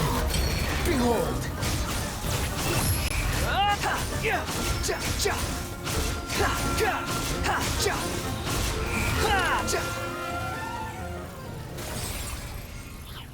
How many do we need again? Enough to make an Akasha terminal for everyone who doesn't own one. I remember you telling me how revolutionary these Akasha terminals were. You've used one before, right? The Academia declared the Akasha to be the most powerful and comprehensive wisdom dissemination system in history. That should give you an idea of how powerful it is. Certainly sounds impressive. Neither Hat Guy nor I have ever had an Akasha terminal. Well, if it all goes to plan, that's about to change.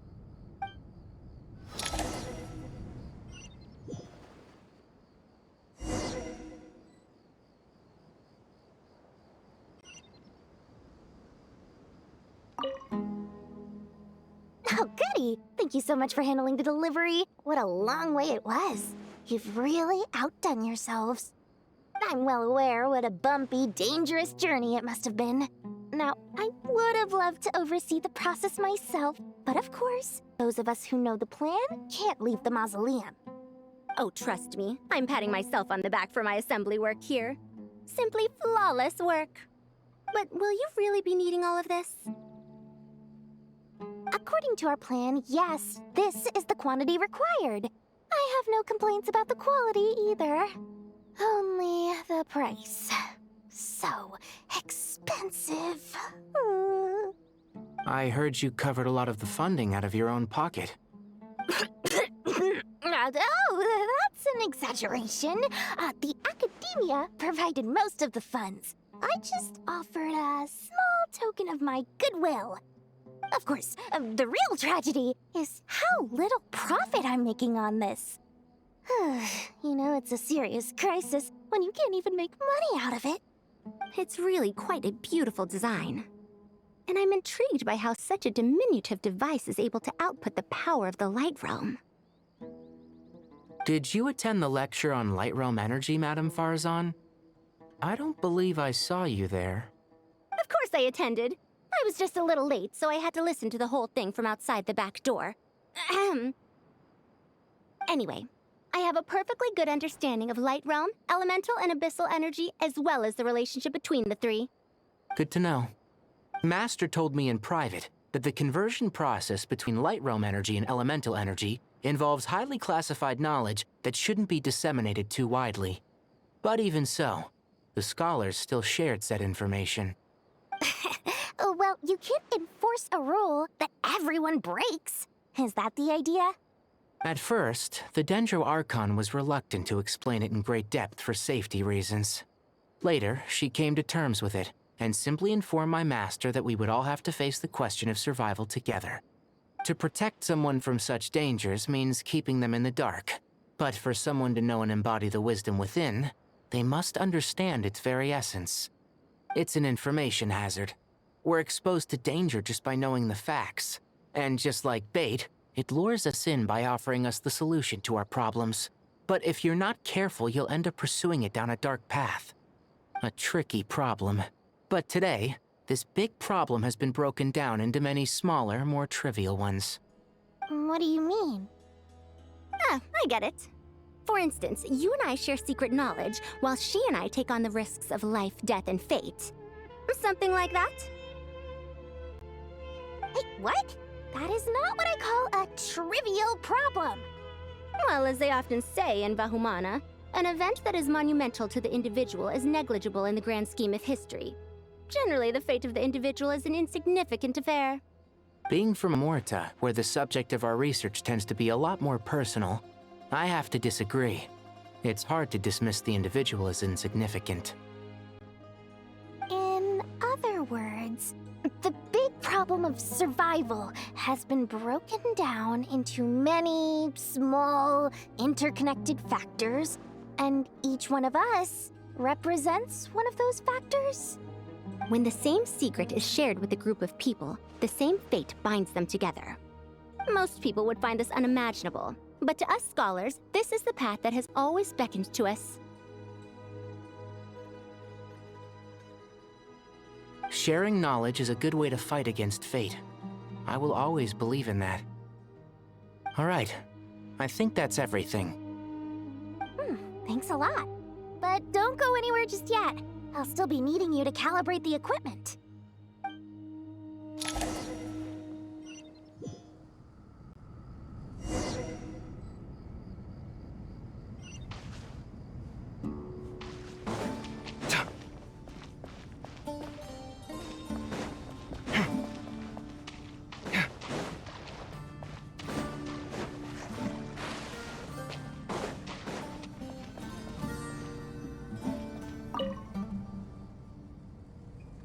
Okay, the materials are ready.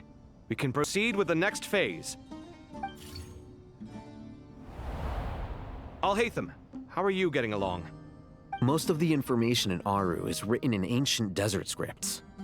Some of this is written in a tribal language, while other parts seem to be a variant of an Oasis script, based on the glyph forms. Oh. Not lost to history, I hope. Some are. All we can do is infer the meaning based on the rules of related languages. Although, this section actually fills in some of the missing historical record. I'm transcribing it so we can bring it back to the Academia. After Aru started up, 2 more lines of text appeared here. Can you read them?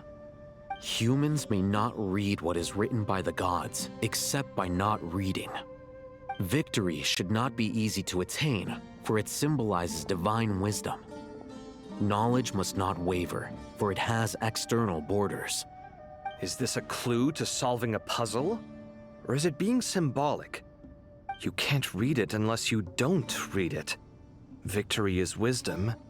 Knowledge is confined by borders. Wait, I think I've got it. It's a metaphor, isn't it? It's talking about...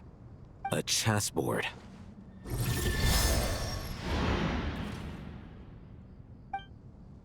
You were right. The youth of today are skilled at solving riddles. Have the secrets buried in the desert not been unearthed over the years all the same? Since Aru is a place reachable through wisdom, this day was bound to come sooner or later. Oh, I've always been against overly cryptic sentences. Don't you get tired of reading and writing all that? Ah, it's you 3. Just in time. We've been delving deep into Aru, and now this board has appeared. I've heard this was how you'd while away your free hours. You must be quite the experts by now in that case. It is true. King Deshret's chess games are some of the most well-loved of all his wonderful creations. If you have ever been to Safhe Shatranj, you may well be familiar with the chess pieces you see here.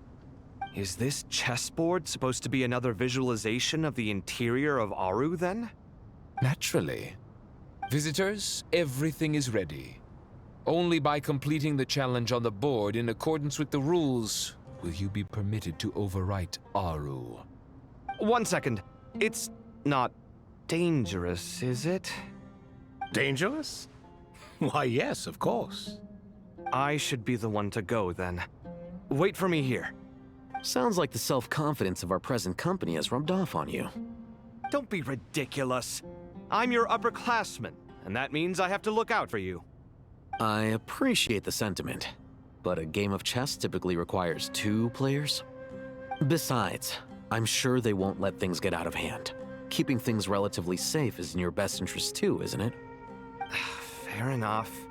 I mean, you guys are controlling the difficulty, so please don't go too hard on us, all right? Ah, but Bennu said he wanted to put some respect into these whippersnappers. All right, all right. Thank you. Obviously, we'll still try to be careful.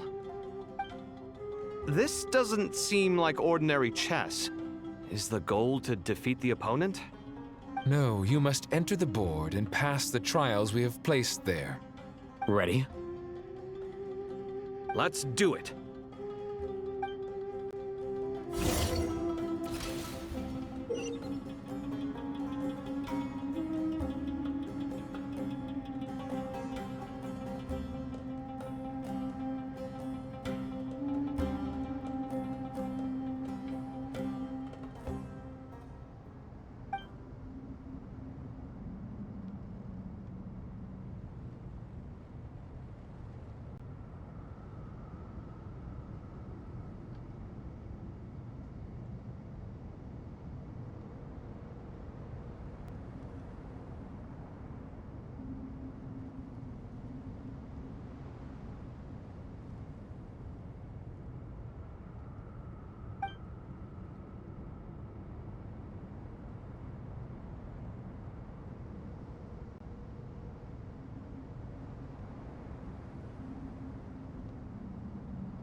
The first trial is posed by me.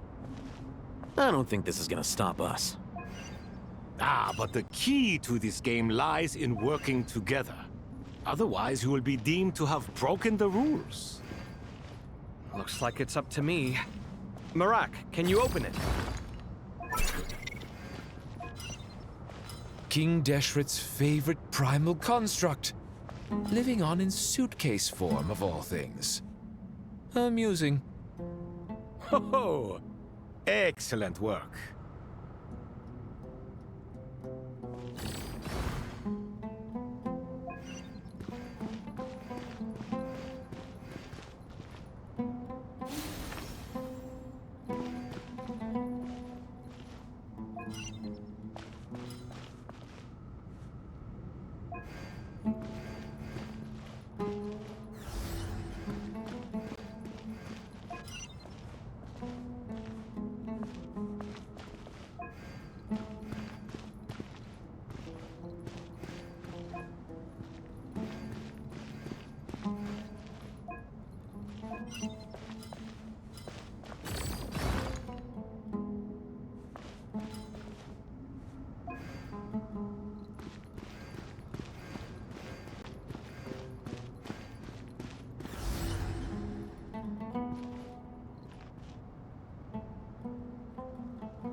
Now is the time for my trial. Now, don't be nervous. I'll make it nice and easy for you. Really? Thanks in advance. We appreciate it.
Ibis King, don't you think this all rather inappropriate? You may as well be handing them victory on a silver platter. Do not expect me to follow your lead. Ha! Suit yourself.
Ibis King, don't you think this all rather inappropriate?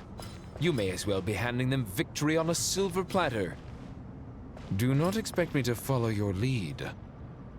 Ha! Suit yourself.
Strange time to catch up on sleep.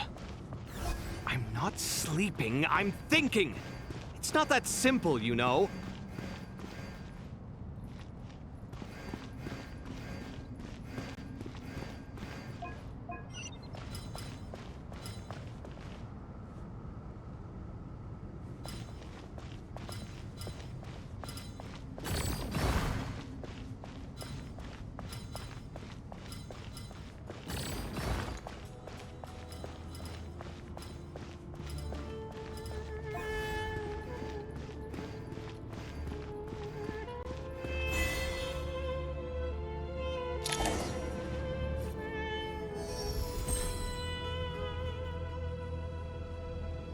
Done.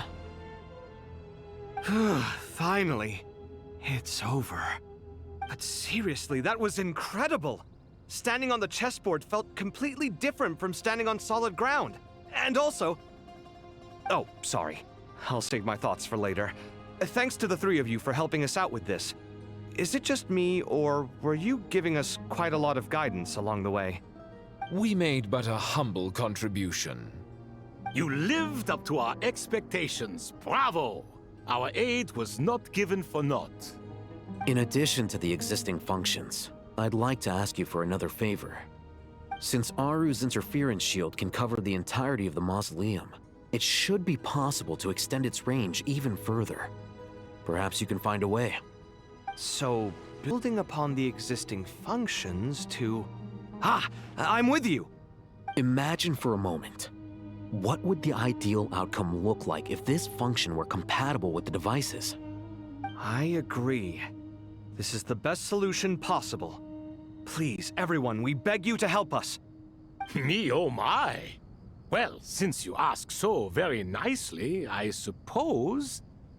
Goti? Croco? What do you say? Naturally.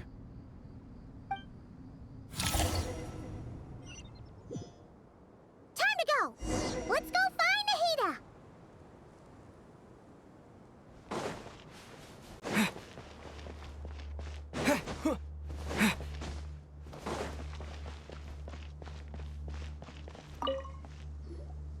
There you are. Miss Nicole truly is an angel. She shows great wisdom in guiding others, and she has already sent word to Natlan on our behalf.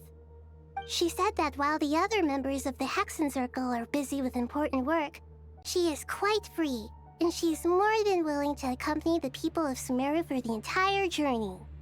Oh, there's Nicole, all right. Always super patient and loves to help everyone out. She's the best. She is. So kind and enthusiastic. Well, time for us to get going. Let's head out.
This should be one of the closest places to Natlan in all of Sumeru. There's the barrier Nicole and Nefer mentioned. It completely cuts this nation off from the others. But why? Why separate you from the rest of the world now, specifically? And if I'm not mistaken, Irminsul was polluted once before, wasn't it?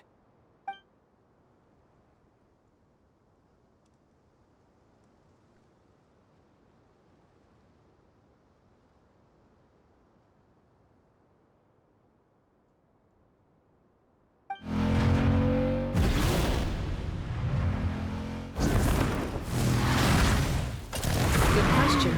I'm wondering the same thing myself. That voice. Mawika! You got here pretty quickly. Hello, traveler. It's been a while. Hello there. Hello, Dendro Archon. Malika, I apologize for asking you to meet at the border on such short notice. I also apologize for not being able to greet you in person. The form in which you see me now is one carried by the Traveler. The real me is inside the mausoleum of King Deshret, and I am reaching out to you with my mind from here. Irminsul has been infiltrated by the Doctor. We must be on our guard, as he can spy on information in the world from within the tree. Fortunately, there is no record of the Traveler in Irminsul, and you are still within Natlan's borders. My records will be preserved in the Night Kingdom, rather than the ley lines. As long as the Night Kingdom remains disconnected from the ley line cycle, the Doctor has no way of knowing my movements. Exactly. So by meeting each other in this way, the meeting essentially never happened. No wonder Paimon didn't come. You were concerned that her activity would be recorded by Irminsul. The Natlanese have heard about the situation in Sumeru. With the borders sealed off, merchants have been forced to stop their shipments. It's pretty serious, and you're the ones bearing the brunt of it. I'd like to address the question you raised at the beginning. I can offer a brief explanation, although it will sound rather cruel. I don't reach this conclusion gladly, but Irminsul predates the heavenly principles. It existed long ago, when the dragons of Natlan were at the height of their power. So even when the people of Sumeru became ill because of pollution, it was not a critical issue from the perspective of Irminsul itself. As long as it continues to function normally, the barrier will not be activated. But this time, the Doctor's invasion has directly affected the tree. That is what caused the barrier to deploy. The heavenly principles established a rule that when Irminsul is plunged into grave danger, a portion of power will be reserved to isolate Sumeru. That way, even if Sumeru is destroyed, the outside world at least has some time to catch its breath. We'd certainly need it. The heavenly principles created almost everything that exists in Teyvat today. To them, preserving the existence of the world and its inhabitants takes priority over protecting Sumeru. Meaning, protecting Sumeru now falls to you. Yes. My own power may be limited, especially compared to yours. But that doesn't mean that we're just gonna sit around and wait for the end. If necessary, I will utilize any and every means at my disposal. Nicole of the Hexen Circle didn't say exactly what this meeting was about. But after hearing everything you've said so far, I think I can guess where this is going. That's right. Nahida and I discussed it at length. We both know how presumptuous this is, but... You need the Pyronosis, don't you? Yes, you guessed correctly. Originally, I only intended to borrow it, but the situation is far graver than I foresaw. So instead, what I ask of you is to please give the Pyronosis to Sumeru. Why do you sound so nervous? There's no need to be shy. Surely a gnosis is pretty important to a god. I guess, but it's not as if losing it would suddenly render us powerless. But I'm sure you don't need me to tell you that. With all the nations you've traveled to, and all the gods you've met, you must have realized that by now. As far as I'm concerned, a gnosis is basically an elemental energy enhancer. But I don't usually use it. You know me. I like to think I'm pretty strong without it. Yeah, not about to dispute that. So you see, you don't need to sweat it. Here, take the Pyronosis. Huh? Just like that? Uh-huh, just like that. To tell the truth, I've always toyed with the idea of giving it to someone who needs it more than I do. I know you accompanied Nahida here to try and increase the chance of success. It's a good thing you did, because your involvement is one of the main reasons you've managed to persuade me. Are you sure about this? Handing over your gnosis just because of me? I won't try to quantify it, but trust me. Handing over the gnosis to Tumaini is far from the craziest idea I could think of. Besides, even if you hadn't come here personally, I think I still would have agreed to Nahida's request. Irminsul doesn't just affect Sumeru. It impacts all of Teyvat. I know all too well how difficult it can be to protect the things you care about. So logically, morally, or however you want to cut it, helping you is the right thing to do. You don't need to tell me the specifics of your plan. Where the gnosis is involved, the tighter the secrecy, the higher your chances of success. Malika, my heartfelt thanks go to you and the people of Natlan. Don't mention it. But now for the hard part. How do I actually give it to you? The Irminsul barrier is right in the way. I have an idea.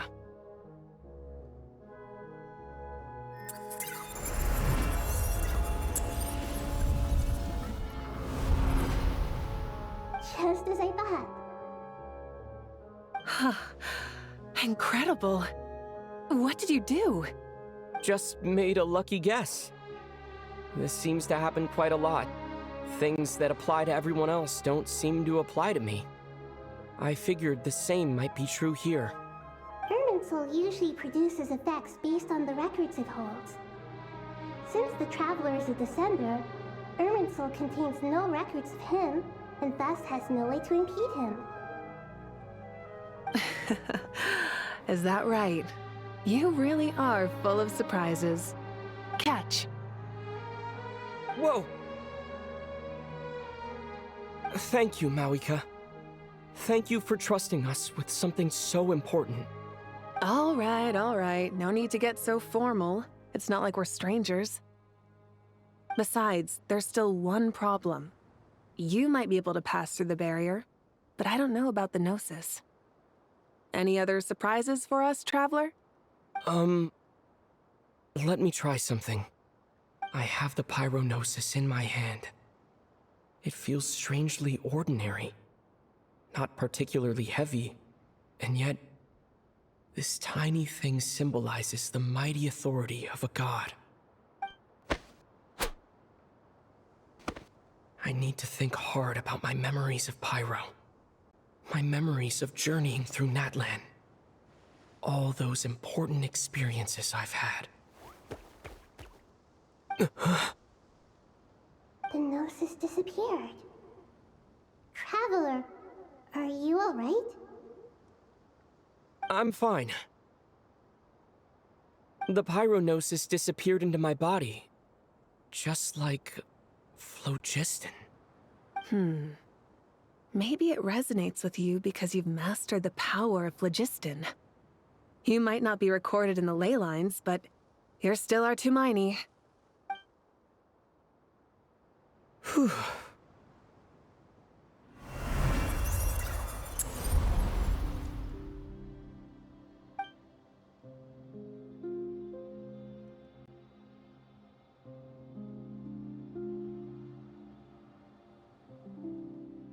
Please allow me to express my gratitude once again, Malika. Pleasure. Well, I've given you all the help I can. The rest is up to you. Good luck.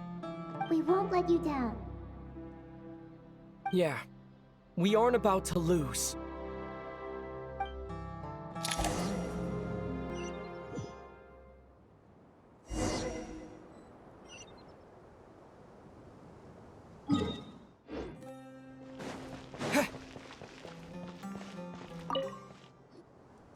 Traveler, Paimon, how are you feeling? Paimon's a teensy bit nervous, but only a teeny tiny bit. Seems like she's gotten way braver over the last few years, huh?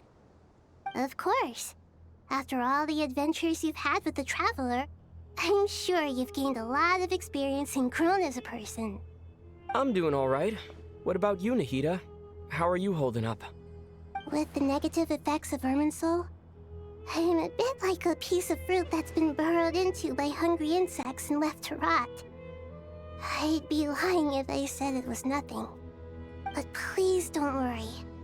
We all know what we're getting into, and we've prepared as well as we can. I believe in everyone. I believe in you. And I believe in myself.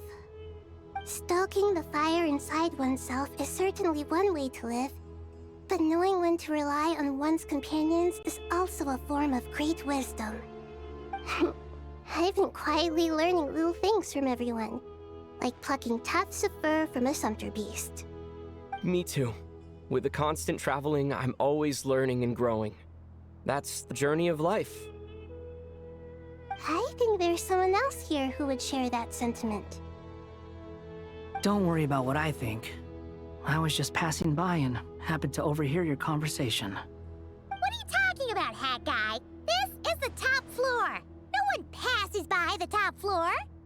Says who? You can fly just like I can. I would have thought it makes sense to you of all people. I don't know why, but I feel a little more relaxed now. It shows that you feel comfortable laying down your burdens in our presence. It means that Sumeru is a place you can trust, where you know we have your back. And we feel exactly the same way around you. That's what it means to be friends.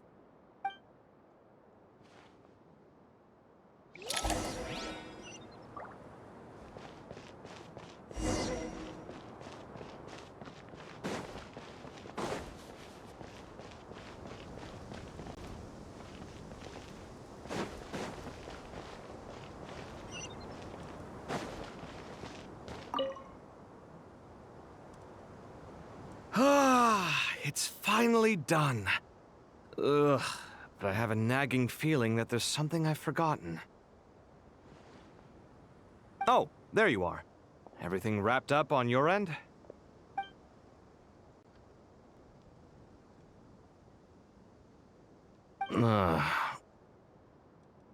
Okay, fair enough. That was a pointless question.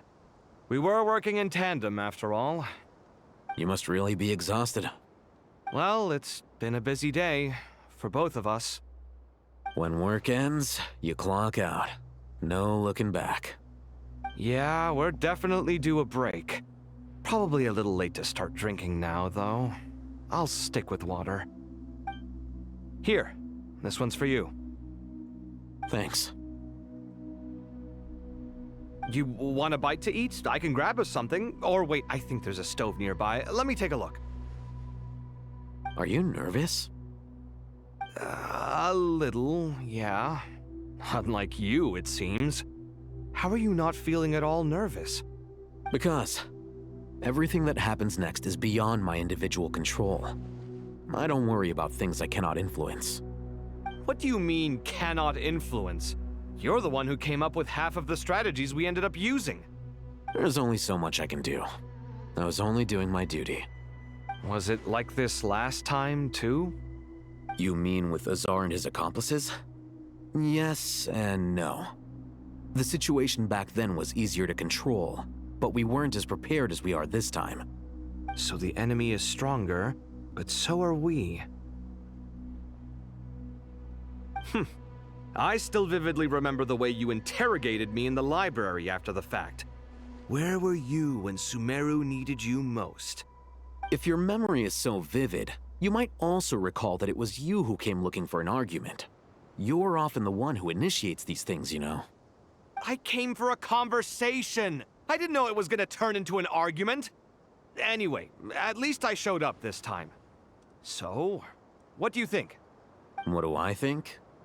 I think we're certainly better off for it. It's good having me around to help out, huh? Absolutely. As a citizen of Sumeru, you displayed a remarkable sense of responsibility in the face of disaster. Certainly feels that way. I just shudder to think how the world would have ended up if we hadn't gotten control of the situation. So, do you think this is what impending disaster looks like? The sky is so clear, and there isn't a whiff of decay or destruction in the air. It's hard to imagine that the fall of humanity could happen on an ordinary day like this. Awful things happen all the time. Sometimes people can stop them, and sometimes they can't. What you and I have done is increase our chances of stopping this one. Lofty ideals may provide no defense at all against nihilism, but perhaps little decisions can. Oh, nothing. It's nothing. I hope everything works out tomorrow. It will. As long as we stick to the plan, our chances of success are good. It's really strange. You're my junior, yet you always seem to act more like an upperclassman than I do. I think it's mostly a matter of temperament. Ugh. Walked right into that one, didn't I?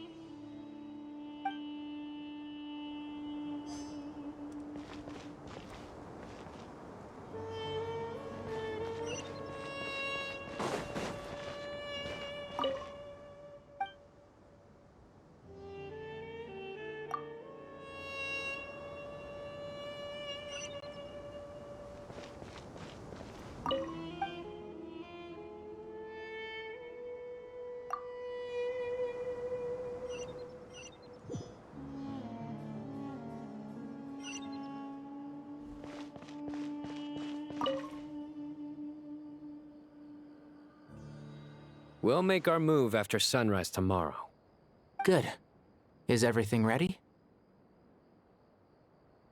As much as possible. That'll be enough. Don't let the pressure get to you. We'll take things one step at a time. That's how we've always done it. Master Tainari! Mr. Sino! So this is where you were. I brought some juice and some water. Would you like some? I know how easily you get dehydrated in the desert, so you should definitely have some water. In which case, I'll have the juice.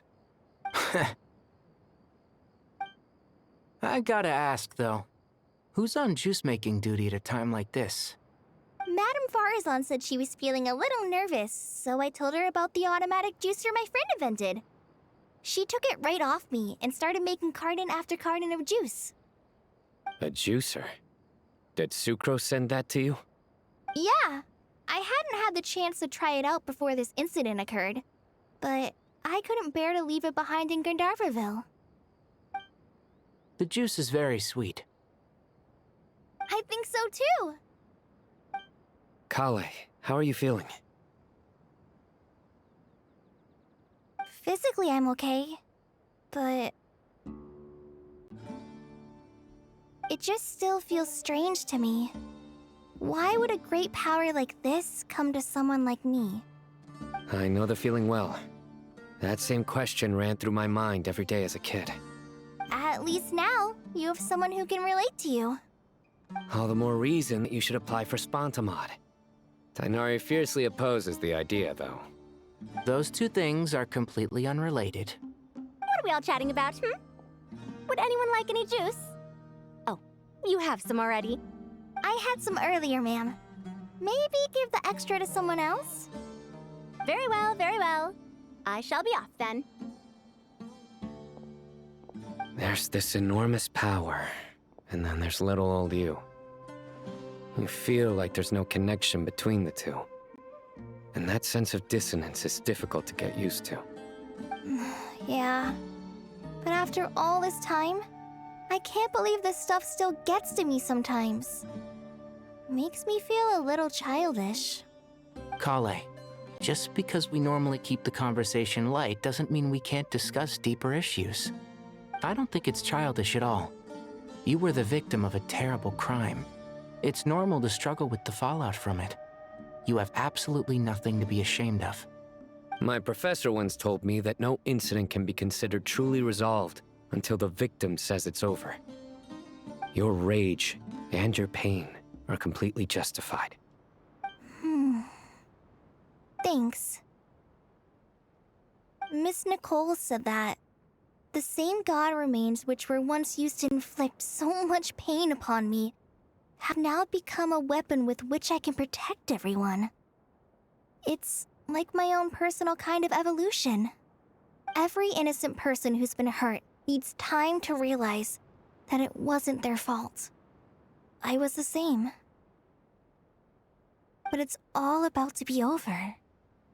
Tomorrow, it ends for good. I don't know if you've noticed, but you rarely stumble over your words anymore, and your outlook has become much more positive. It's a big change from how you used to be. And since this isn't over, you can settle the matter on your own terms. It's time you seized back control. I believe in you. Yeah. Sumiro is my home. And it's so important to me. I have to protect it. No. I will protect it. And once you're done, how about you come back and apply for Spontamod? Stop it with the sales pitch, would you? Hey, excuse me. There are still 3 unclaimed cups of juice here. Why don't you take one each? Ugh, my arms are getting sore from carrying them around everywhere. Madame Farazan, why are you... Here, let me take them off your hands. Thank you, Madame Farazan. Drink up and enjoy my handiwork. I think I'm going to make something else now instead. Please, try to relax, Madame Farazan. Your nerves are starting to get the better of you. I know, I know.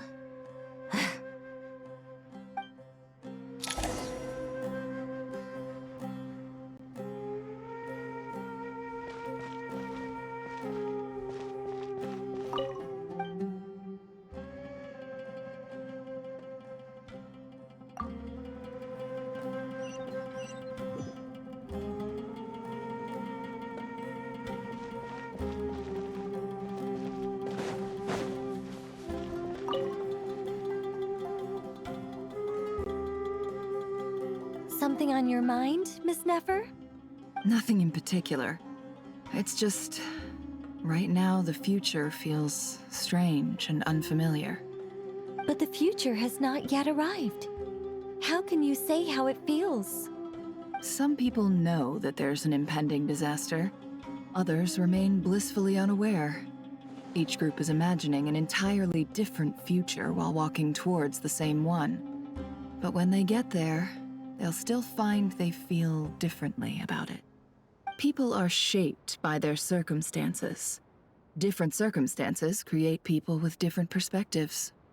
I've always found the perspective of the Vahumana Darshan to be a particularly incisive one.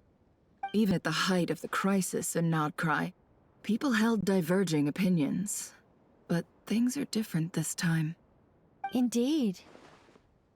Regardless of faith, gender, wealth, skin color, or eye color, everyone in Sumeru knows what will happen tomorrow. The world has never been an especially fair place.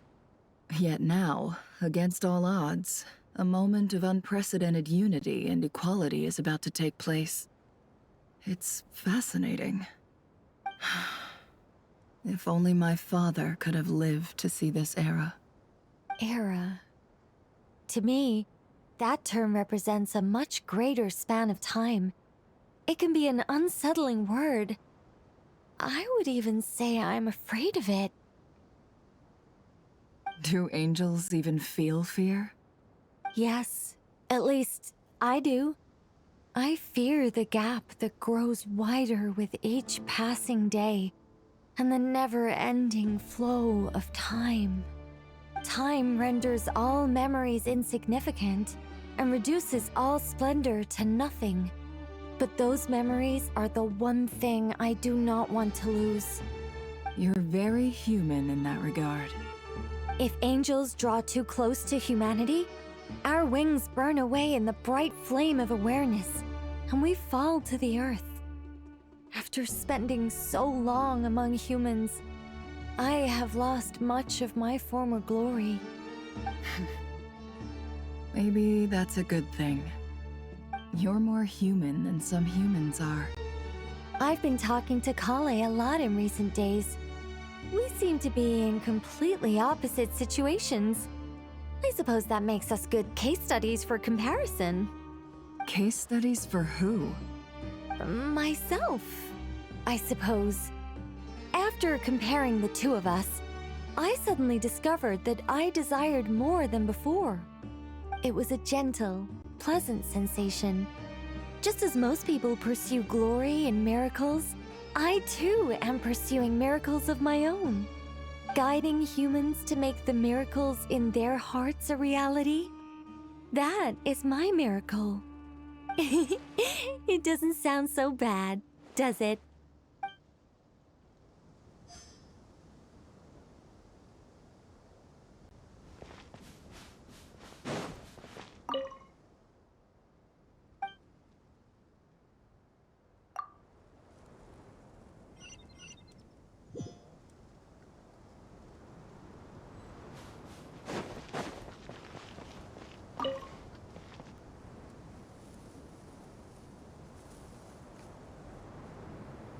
Look at the time. I should head back.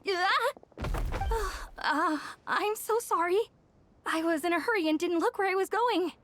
Are you all right? I'm fine. Wait, you're... Have we met? Not exactly. I think we may have crossed paths by the house of Dana before. Oh. You're Hat Guy! From Vahumana, right? You recognize me? The clue's in the name, Mr. Hat Guy. Fair point. It's getting pretty late.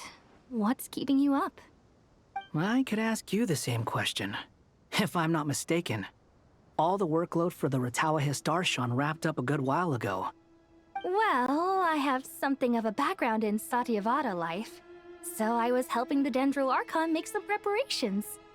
But I must have lost track of time. Did you find the experience enlightening at all? Honestly, it was tedious and uneventful at first. But eventually, I think I did sense some profound truths. But they also brought a lot of suffering with them. I was told that I even shed tears while I was meditating, though I have no idea why. Sorry. I hope I'm not scaring you. Not at all. It just proves you're very accomplished in your research. Good night. I wish you all the best for tomorrow. Thank you, sir. You too.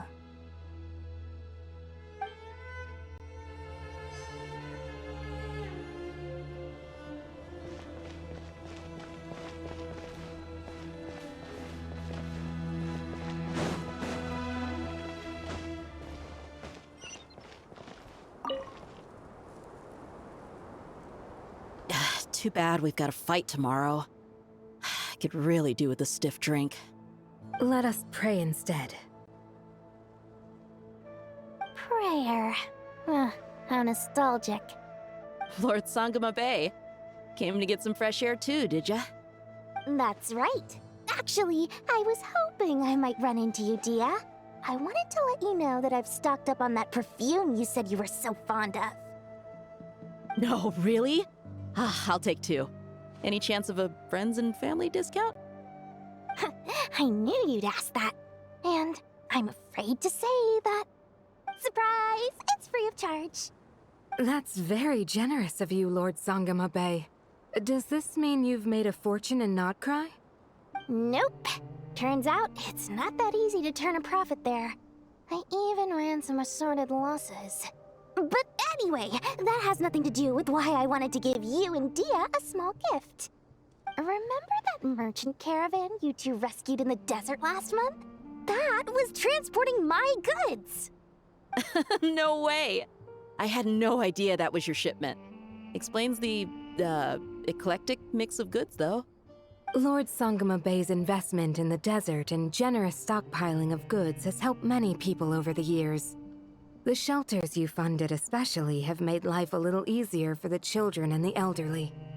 Wait, how did you know about that? Oh, I see. Nefer told you, didn't she? That pesky lady. Aren't intel brokers at least supposed to charge for divulging people's secrets? She and Candace go way back. It's normal for close friends to share things you wouldn't tell to everyone else. Sure, but why did they have to be things about me? That's how Nefer shows that she cares. She wishes for all of us to know what a generous person you truly are.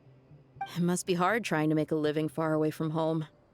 Just because we can tell what kind of person you are doesn't mean everyone else can. Well, maybe her intentions were partly good, but I don't think that's the full story. I'm sure she enjoyed knowing how much it would annoy me. I'm telling you, Nefer's got a mean streak. Definitely with you on that. Does praying help you stay calm? Defending one's home is a just cause. My heart is filled with a mix of anger and hope. Anger. You know, being able to get angry is a good thing. It shows that you're in touch with the real world, and that you have the passion to pursue something you believe in. Oh, my lady? What are you doing out here? Just taking a walk to clear my head. And look where I ended up. Were you praying just now? Yes, Miss Dunyarzad. Would you like to join us?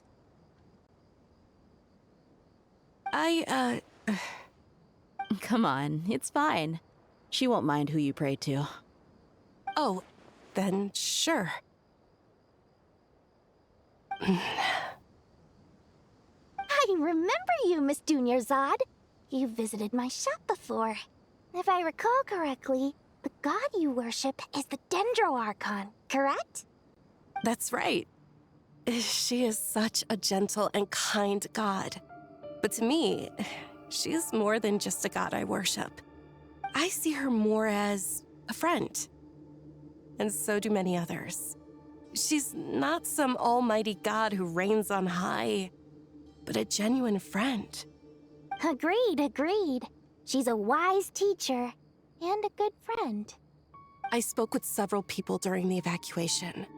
Everyone's aware that tomorrow's battle is one that ordinary people can join too. A battle to fight for our friends and our homeland. Oh, it makes me glad. I can finally do something for those who protected me. You've grown so much since we first met. Oh, a compliment? Ooh, more please. Thank you. My lady, you've always been a remarkably strong and ambitious person. It's indisputable. And that's not just a compliment. It's a statement of fact. What are you praying for? Our beliefs may not be entirely the same, but we both wish for the same thing. I pray that everyone will rise to the challenges ahead and return safe and sound. I pray for the safe return of all my companions.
Time to go!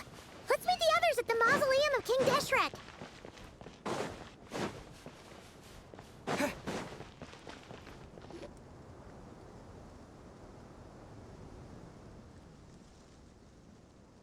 I have not felt this way in a long time.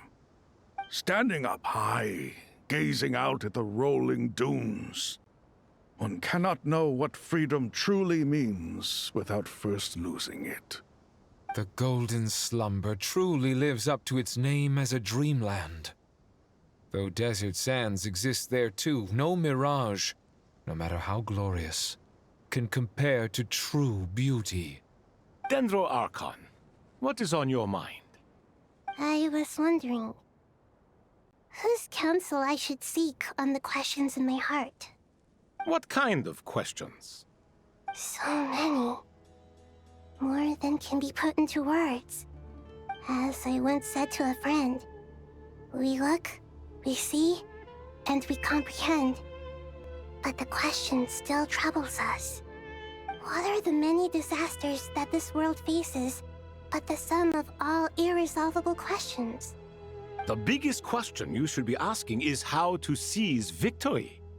Yes. Although, I would express it differently. I must not fail. And so the question I am most curious about now is whether the path to victory will be an arduous one.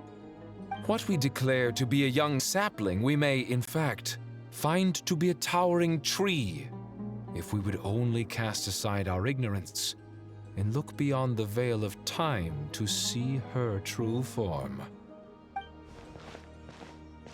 Nahida! just in time. My preparations are almost complete. Ready when you are. We're here too. Miss Nicole! Miss Nicole! You run so fast! I thought I'd get a lot of exercise as a forest ranger, but I can barely keep up with you. Sorry, I got a little carried away. Lesser Lord Kusanali, the equipment is ready, and the modifications to Aru are all complete. As discussed during our meeting, Accessing Irminsul via the Akasha is no longer feasible at this stage. There are other options, it's just... they're a little more extreme, and more technologically demanding to implement. Maybe you should take it from here. The architecture and functionality of the Akasha terminals overlap considerably with Aru. There is reasonable evidence to suggest that one was developed based on the other, or that they both utilize technology of the same origin. As long as the transplant and merge operation succeeds, Aru should theoretically work on a scale greater than the Akasha and approximately equal to Irminsul. It will become the largest active computing device in all of Teyvat. A system this powerful is capable of a lot of different things. In the past, the Akasha was primarily used for one-way information transmission, but I suspect it could also serve as a central bridging hub. In the pursuit of greater knowledge, some scholars have attempted to connect their consciousness to Irminsul through the use of terminals, incense, and meditation. Correct. In academic language, scholars who reach that stage are said to have entered Satyavata life. Hypatia has performed this practice many times in the past, and she was once under my care for a period of time. Right. And this at least proves that there is a zone within Irminsul that can be connected to. that's right. Providing wisdom to the people is one of the very reasons for Irminsul's existence. I think I understand where you're going. Please, continue. In that case, I'll skip to the conclusion then. We need to further modify Aru, merge it with the Akasha, manufacture terminals, and distribute them to every single person we can reach. Every person? Even the desert folk? Yes, everyone. I've already calculated the amount of raw materials we need. So you mean we're going to get new Akasha terminals? Yes, but this time the people of Sumeru won't be using them to acquire knowledge, just to connect to Irminsul. That's the key. When we evacuated the city, we brought all the important assets from the House of Dana, in case we ended up needing them. Fortunately, this included the Akasha system's main terminal. We've checked all the relevant records, and one thing is certain. Nothing like this has ever been done on this scale before, so... Everyone in Sumeru is part of the plan. Whoever controls the people controls the situation. Since this function of Irminsul was introduced, it has only ever been made available to scholars, who don't constitute a particularly large group of people. But by expanding the scale to include all the people of Sumeru, all the individual connections will stack up to create a significant load on the system. Under normal circumstances, Irminsul would be able to cope with the additional load. But with it already being under strain from other activities, its remaining capacity is limited. Thus, it might be possible to shut it down completely by overloading it.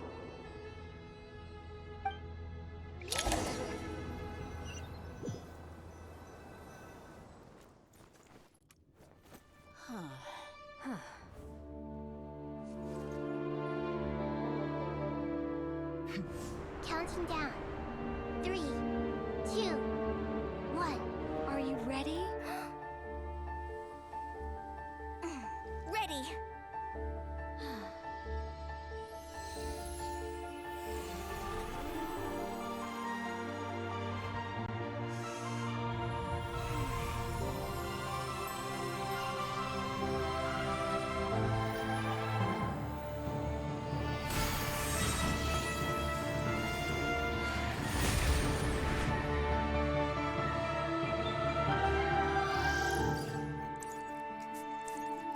In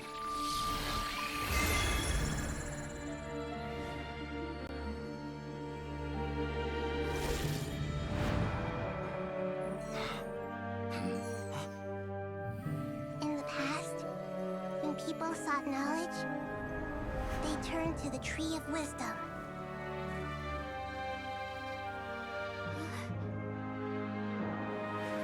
Today, we use it to save Sumeru and the whole world. These boughs that nurtured learning must not become tools for destroying the world.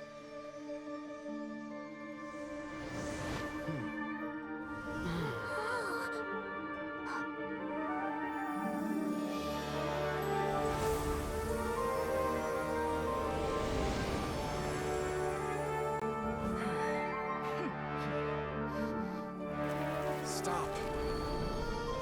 Please stop. End this transformation.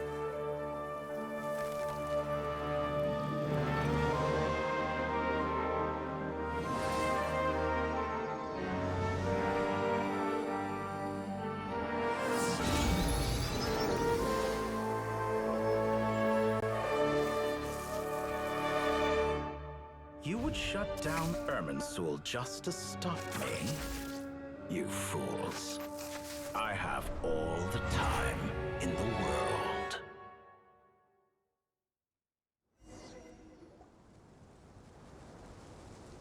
Success! The evil Irminsul tree has stopped growing! Great!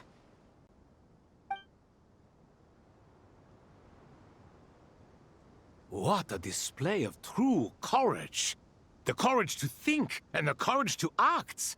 I never thought I would witness the shutdown of Irminsul with my own eyes. Perhaps this is human wisdom in action? Indeed, only humans could do such a thing. Gods are few and far between. What was once created for spreading knowledge is now used for another purpose. A rather ingenious plan. I am grateful to you three for your help. Only thanks to you were we able to extend Aru's interference capabilities to cover all terminals. Now, nobody who wears a terminal will have their activity accurately tracked by Irminsul. No matter how many eyes Dotori possesses, he will not be able to see us clearly. Now for the next step. I will need the help of your supreme powers once again. How might we be of service, Lord of Dendro? I need to reach the Eternal Oasis immediately. Right now? In that case, Ibis King, would you agree that this is a fine opportunity to dust off our old tricks? Never. I assume you have that chess set with you? You mean the one you gave to me as a gift? Asking for it back, are you? How could I? You misjudge me. I just wanted to show you another way you can use it. Connect to Safei Shatranj.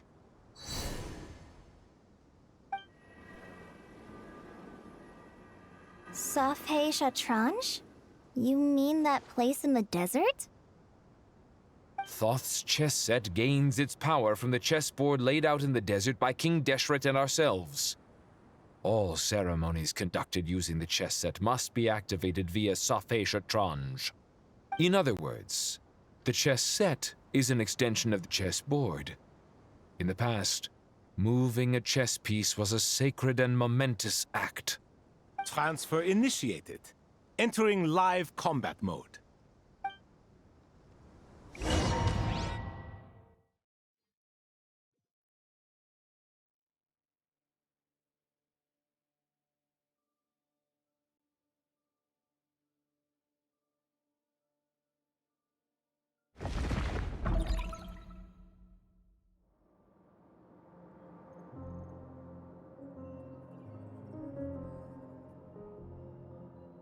We haven't heard a single word from our spy in the desert. I'm afraid he might have been captured. Never mind. But we spent years turning him. And a lot of Mora. Nothing comes for free in this world, but the loss is not without its purpose. For a small price, we have wasted a precious amount of the limited time they have. Quite a bargain, if you ask me.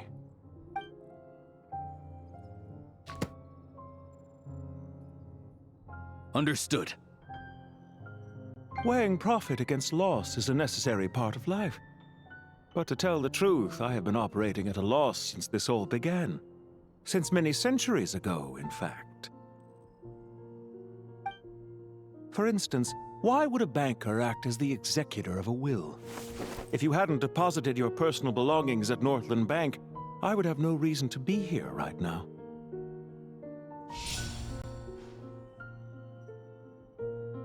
Dottore, I've placed your final data backup into the ley lines as per our contract.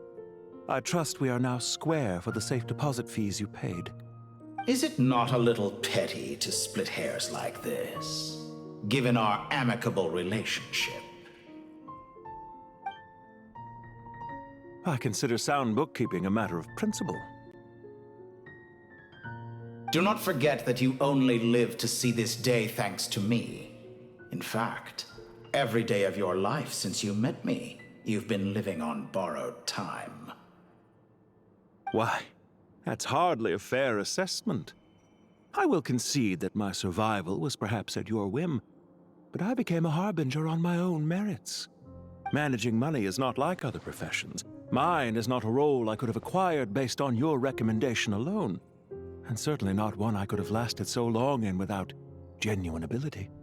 The information stored in the ley lines is quite comprehensive. Rest assured, I have not forgotten how strong your pride is. Well, I presume you have no sense of fragmentation while talking with me. How could anything possibly go wrong with such strict measures in place? The remainder of your soul was split in two, with one half sent to Nodcry and the other stored in the most secure vault of the Northland Bank. Though I must say, your disdain for the other segments is quite amusing. Zandik is you, and you are Zandik. Zandik created the segments, yet you, a segment yourself, reject him.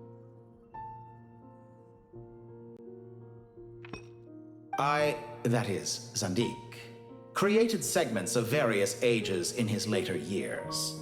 To achieve this, he had to freeze time and part with a portion of his soul.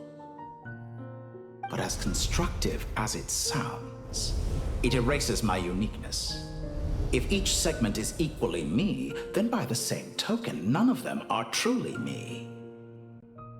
A soul living forever in the past inevitably holds different views than he did in his later years. The same thing that completes me also restricts me. You too might ask yourself which stage of your life you want to be preserved at.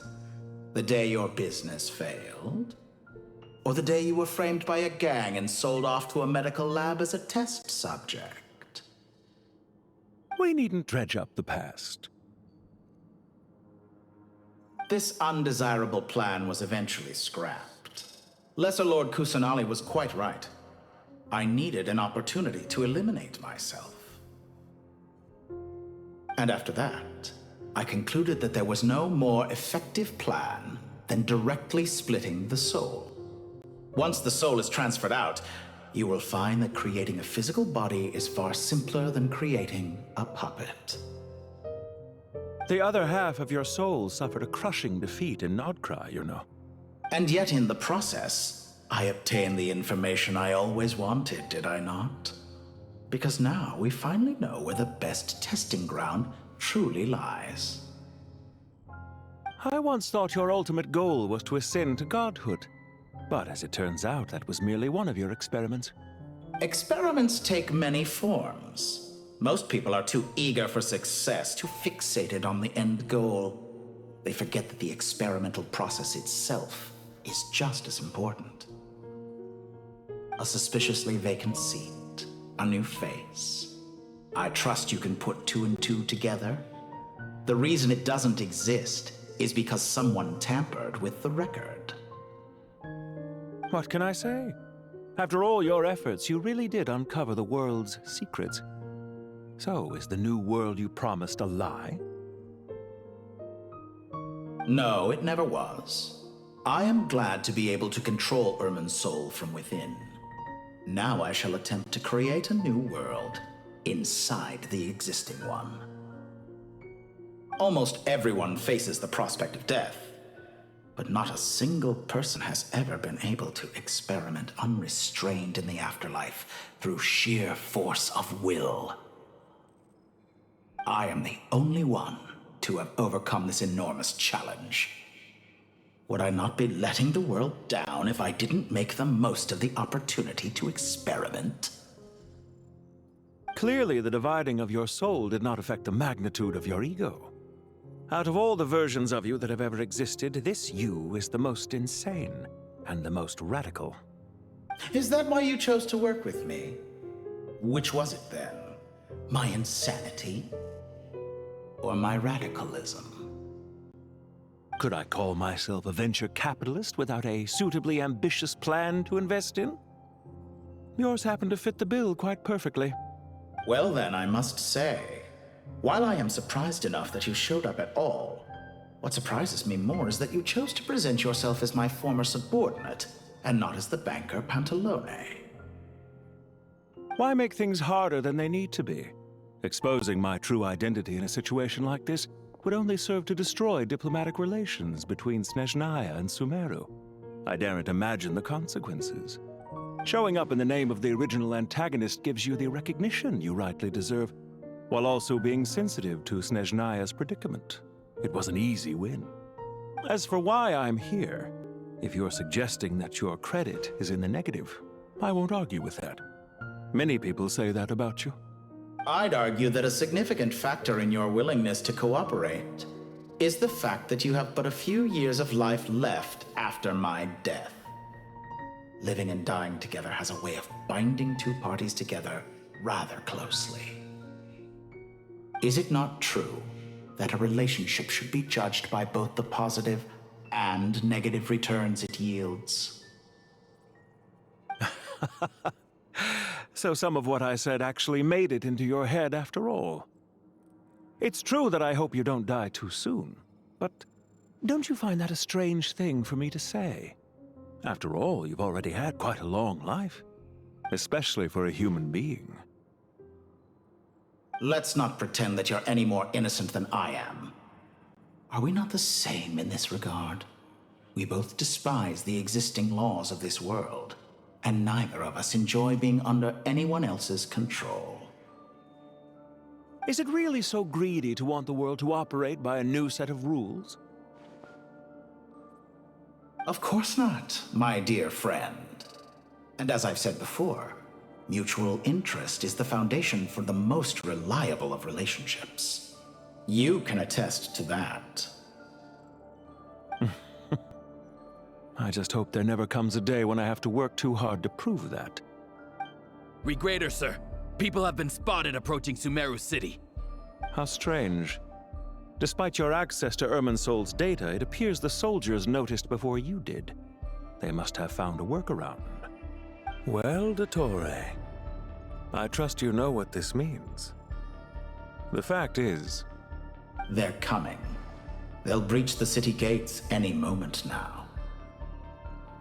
But even so, I would say Irminsol is a wonderfully convenient thing on the whole. If you do manage to create a new world, perhaps you could plant one outside my office, too. I'll consider it.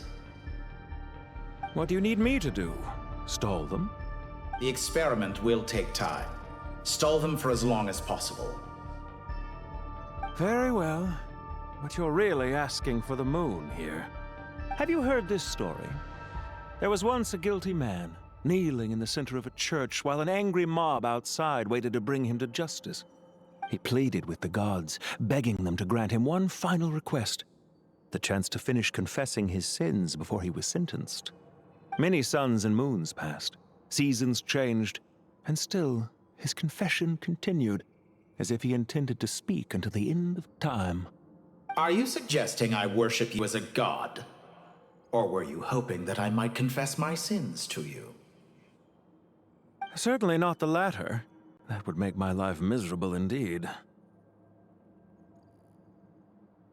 For someone who despises them so, you never seem to have any objections to me creating or becoming one. At first, I thought you'd be furious. Concerned I would terminate our partnership, were you? Not at all. You had reasons why our partnership must continue. Don't you find people's attitudes toward gods amusing? A god descends from the heavens and people worship it unreservedly, blindly following whatever rules are given to them. And yet, when they see an ordinary person gain godlike levels of power by virtue of their own hard work, they treat him with nothing but suspicion, even if he is a compatriot. Is that supposed to be a compliment? No. I was just thinking. I pity the man who would call you a compatriot. There's no need to be so self-critical.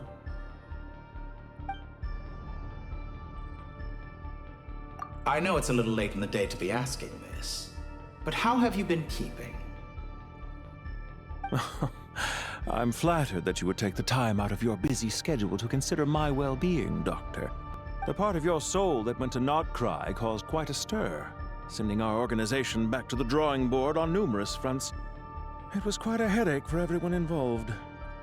Dear me, I must have caused you no end of trouble. You certainly did. I had the rare honor of being summoned before the Tsaritsa with Pulcinella to answer for myself. A terrifying ordeal. Don't worry, I pulled through. At most, it's a public relations nightmare. I made sure of that. Now I'm curious. How did you explain yourself? Oh, it was quite simple. I just pinned the blame on someone who wasn't there to defend himself. I could hardly be expected to defy the demands of someone as insistent as the Second Harbinger, now could I? How you slander me. You know full well that I am perfectly amenable to reason. There's no question that you are partly to blame for the ruin of my reputation over the years.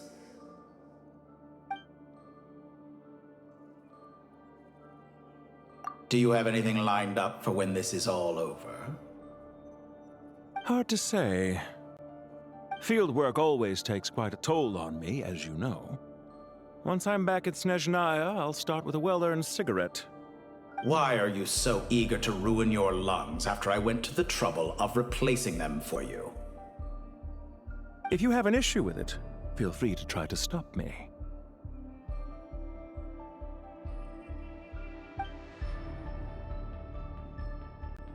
What's on your mind? The limits of humanity. It's a pity. Despite running countless calculations, I find there is simply no way to reduce any further the amount of one's soul required to sustain an individual. It's rare to hear you admit to being unable to achieve something. I beg to differ. For instance, as I've told you before, the original me was prone to motion sickness and couldn't make long train rides.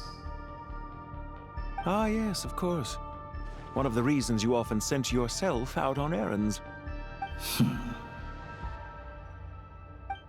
What are you thinking about now? A new experiment. In the event that my soul was depleted, say we extracted my data from someone else's memories, yours for instance, and then combined it with your intact soul as the base material, what would we create? Such a scenario would be impossible. Oh? As long as your current soul survives, there will be no need to create a new individual. Don't forget, you were the one who approved of the present situation wherein only one Dottore remains. And if you ceased to exist, who would be capable of performing this experiment?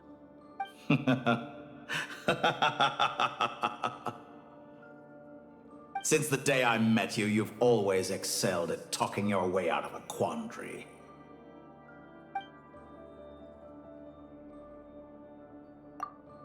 Isn't it a little too early to be saying goodbye? Not that I wish to keep you from your business, of course. Very well. Let's leave the conversation there for now.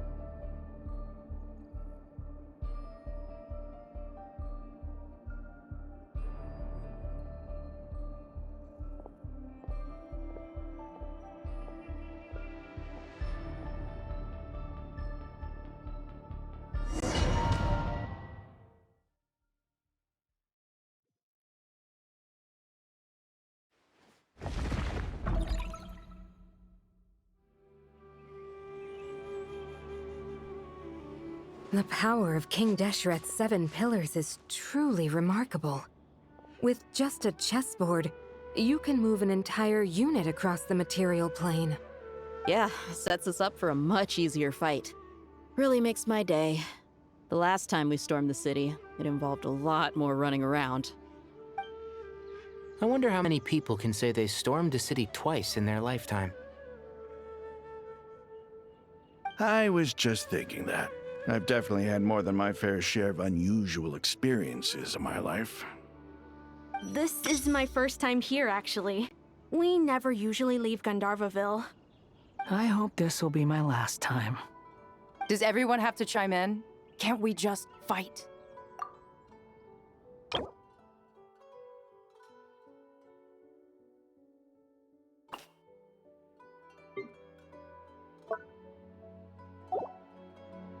What an amusing comment, my dear lady. Yet humans often alleviate tension via small talk, do they not? Whoa! Why is Candace's shield talking? Because the image on her shield is one of me. And I, of course, can appear wherever I wish to. Well, la-dee-da. Isn't that fancy? Could I get in on this? You wish for your gauntlet to speak? Why, certainly. Ahem. I think you'll find that it is I whose image is carved hereupon. Thanks. Definitely feel stronger now. You're welcome, my lady. I am glad to lend you my power. Sino, what's the situation? There are troops stationed at every entrance. As we expected. A frontal assault will suffice. Everyone, stick to the plan. We'll take the main entrance. You head for the House of Dana's side door. Move out.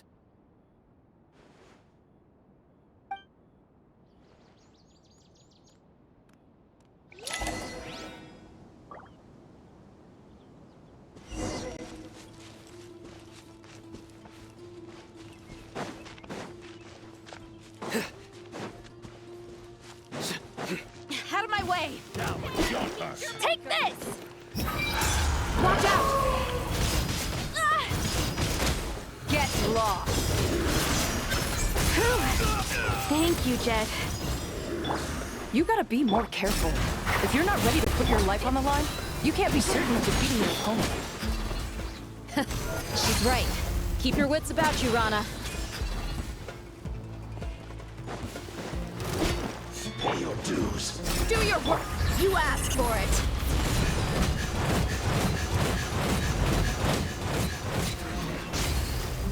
Look alive! No escape! Yield! Surrender!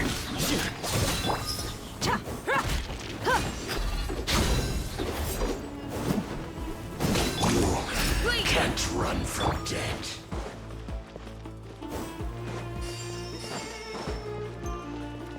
Take them out and secure the harbor. Reinforcements will arrive by water. Consider it done. Show no mercy.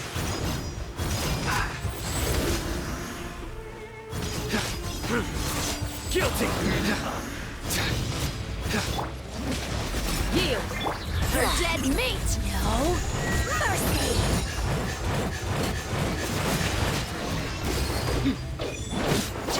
Buckle up! Out of my sight! This body belongs to ice.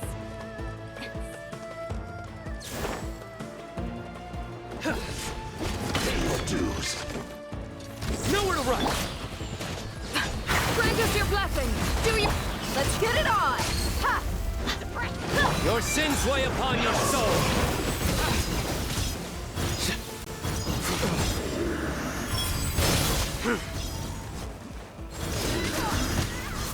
Use of force authorized. Your penance is due! Gloves off! Intel! Hi!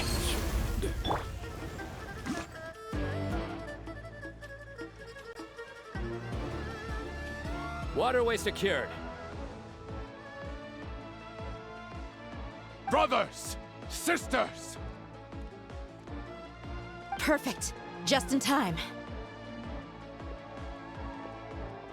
Welcome. Once we've linked up, we'll continue the advance. The team has arrived at the north entrance, as planned. Good. Press on.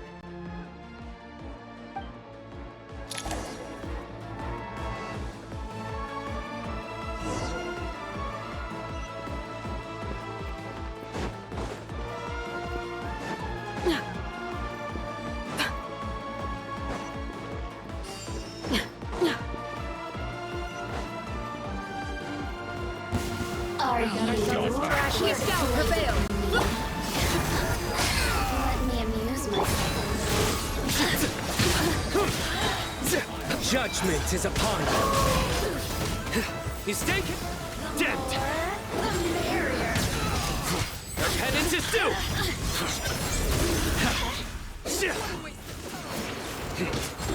Guilty. Look alive! You asked for it.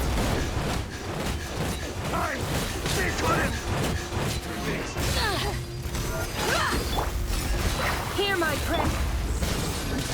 Through me, justice is served. Your penance is due. Take too long.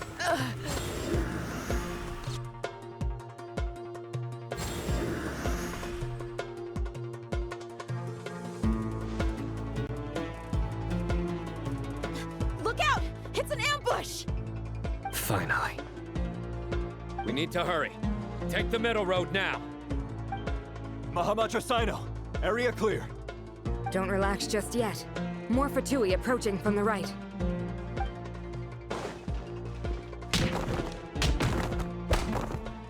Irminsul cannot track our movements. If necessary, we could split up.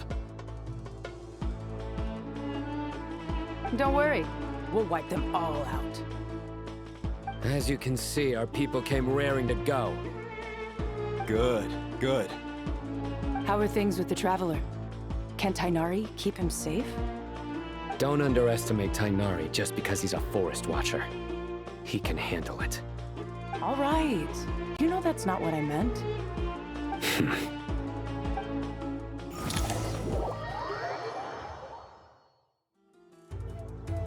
Sino and the reinforcements have drawn the Fatui's fire away. It's our turn. By using a cluster leaf of cultivation, we can pass through certain terrain silently. Good luck with that. We'll just fly up there. Huh? Oh, yeah.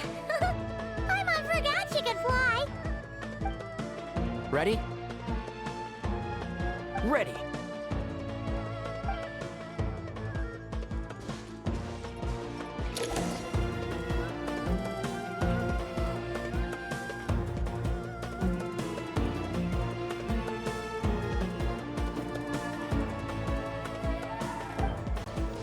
One with the force.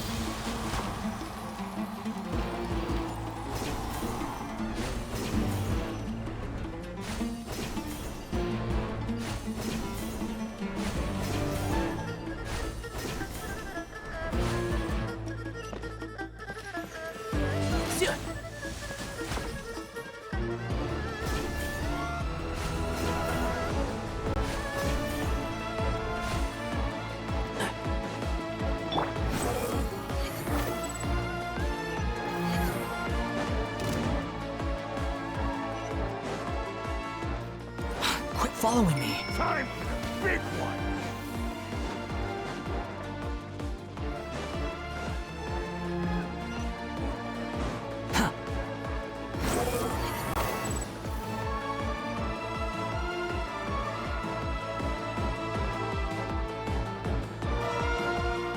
Fatui soldiers up ahead.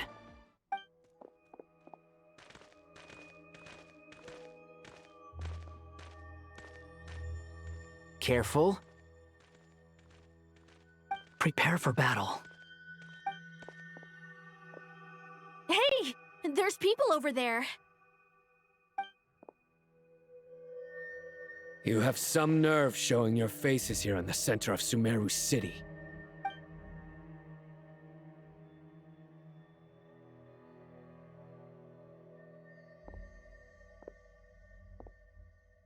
You're right on schedule. Well, this guy sure as heck isn't your average Fatui sergeant. They've stationed quite a few people nearby. It definitely looks like they were waiting for us. But something feels off. Everything about this guy feels too deliberate. I highly doubt he's just a subordinate of Dottores. And he's no mere sergeant. Whatever his rank is, it's high. Much higher than we thought. So you've been waiting for us. But it looks like you're geared up for a conversation, rather than a battle. Very clever, General Mahamatra Sino. I know you're the one in charge of this siege, and I look forward to making a deal with you. A siege? Sumeru City belongs to us! Historically, yes. But things can always change. We have quite a sizable force with us, you know. For instance...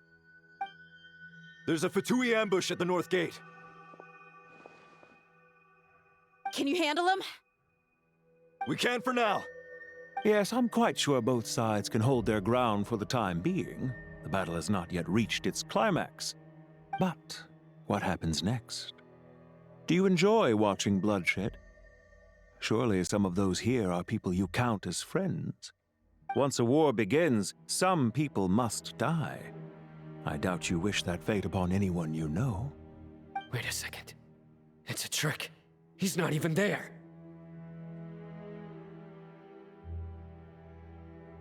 Silence! He disappeared. What was that? A ghost? Curses!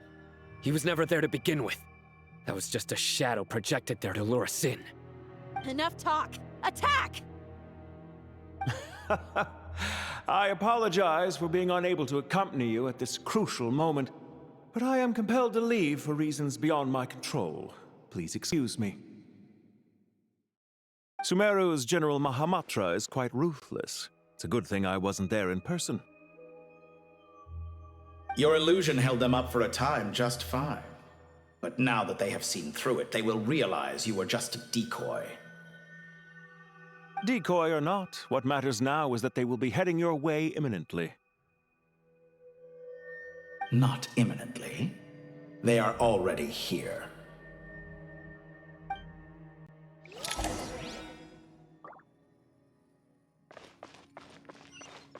The wind rises. Quit following me. We made it! This is far enough. Tainari, you go help Sino. Don't worry about us. We'll manage from here. Are you sure you don't need me to stand guard? No need. Once the connection is established, we'll disappear from the sanctuary of Surasthana. Go help the others. All right. Goodbye for now, then. Please tread carefully.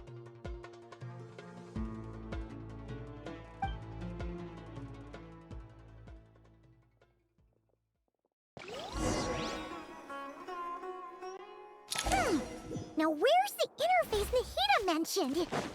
Come on! Where's it hiding? Found it. It's over here. We can connect to the inside of Irminsul through the Sanctuary of Surasthana's built-in security system. You should be pretty familiar with the process. Is it the same route as last time? For the most part. We don't need to adjust any of the parameters. Then I should be fine.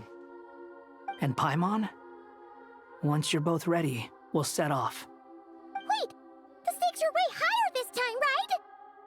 Maybe Paimon should stay outside and help the others. Then, you can focus on the fight without having to worry about Paimon! Huh? Why are you staring at me like that? It's nothing. I just suddenly realized how much you've grown. Hey, you've grown quite a lot yourself. Don't you two start getting into it again. Well, anyway, Paimon thinks she's pretty knowledgeable. Who's the best guide in Tavatigan? And don't forget, Paimon's a college student now.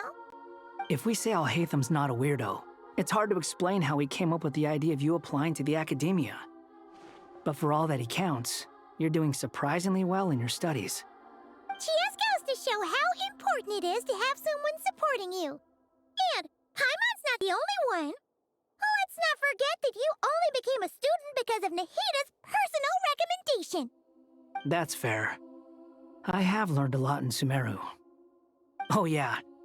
Did you ever come up with that ugly nickname you promised me? What? No way! We're friends now! Paimon gave up on giving you one ages ago. Anyway, isn't Hat Guy enough of a nickname for you? Fine.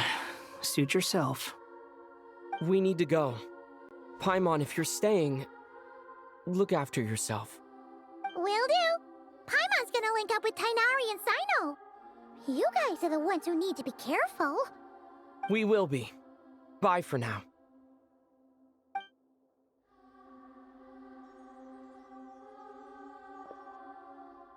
Initiating connection.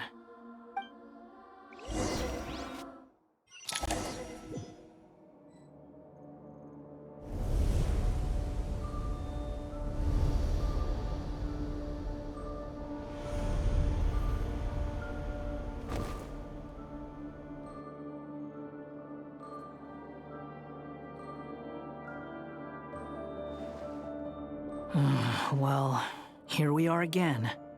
Come to think of it, I still don't even know where we're going. Thanks to our terminals, it should be impossible for Irminsul to read. I can... Don't tell me. Only you need to know.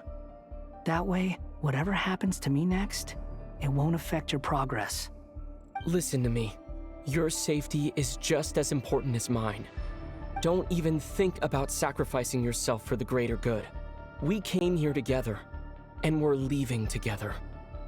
All right, if you insist. I won't argue with you.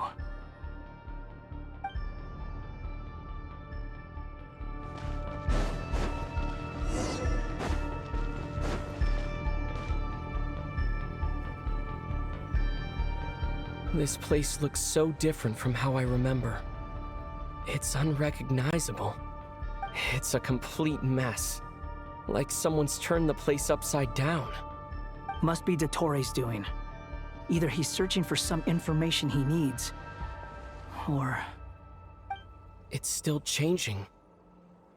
He has to know we've entered Irminsul. But luckily for us, he can't pinpoint our location. Be on your guard. Don't let him find us. The red parts have probably been corrupted by Dottoro's power. Don't touch them, or you might alert him.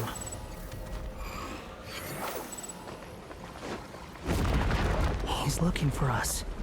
Tread carefully. That wall could be a problem. Fortunately, it looks breakable. Give it a shot.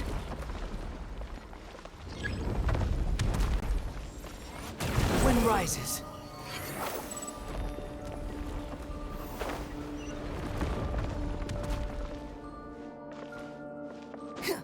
Behold!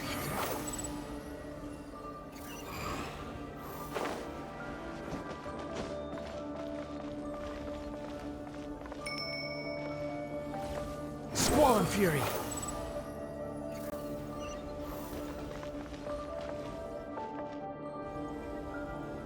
The wind rises.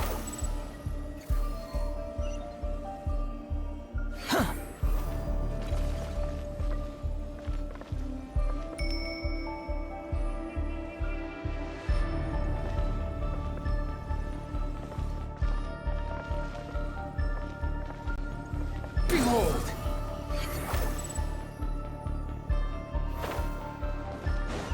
The same old trick again? Are you kidding me? Let's handle it just like we did before. This cheap trick isn't gonna stop us.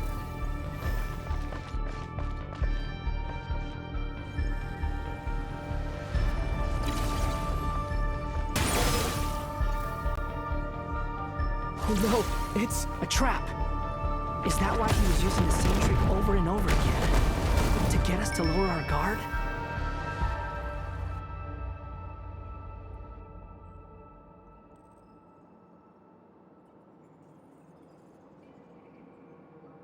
I'm trapped!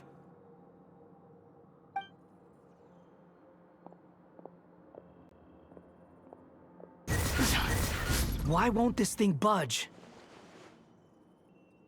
Hello? Hello? Can you hear me?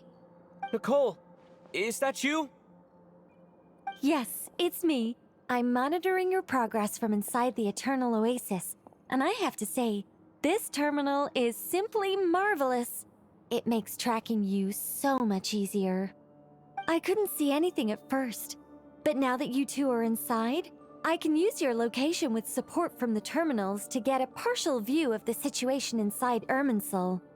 It's not the clearest image, but it's better than not being able to help at all. So, here I am. I can't intervene directly, but I can help to guide you out of the jam you're currently in. So please, just follow my lead. Dottore in his current form is a blight upon both Irminsul and the ley lines. Pay attention to your surroundings. There must be sources of his contamination. Is that one of them? Precisely. Take it out. Good work. But we're not done yet. Stay close, and let's see if we can find any others like it nearby.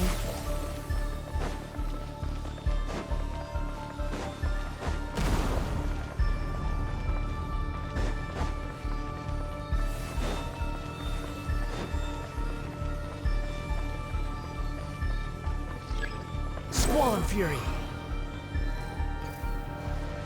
This must be another one. Agreed. Now... Wait! Watch out! It's Dottore. I think he's found us.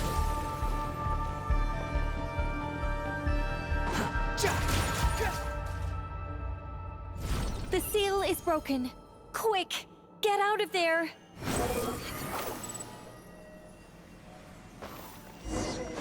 And where exactly do you think you can run to? Wait, what is that? Pursuers! That's gotta be it! Run! Don't let that thing touch you. Dodge that attack!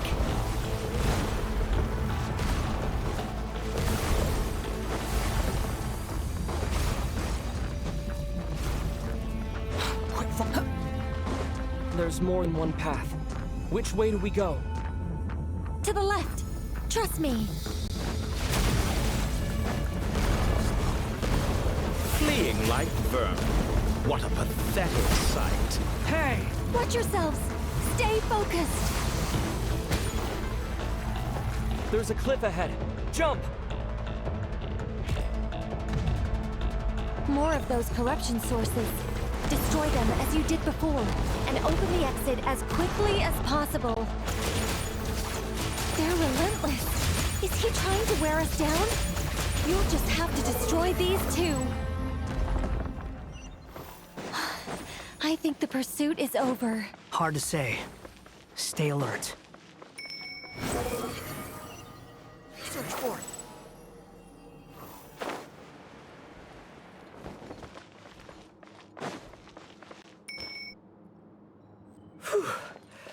I think we've made it to relative safety. Phew, goodness. That was tough. You doing okay? I'll be fine. Don't worry. Take a short rest, and then... Nicole? Nicole!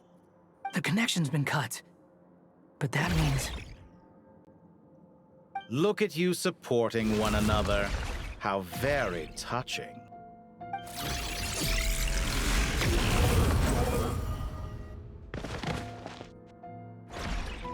Dottore! Took you long enough to find us. You're more useless than I thought. Oh, really? I think I deserve a little more credit for my methods than that.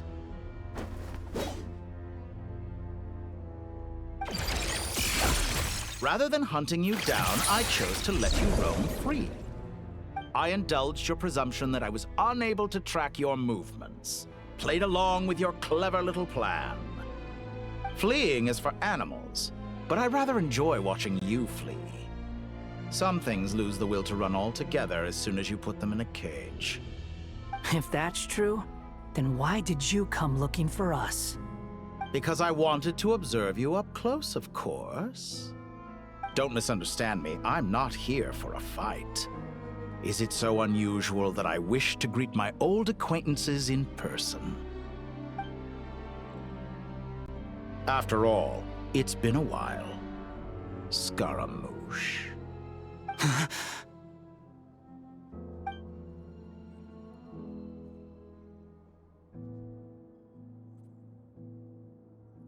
Why are you so afraid? I have done nothing unprecedented in discovering the truth. Nor did I go to any great lengths to uncover your story. You made a bold series of moves in deciding to erase yourself. And with the power of this great chronicling device called Irmin's Soul, you were able to achieve something quite remarkable. Once most people form an opinion about someone, it tends to imprison their mind. Yet you managed to erase every trace of your existence. A novel take on death indeed. However, this meant that you stood out to me all the more when I saw you in Nodcry. I didn't even have to go looking for you. Just the sight of you was enough for me to intuit the truth. For someone in my position, connecting the dots was a trivial affair. It would have been more surprising if I hadn't managed to piece it together. You seem very pleased with yourself for figuring it out. I'm sure you'd even be more delighted to learn the full extent of your crimes. That would hardly be necessary. Besides, isn't there something that concerns you more right now? Something that fills you with dread? Let me put your mind at ease. I have no intention whatsoever of restoring any of the records you deleted. For one thing, it would be exceptionally difficult. But more to the point, I doubt that the prospect of losing your current life is all that frightening to you. Because in your case, the cruelest twist of fate is that you'll never again have the chance to make up for any of your mistakes. Isn't it? Dottore?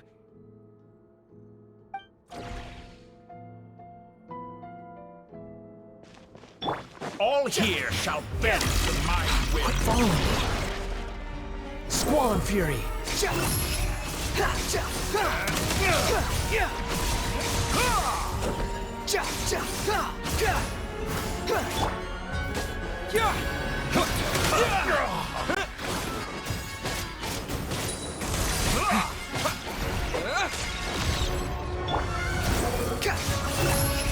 I'm afraid you'll need to do better than that to take me down. I expected you to have grown stronger. Ah, how foolish of me. I forgot that you lack any means to increase your power. You will pay for everything you've done! Oh, will I now?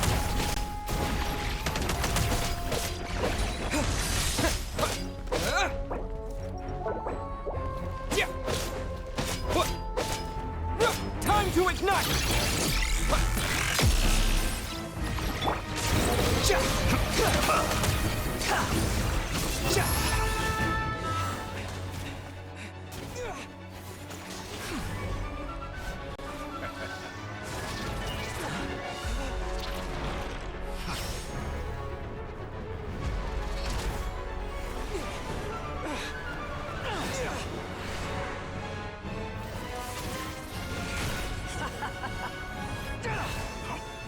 Does the prospect of death amuse you? I could ask you the same question! I'll distract Dottore. You focus on the mission. Got it!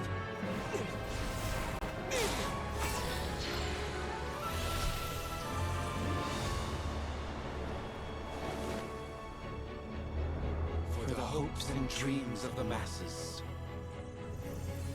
Open the secret door on this enchanting night. May wisdom's light eradicate ignorance and darkness, and hereby fulfill our ancient vow. Commence data extraction.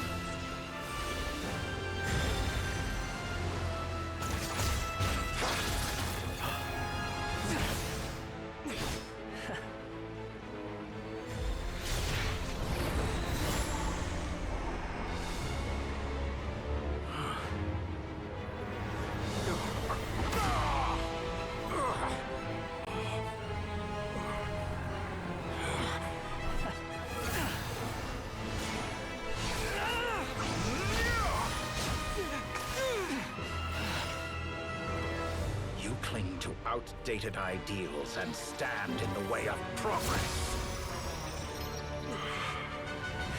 You will pay for interfering with the grandest experiment of all time.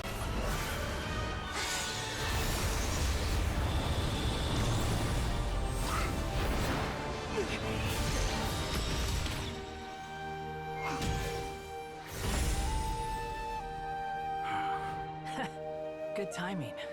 Dottore, as clever as you are, you fail to understand wisdom. Wisdom takes many forms, but the path you have chosen eschews them all. Huh.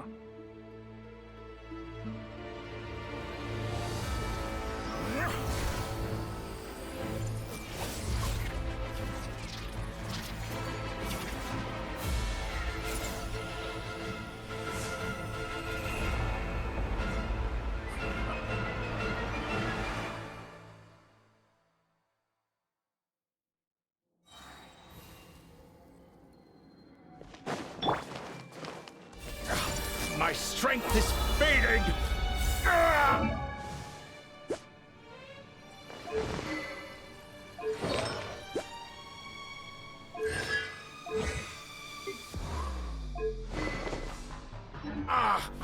Since you are within Irminsul, it stands to reason that where the power you wield comes from. You're extracting the information from Irminsul just to strip me of my power. I will find his weakness.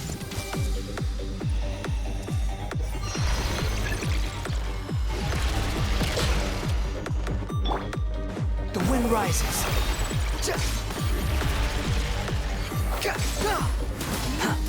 I admire your attempt to introduce a new variable, but it's nowhere near enough.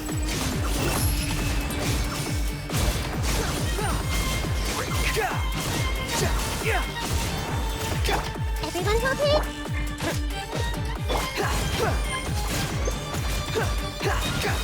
Committed to memory.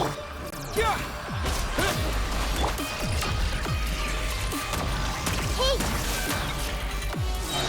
Make yourselves at home! Squall and Fury.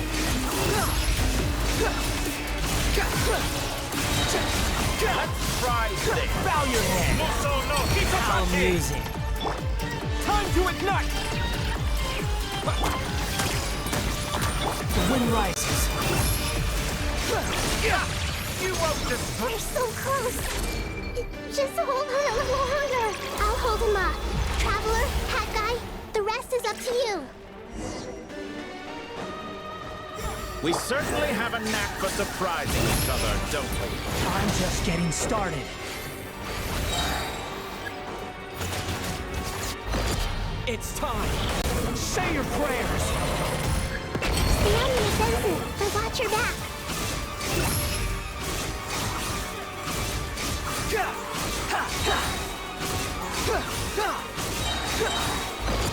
It's time. Say your prayers.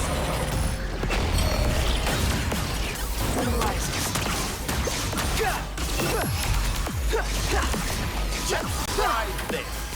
Muso no Hitotake! Time to ignite!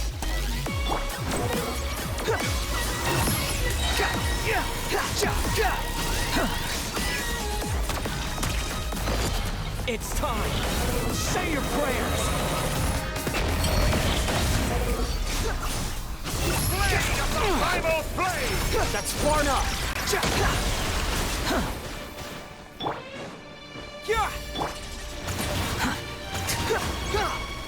Squall and Fury.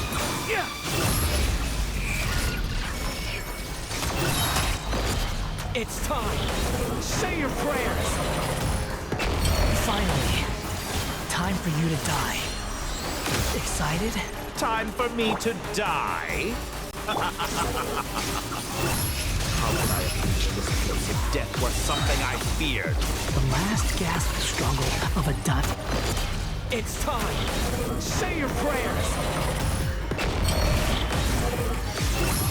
Blade of the primal blade! How amusing. Time to ignite!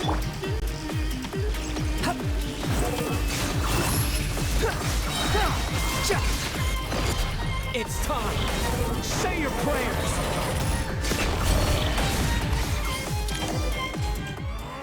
That's enough!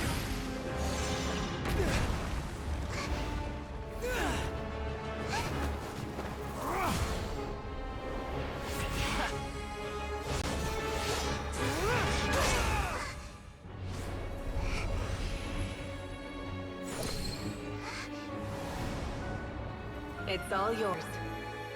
Do with it as you see fit.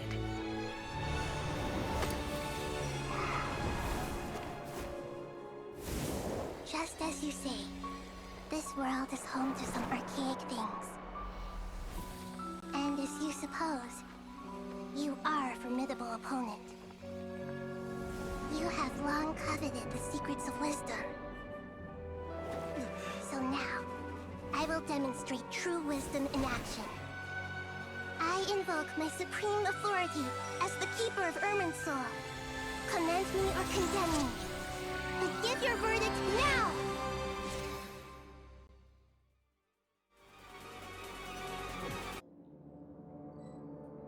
Blessed One of Wisdom, Mahakusaladhama, are you certain that you wish to exercise your authority to destroy Irminsul?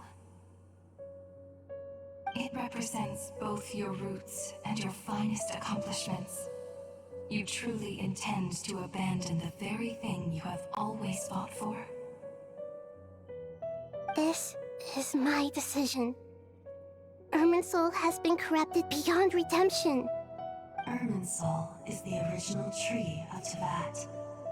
It is the means by which the heavenly principles maintains fate itself. The 7 Archons should honor and revere it, for their authority was bestowed upon them by the heavenly principles. It is precisely because I honor and revere it that I fight for the humanity it exists to protect. Wisdom is knowing how to weigh the options and make the right decision. If you truly care about the fortunes of this world, then it is me you should seek to preserve. Planting a seed begins the chain of cause and effect. Since you have become a great tree yourself, why should the loss of another tree be anything to fear? Till we meet again, Lord of Dendro.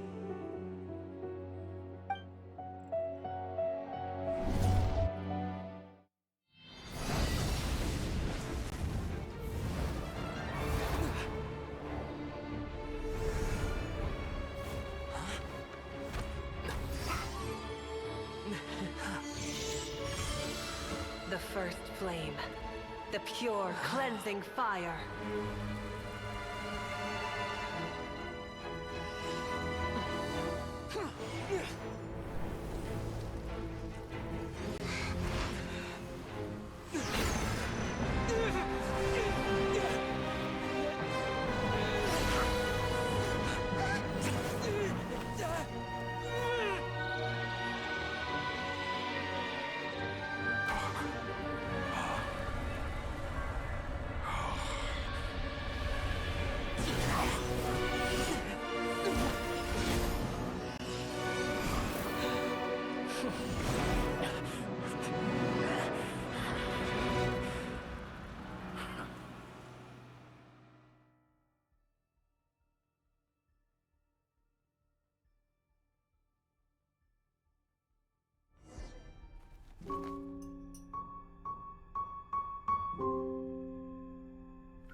Shall we?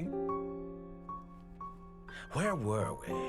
I was suggesting that you needn't perform when signing a contract. You're only sitting here because your bank demanded an evaluation of the trustee. So you told a story about a young scholar from a merchant family in Sumeru? I told a compelling tale, didn't I? The post-expulsion story is far more captivating. The human experiments or the elixir of immortality? The part where you die. Ah, yes. My my favorite part.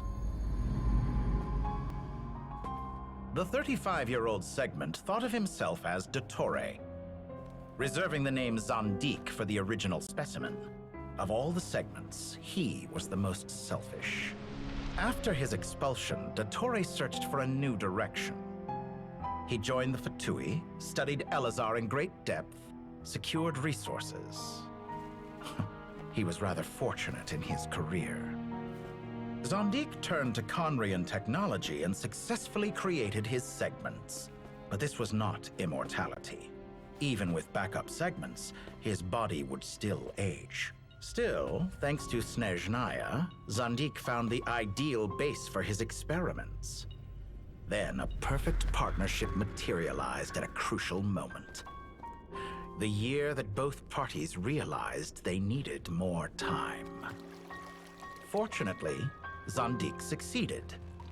In a miraculous turn of events, he gained the extra time he needed. I seem to recall it differently. All right, it's true. No matter how much elixir he took, Zandik remained human and continued to age. Then, on the morning he turned 85... Help me up! Call for help! Surely he would be rescued, Zandik thought. But to his surprise, no one helped him. Zandik was too selfish for that. Don't forget, you're one of us. Yes, and we're all waiting. Waiting for me to die. Pantalone arrived for a meeting and happened to witness what followed. He found it unsettling. I never said that. But the Zandiks were unfazed. It was a rare opportunity for self-dissection.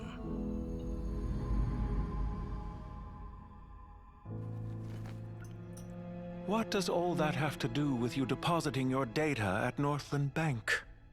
It has made me cherish my time in this world all the more. Fair enough. So you do have a sense of self-preservation.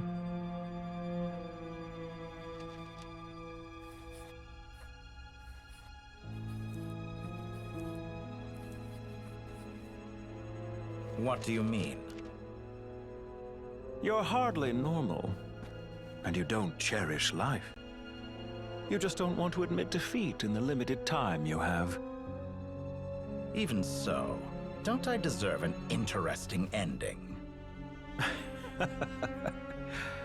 I'm counting on it.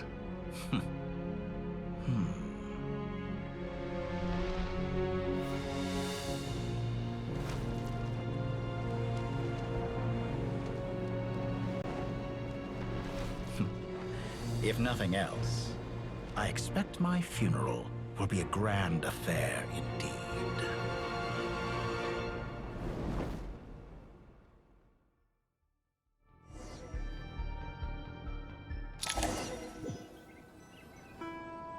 What a magnificent fire.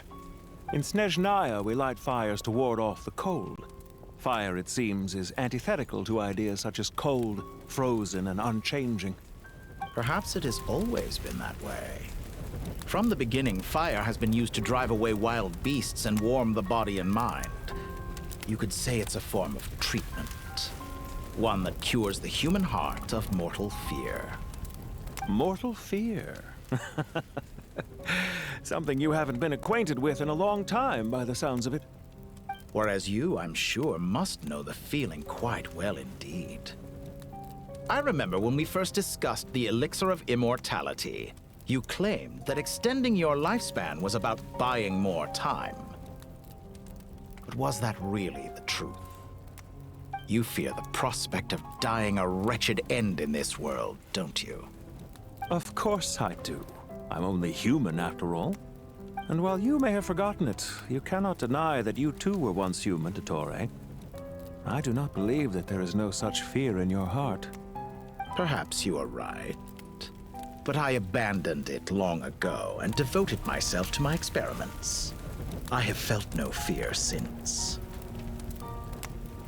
From the very beginning, I never thought you could win this game. But still you came. Contract in hand to honor our agreement. Because I am a reputable partner.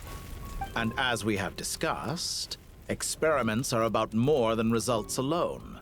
The process is equally important.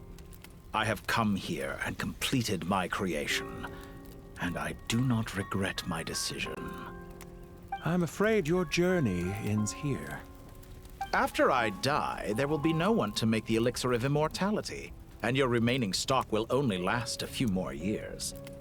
How then will you prove that you didn't perish in this incident alongside everyone else? When I feel optimistic about market environments, I never forcibly adjust them. They have their own direction, and I myself am one such environment. I have been quite particular about many things in my life, but where the manner of my death is concerned, I choose not to be. You make yourself sound so magnanimous. Oh, but I am, and I hope you will be too. It may have been a long time since anyone told you this, Dottore, but I recognize that you are a truly rare talent. Ha! I can see it. The experiment in blasphemy that I've been performing all this time. It has been a long process, and I do not care about the results as much as people might imagine. If the very goal of your experiment was to explore infinite possibilities, then there was never any reason for it to end. Indeed. Yet now, the experiment has officially drawn to a close.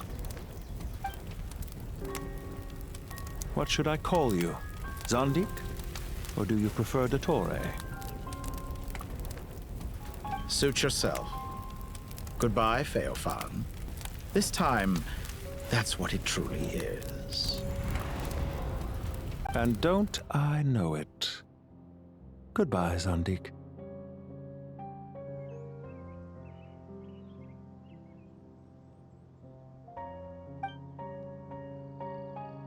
I could have carried out many more experiments, but to me, Lord of Dendro, this outcome is certainly not the worst. I believe you.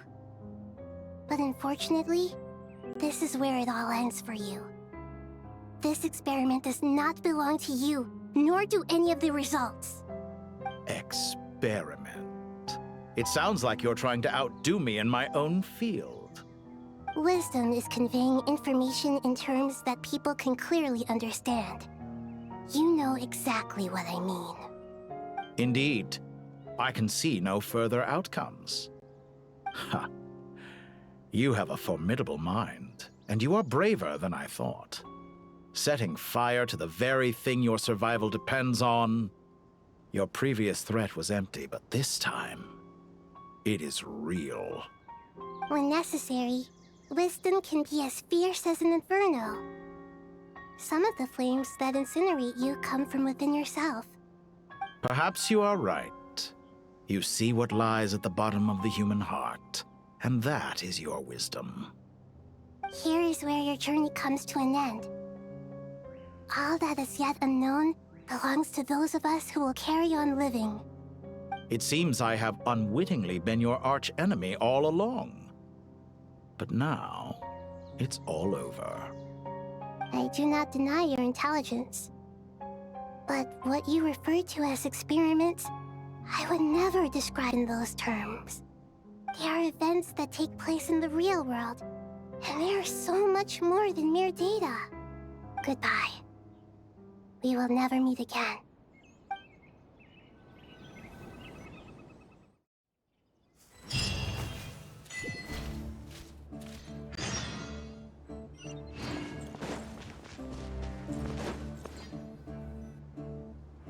Well, that's the last of them. Everyone on the list is already back where they should be. It was a long, hard road, but we finally finished escorting everyone back. I just pray that we'll never need to leave again. I hope we can stay here forever in this peaceful paradise of our own choosing. Paradise. In the annals of the Temple of Silence, that word carries great significance. It represents the hopes and desires of the gods. They're longing for a place to rest.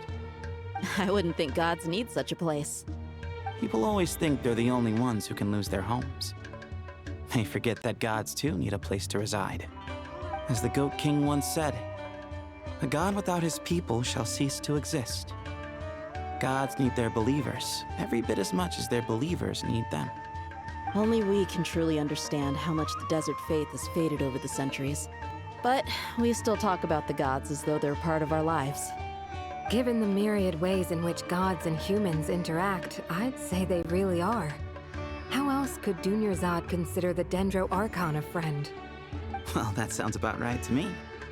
Describing them as friends sure makes us feel a whole lot closer. If you told me a few years back that I'd have this many friends, I'd have called you a liar. Belief is a choice, just like friendship. We've made our choices through battle. The right ones, wouldn't you say? I'll be heading back to the Temple of Silence. I heard the Goat King and the Ibis King decided to pay us a visit. How about you?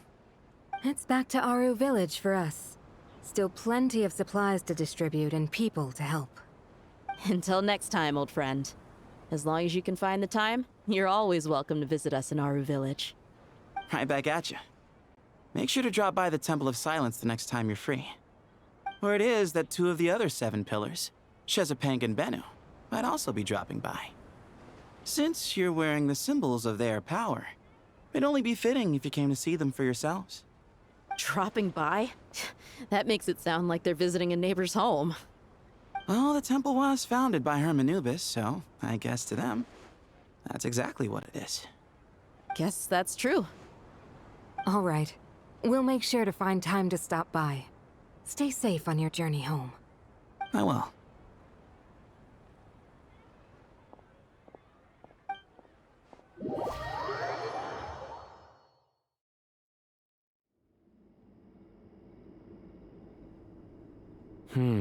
You do have a point. See?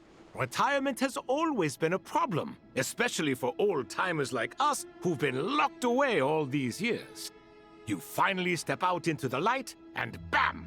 You're face to face with a whole different world. Naturally.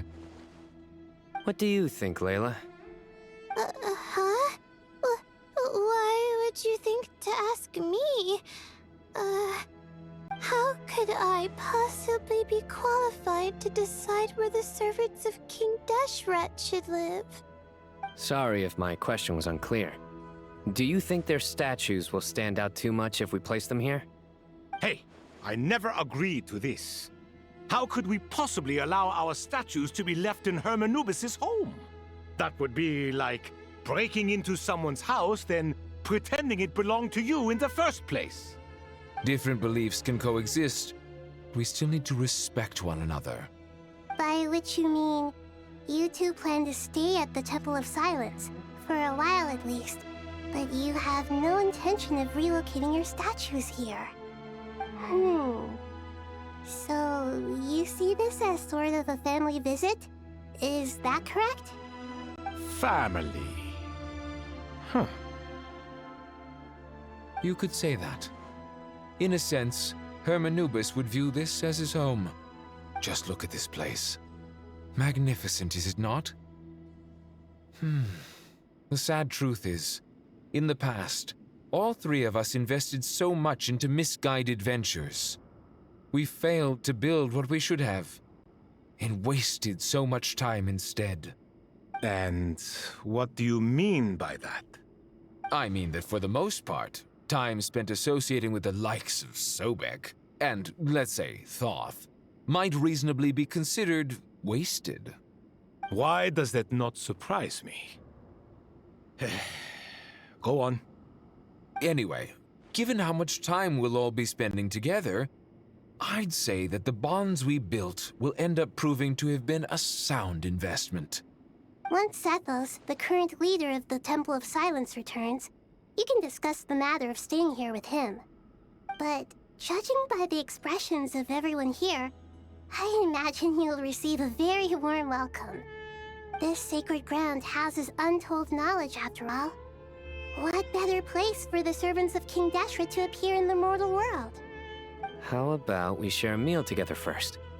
I imagine it's been many years since you last tasted fresh food.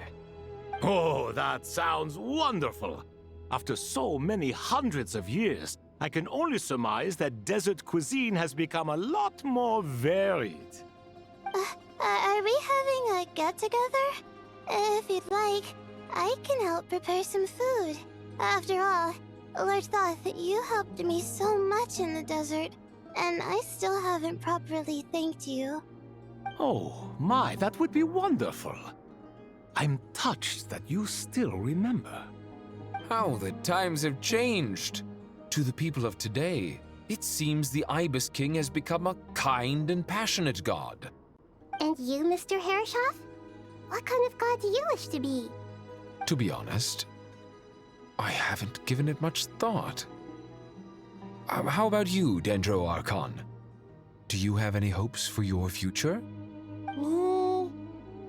I'm very happy with my current life. Forgive my bluntness, but you do not seem to derive your authority from majesty and might, like Lord Al-Ahmar. Clearly your approach has its advantages, but also its dangers, don't you think? I do, but projecting a majestic front doesn't really suit me. Besides, my relationship with others isn't simply one of a god and her people. Not putting on airs might earn you more adoration. Exactly.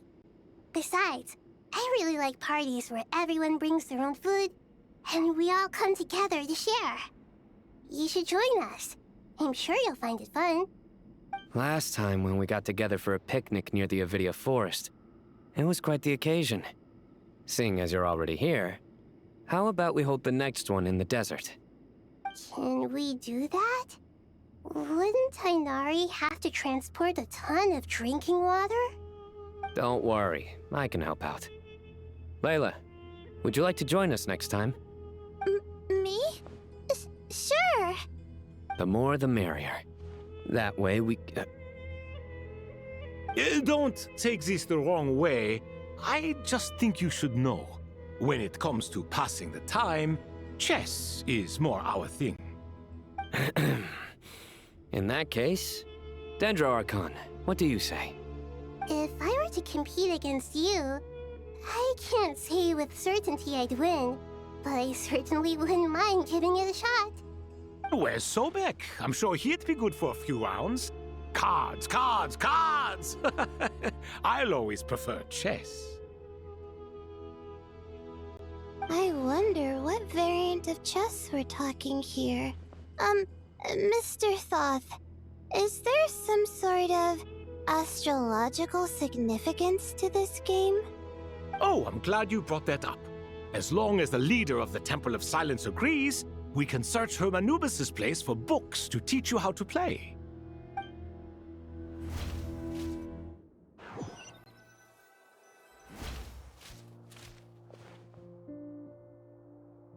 Such devastation visited on Sumeru City. So many houses destroyed or damaged in the fighting. Who could have foreseen this? Look at all of this. It's going to take me forever to tidy up. I suppose living below the academia doesn't always work out to your advantage. I would have thought a little appreciation of my sincerity and effort in helping to clean up this mess might be in order. Helping? Effort? This is your house! Of course you should be putting in the effort! If anything, I'm the one who's helping! So you see yourself as just a helper in this situation. I must admit, I'm rather shocked. If you're trying to say that since I live here too, I have an obligation to tidy up, fine, I suppose I do. Wait a second, stop changing the subject! Nevertheless...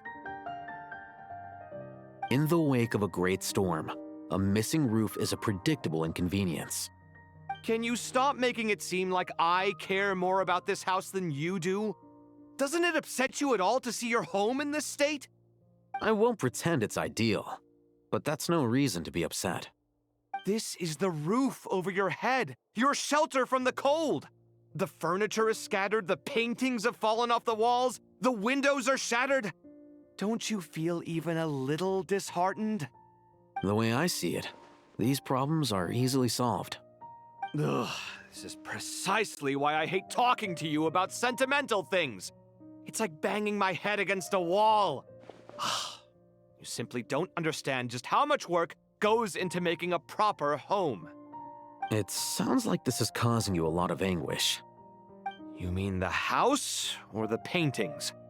I mean your sentimentality. Oh, well, yes. But I'd rather not dwell on such things right now. Generally speaking, when anguish becomes the norm, people usually make an attempt to improve their situation. But there are so many people and things in life that are difficult to change. It's not like you can force them. Besides, anguish can be a source of inspiration, and I'm not sure I could break my reliance on it. I'm glad you're able to make yourself think like that.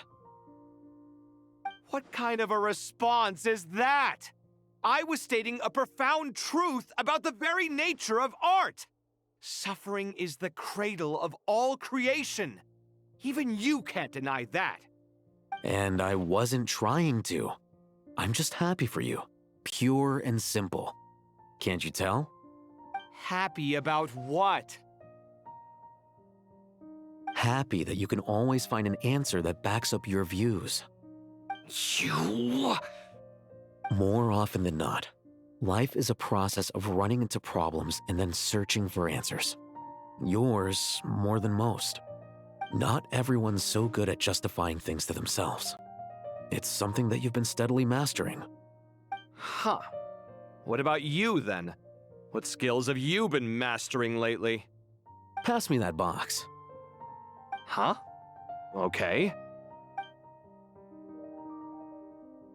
You may consider this my progress on the path to mastery. What? Wait a second. Isn't that box mine? Hey, it is! It must have fallen off that shelf. I'll hate them. Those are my paints and inks. Would you like me to put it in your bedroom for you? Huh? I mean, sure, if you don't mind. What kind of progress is this?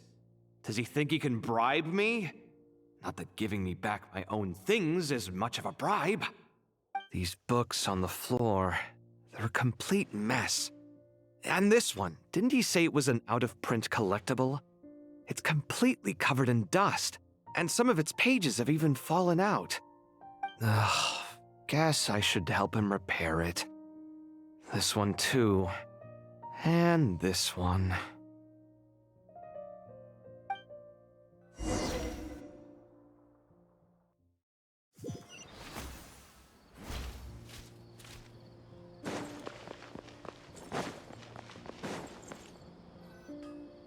Local sumpter beasts, imported goods, such a bright future ahead. I can picture the Mora just rolling in.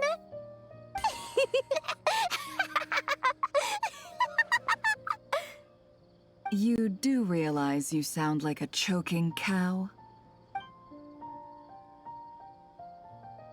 It's called being imposing. Can't you feel it? Are you not intimidated? Oh, I'm positively shaking in my sandals.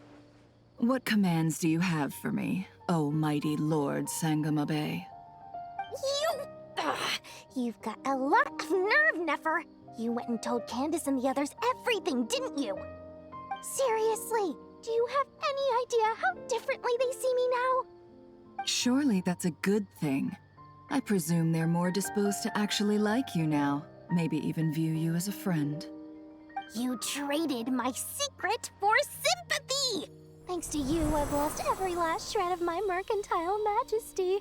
How am I supposed to make anyone think I'm a big, scary investor now? The dark days of Lord Sangama Bay are behind you. Why not take this chance to make a few honest friends? Speaking of friends, since when did the notorious Lady Nefer gained such an admiration for holier-than-thou types. A moon chanter here, an angel there? Who'd have thought it? A coming together of fates, nothing more. No need to throw around accusations of admiration. Forget it. You're right about one thing at least. Making friends is never a bad thing for a merchant. So, I really took a loss this time.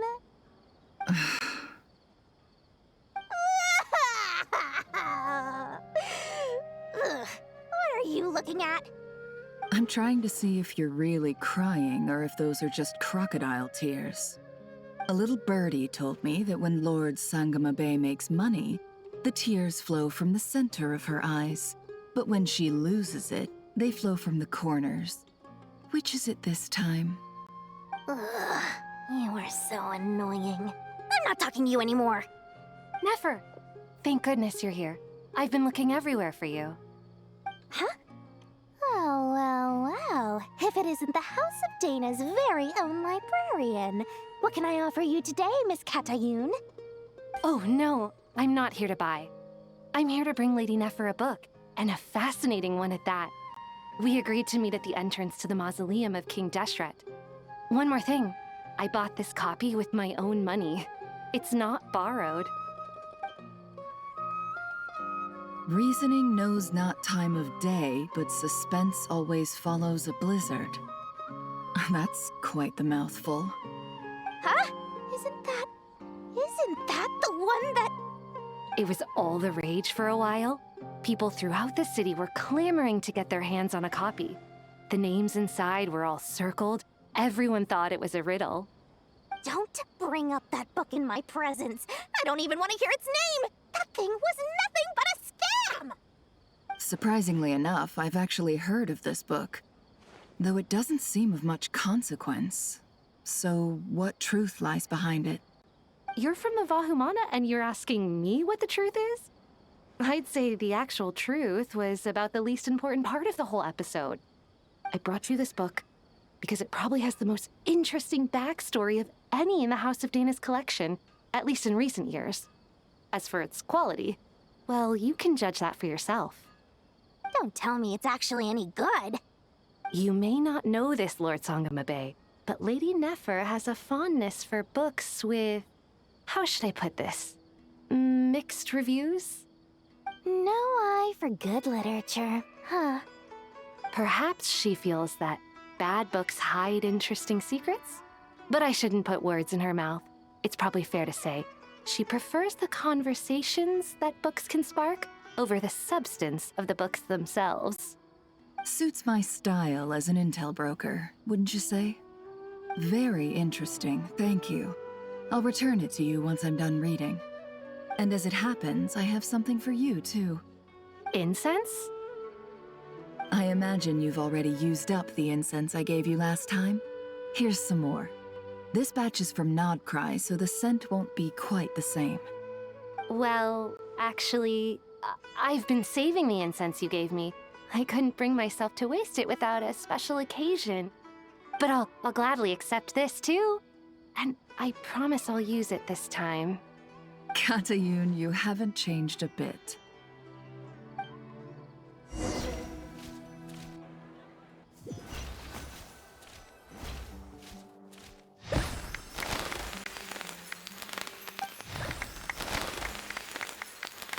Congratulations, Kale. Well done, Kale. After studying for so long, you've finally become a full-fledged ranger. Sure hasn't been easy for you, huh? This really is fantastic news. All grown up. No longer a trainee, but an official forest ranger. Oh, the next step is to secure tenure in the academia. Thanks, everyone. It's true. I'm an official forest ranger now. Master Tainari, thank you for your guidance and support. I wish Mr. Sino were here so I could thank him too. Sino had a matter to attend to at the Temple of Silence. I don't imagine he'll be back for some time. But don't worry, we can celebrate together once he's finished. I'm afraid the party will have to wait. Kale still has some matters to attend to first. Kale? Is everything all right? No, it's not what you think. There's nothing wrong with my health.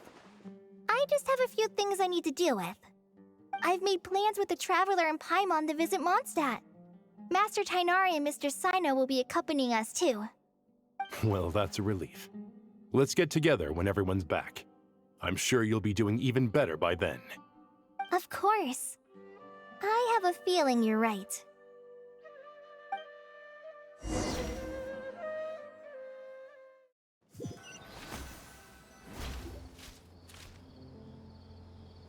Phew! After all that catching up on sleep and food, Paimon's feeling full of vim and vigor again. For someone who spends so much time resting, your recovery routine is surprisingly simple. Hey! Paimon's been working her butt off too, you know. She flew all over the city helping everyone out. Don't worry, I saw how hard you worked. Alright, we all know you're the most hardworking person in Teyvat. As long as you're rested and full, that's what really matters. Paimon's been looking around the place, and it seems like the city's already on the mend. But Paimon's been wondering how Nahida's doing. We should check in on her.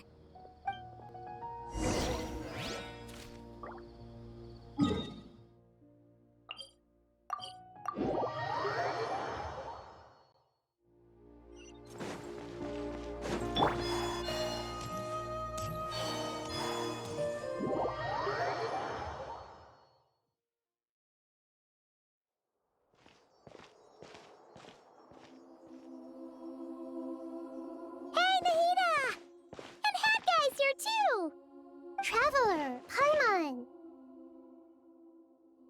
What's going on here? Nothing much. Nahida was just expressing concern for my physical and mental well-being. Oh, the Traveler told Paimon all about that. We've both been very worried about you. Are you feeling alright? You make it sound like I'm on the brink of some kind of breakdown. Truth is, I'm doing much better than you might imagine. If we can just get to the bottom of Dottoro's intentions, we can minimize his negative influence. That's the sort of thing I excel at. Just listen to that newfound optimism. It seems like having you enroll in the Vahumana was a truly inspired move. I can really see the positive influence. Observe, a classic Sumeru specialty.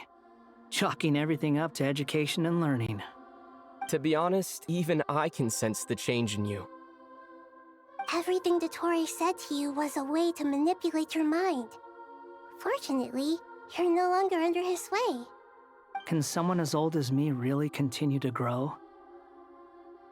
If it helps, just think of yourself as a late bloomer. It's all a matter of phrasing, and it comes down to what standards you measure yourself by. For a puppet, developing at such an age is perfectly normal. But if you choose to call yourself a late bloomer, it sounds more like you consider yourself human. However you see yourself, well done. All right, I see what you mean. Anyway, what's your next step? What else can I do but complete my current courses? Everything else can wait. Anyway, that's enough chit-chat. There are still things in the city I need to help out with. I'll be heading there now.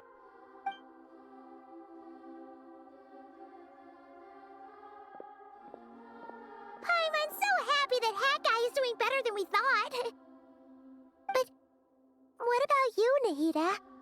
How are you holding up? The pyronosis burned down the corrupted Irminsul. The flames blazed for 7 days and 7 nights before they finally subsided. All that was left were the parts underground. Now, Aru shoulders the responsibilities that once belonged to Irminsul. The situation was contained before it got out of hand, so Teyvat's most vital information has largely been preserved. Irminsul has a strong influence over you, doesn't it? How will you cope now that it's gone? There is no need to worry. Thanks to Nicole's extraordinary talents, my connection to Irminsul has been severed and transposed onto Aru. Angels can do things like that? They can. Such abilities are precisely what makes them so powerful. The goddess of flowers, Nabu Malikata, once claimed that she too could perform feats beyond the reach of mere mortals. In my eyes, much of what she went on to achieve reached such transcendent levels. Her and Nicole really are both fascinating and magnificent. So, does that mean your situation is stable now? Correct. Just imagine that Aru has become the new Irminsul, and the essence of my existence has been bound to it. The wisdom of Sumeru has ultimately converged into a single, unified entity. Should we ascribe this all to fate, or is it merely fortune? Whatever it is, the important thing is that you're okay, Nahida. Dendro Archon, Lesser Lord Kusanali. Oh, thank goodness you're here. Greetings, Traveler and Paimon. Sir Nevis, do you have something urgent to say? Yes, there's something I need to report. We've received a message from Snezhnaya.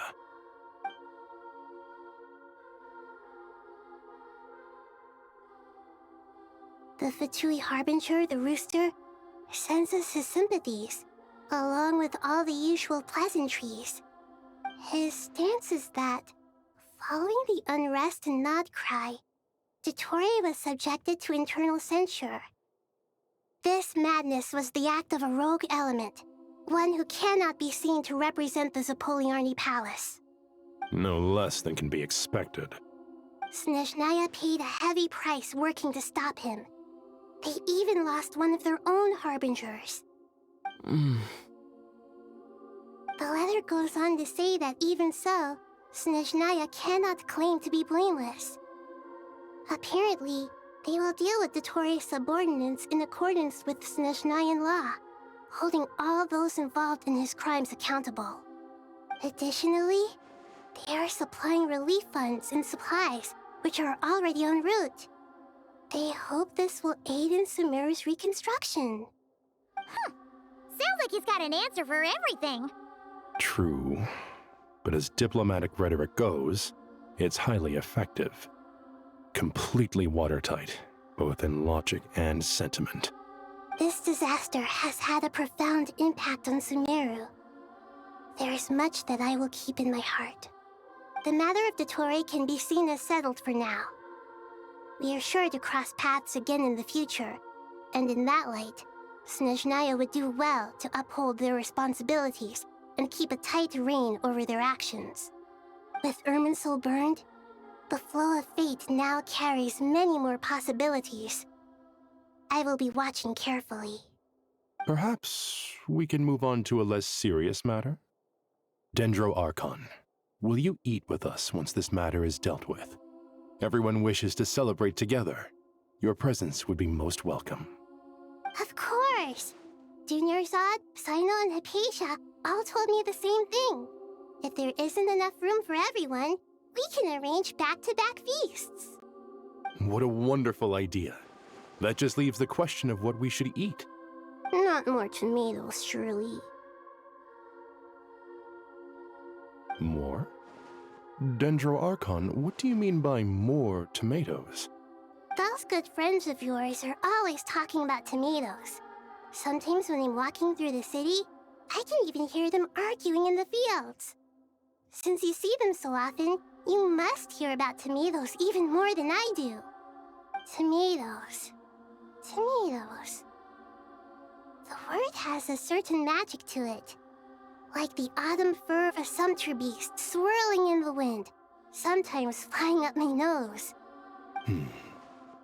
Tomatoes. What can we make with tomatoes? Wait, why tomatoes? Take your time, there's no need to rush. The Traveler, Paimon, and I still have somewhere we need to visit. You'll have plenty of time to think it over before I return. Does this mean you're going to Natlan? Meet them there in person. It will require a long journey. I know. But this is necessary. I must go myself. Traveler, Paimon. We'll set off as soon as you're ready. Is that alright? Sure, we'll be ready whenever you are. You'll hear no objections from Paimon. We should grab some snacks along the way, though. It'll be just like going on a long holiday. Wonderful. I'm looking forward to this so much.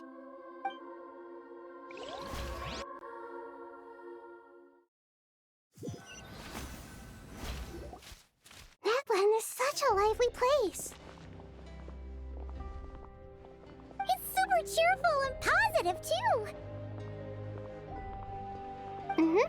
I can see that. There are people outside exercising at all hours. Such a healthy way of life. You came. Welcome, welcome. You must be hungry from your journey. Would you like something to eat? Oh, thanks, but no thanks. We've been eating the whole way here. We had a mushroom platter, sap's meat stew, butter braised chicken, hot sour pudding. Paimon's positively stuffed. All right, all right. No need for all that detail. I'm starting to get hungry myself. Maybe later then. We can wait till everyone's got an appetite. Then I'll head out for a meal together. Sounds like a plan. Let's find somewhere to sit down.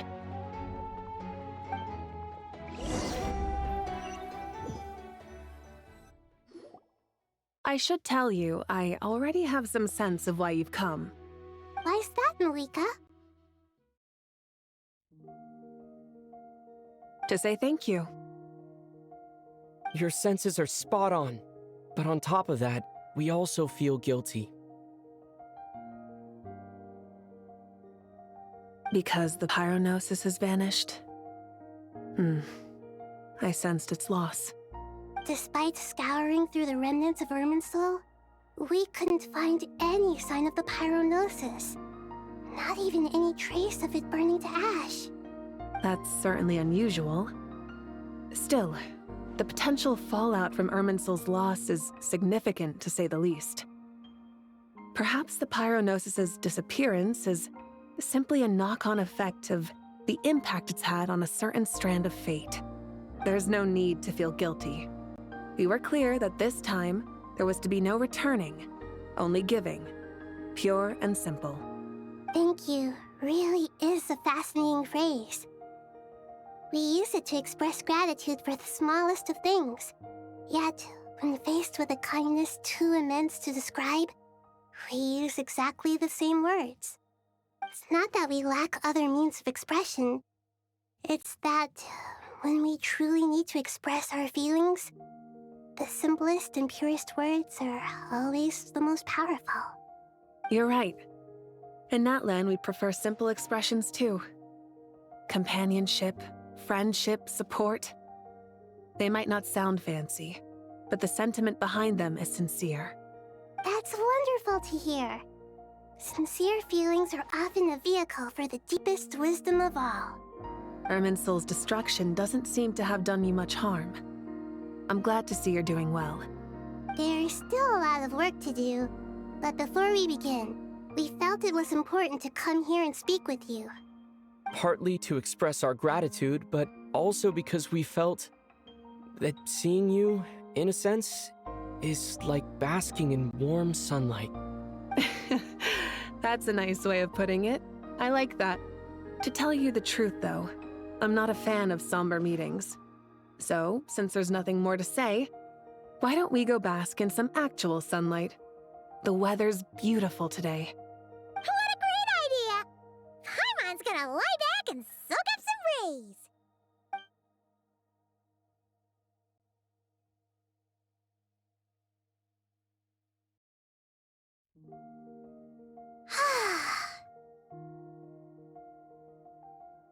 In that case, I think I'll lie down for a bit too before we head to our next stop.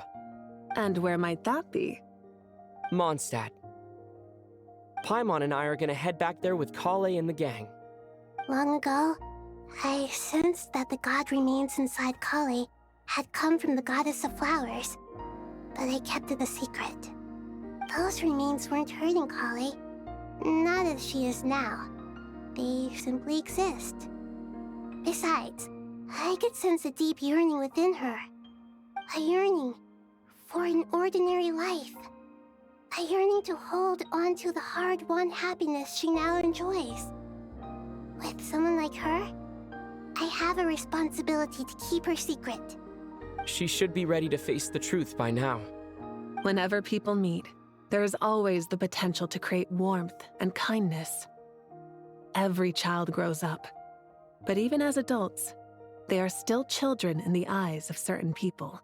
Oh, just like how Paimon sometimes sees Nahida as a little kid. Is that so? Well, anyone who's friends with a kid is probably a kid themselves. Of course! And there's nothing wrong with that. When we get back, we'll actually be hanging out with another of our friends who happens to be a kid. Or more like looking after, in her case. Anyway, we'll always be there to watch out for our friends. Dear Sucrose, when you receive this letter, I'll probably be as busy as always. But busy with wonderful things. That's because I'm no longer a trainee. I'm now an official forest ranger. Impressive, right? Sino said that official rangers sound much tougher than trainees. Though he did say it was already pretty tough to start out with. You probably heard that something big happened in Sumeru recently. Don't worry, it's all been taken care of. We're heading to Mondstadt soon, so if you're free, maybe we could meet up? Plus, it's not just me, a few of us are going. Hey, do you still remember that time we all got together? You know, when we all went to the Windbloom Festival? It'll be just like that.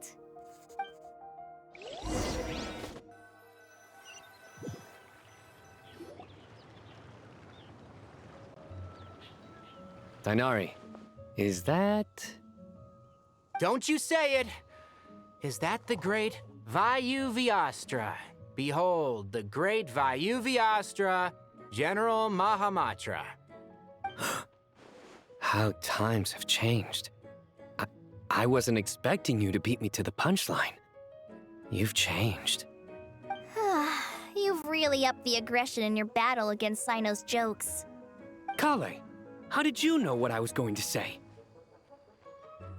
For the love of... Hey! Traveler! Paimon, you're right on time! I hope we haven't kept you waiting. Kalei! Sucrose, it's been so long! How have you been? I've been well. Everything's going great. What about you? Are you still busy? Not at the moment. Oh, right! That juicer you gave us works amazing! Farzan loves it. Seriously? That's wonderful. I don't suppose you drew up a detailed test report. Oh, what fruits did you use? How's the texture of the final product? Sucrose, you might want to try asking your questions one at a time. Albedo! Paimon didn't see you there! It's been a while since all of us were together like this. How about we follow the same plan as last time? Good idea, my friend. You never disappoint. So, what are your identities this time? Don't remind him. First things first. Allow me to introduce our very own official Forest Ranger Kale. The rest of us are simply her humble travel companions. This sounds like one of those mushy stories that gets people hooked on some corny, heartwarming premise.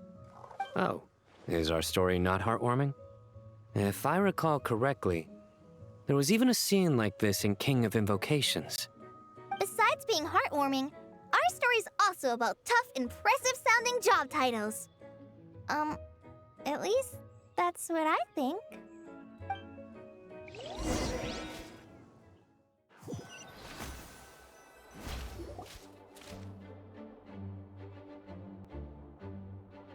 Oh, you're here already? I'm still giving Dodeko a little trim. I won't be a moment. A trim? Does Dodoko need haircuts too? Of course. It's important to know how to take loving care of the apples of your eye. All of these trivial matters get left to me. It's because I'm an angel, and angels are, in a way, the guardians of all Teyvat. Oh, right! Well, that's really an impressive-sounding job title. What are you writing? I'm just brainstorming some cool-sounding lines. Oh, write them on these card backs. Of course. Clearly, my lines are pretty amazing, wouldn't you say? Miss Nicole. Kale? You seem a little nervous. I was just wondering, who was the person you mentioned who needed their wish fulfilled? Wish? What do you mean? Miss Nicole asked if we could meet up in Mondstadt once everything was over. She said a friend of hers had a wish that needed my help to come true. Well, you never mentioned that before. All we knew was that you'd arranged to meet in Mondstadt. But we thought it had something to do with the god remains. To be fair, everything I told you was true. Anyway, my friend is waiting. Come on, let's pay her a visit.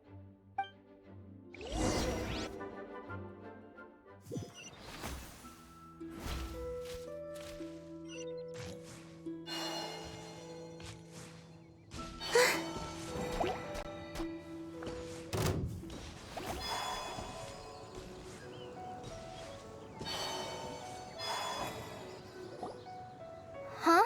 You're... Surprised? I bet you weren't expecting to meet a woman like me beneath this beautiful tree in a faraway land. An oasis will spring from the place where a djinn resides. That saying falls somewhat flat here in Mondstadt, given that everywhere is already so lush and green. Lilupar, what are you doing here? I made friends with Miss Nicole. I asked her to bring me here and then invite Kale to come. The prologue to this story is that I have a wish. It has stirred within my heart for centuries, millennia even. Originally, it was merely Al-Akhmar's lie, but now it has become reality. Could this be... related to the goddess of flowers? My dear young lady, my mistress left her final trace in this world upon you. I can't tell you how glad I am to see you here. And now I have seen you, and peered into your heart. You have experienced hardships and suffered setbacks. The torment an ordinary person might expect to face has befallen you threefold. This is the source of your resilience. But, beneath all this, I've witnessed the seeds of desire. You yearn to return to the simple life you once knew, do you not? I do. I want to throw away everything that isn't mine. But how do you decide what is yours? The scars that others carve into your flesh? The kindness and love they inscribe? Are these things not yours as well? They are. This is something I've talked about with Miss Nicole. Miss Nicole said I should learn how to adjust my standards. I just want to live as an ordinary human. Anything beyond that isn't mine. Don't you want anything from the remains of the goddess of flowers? She gave me a revelation once. I think that's already more than enough. In the past, you would not have possessed such a rich heart. Your brief life has taught you to hold on to everything good, to home in on kindness. How fascinating. You're nothing like Nabu Malikata, and you're certainly not her. Of course not. I'm not some great and powerful being, Miss Lilupar. Yet I am a djinn. We exist because of the Lord of Flowers. We revere and love her. My wish is to see her one last time, to give everything for her. Kale, can you do this for me? But her remains won't be easy to remove. Are you sure this is what you want? That's beside the point. First, I need to know. Are you willing to do something for the soul of this lonely, wandering woman? I'm willing. But look, you know nothing about me. Even if you have heard the stories about me, all you would know is that I was rightly punished for the many evil deeds I committed. Ah, so you do know. Your lips are quivering, your eyes trembling, and still you're willing to do something for me. Life has been cruel to you, and yet you've learned to be kind. My dear young lady, to repay your kindness, I too must play my part. Are you sure about this, Lilupar? I yearn to see my mistress. For this moment, the world can burn to ashes, the universe be engulfed in flame. I care about nothing else. And you, Kale, I can give you a gift. You'll become just another ordinary human. But Miss Lilopar, what will happen to you? My wish will be fulfilled, and I can die happy. Why would you wish for that? A long, unending life might seem desirable for one who has never possessed it, yet it brings torment to one who has. My remains are scattered across the yellow sands, but my soul can find no peace. Since you've promised to grant my wish, give me that release. Allow the dying to die, and let the dead rest in peace. You have my thanks. Kale, there's no pressure on you. What she said, it's all true. A wish is a genuine desire, after all. It's as if you want to use the last of your life to give me a better future. Nothing's so selfless. We'll be using our futures to fulfill each other's wishes. This is a noble act, a beautiful and secret transaction between two women. I understand. Miss Lilopar, I'm ready. Close your eyes, Kale. Then open your soul. From there, I will embrace my mistress. The downpour of flowers is your touch. Like returning to the very beginning. Like surrendering to your grace, my mistress. People say that devotion is beautiful, yet filled with pain. How foolish of them. For me, devotion is beautiful, pure and painless. Devotion is my love. Thank you.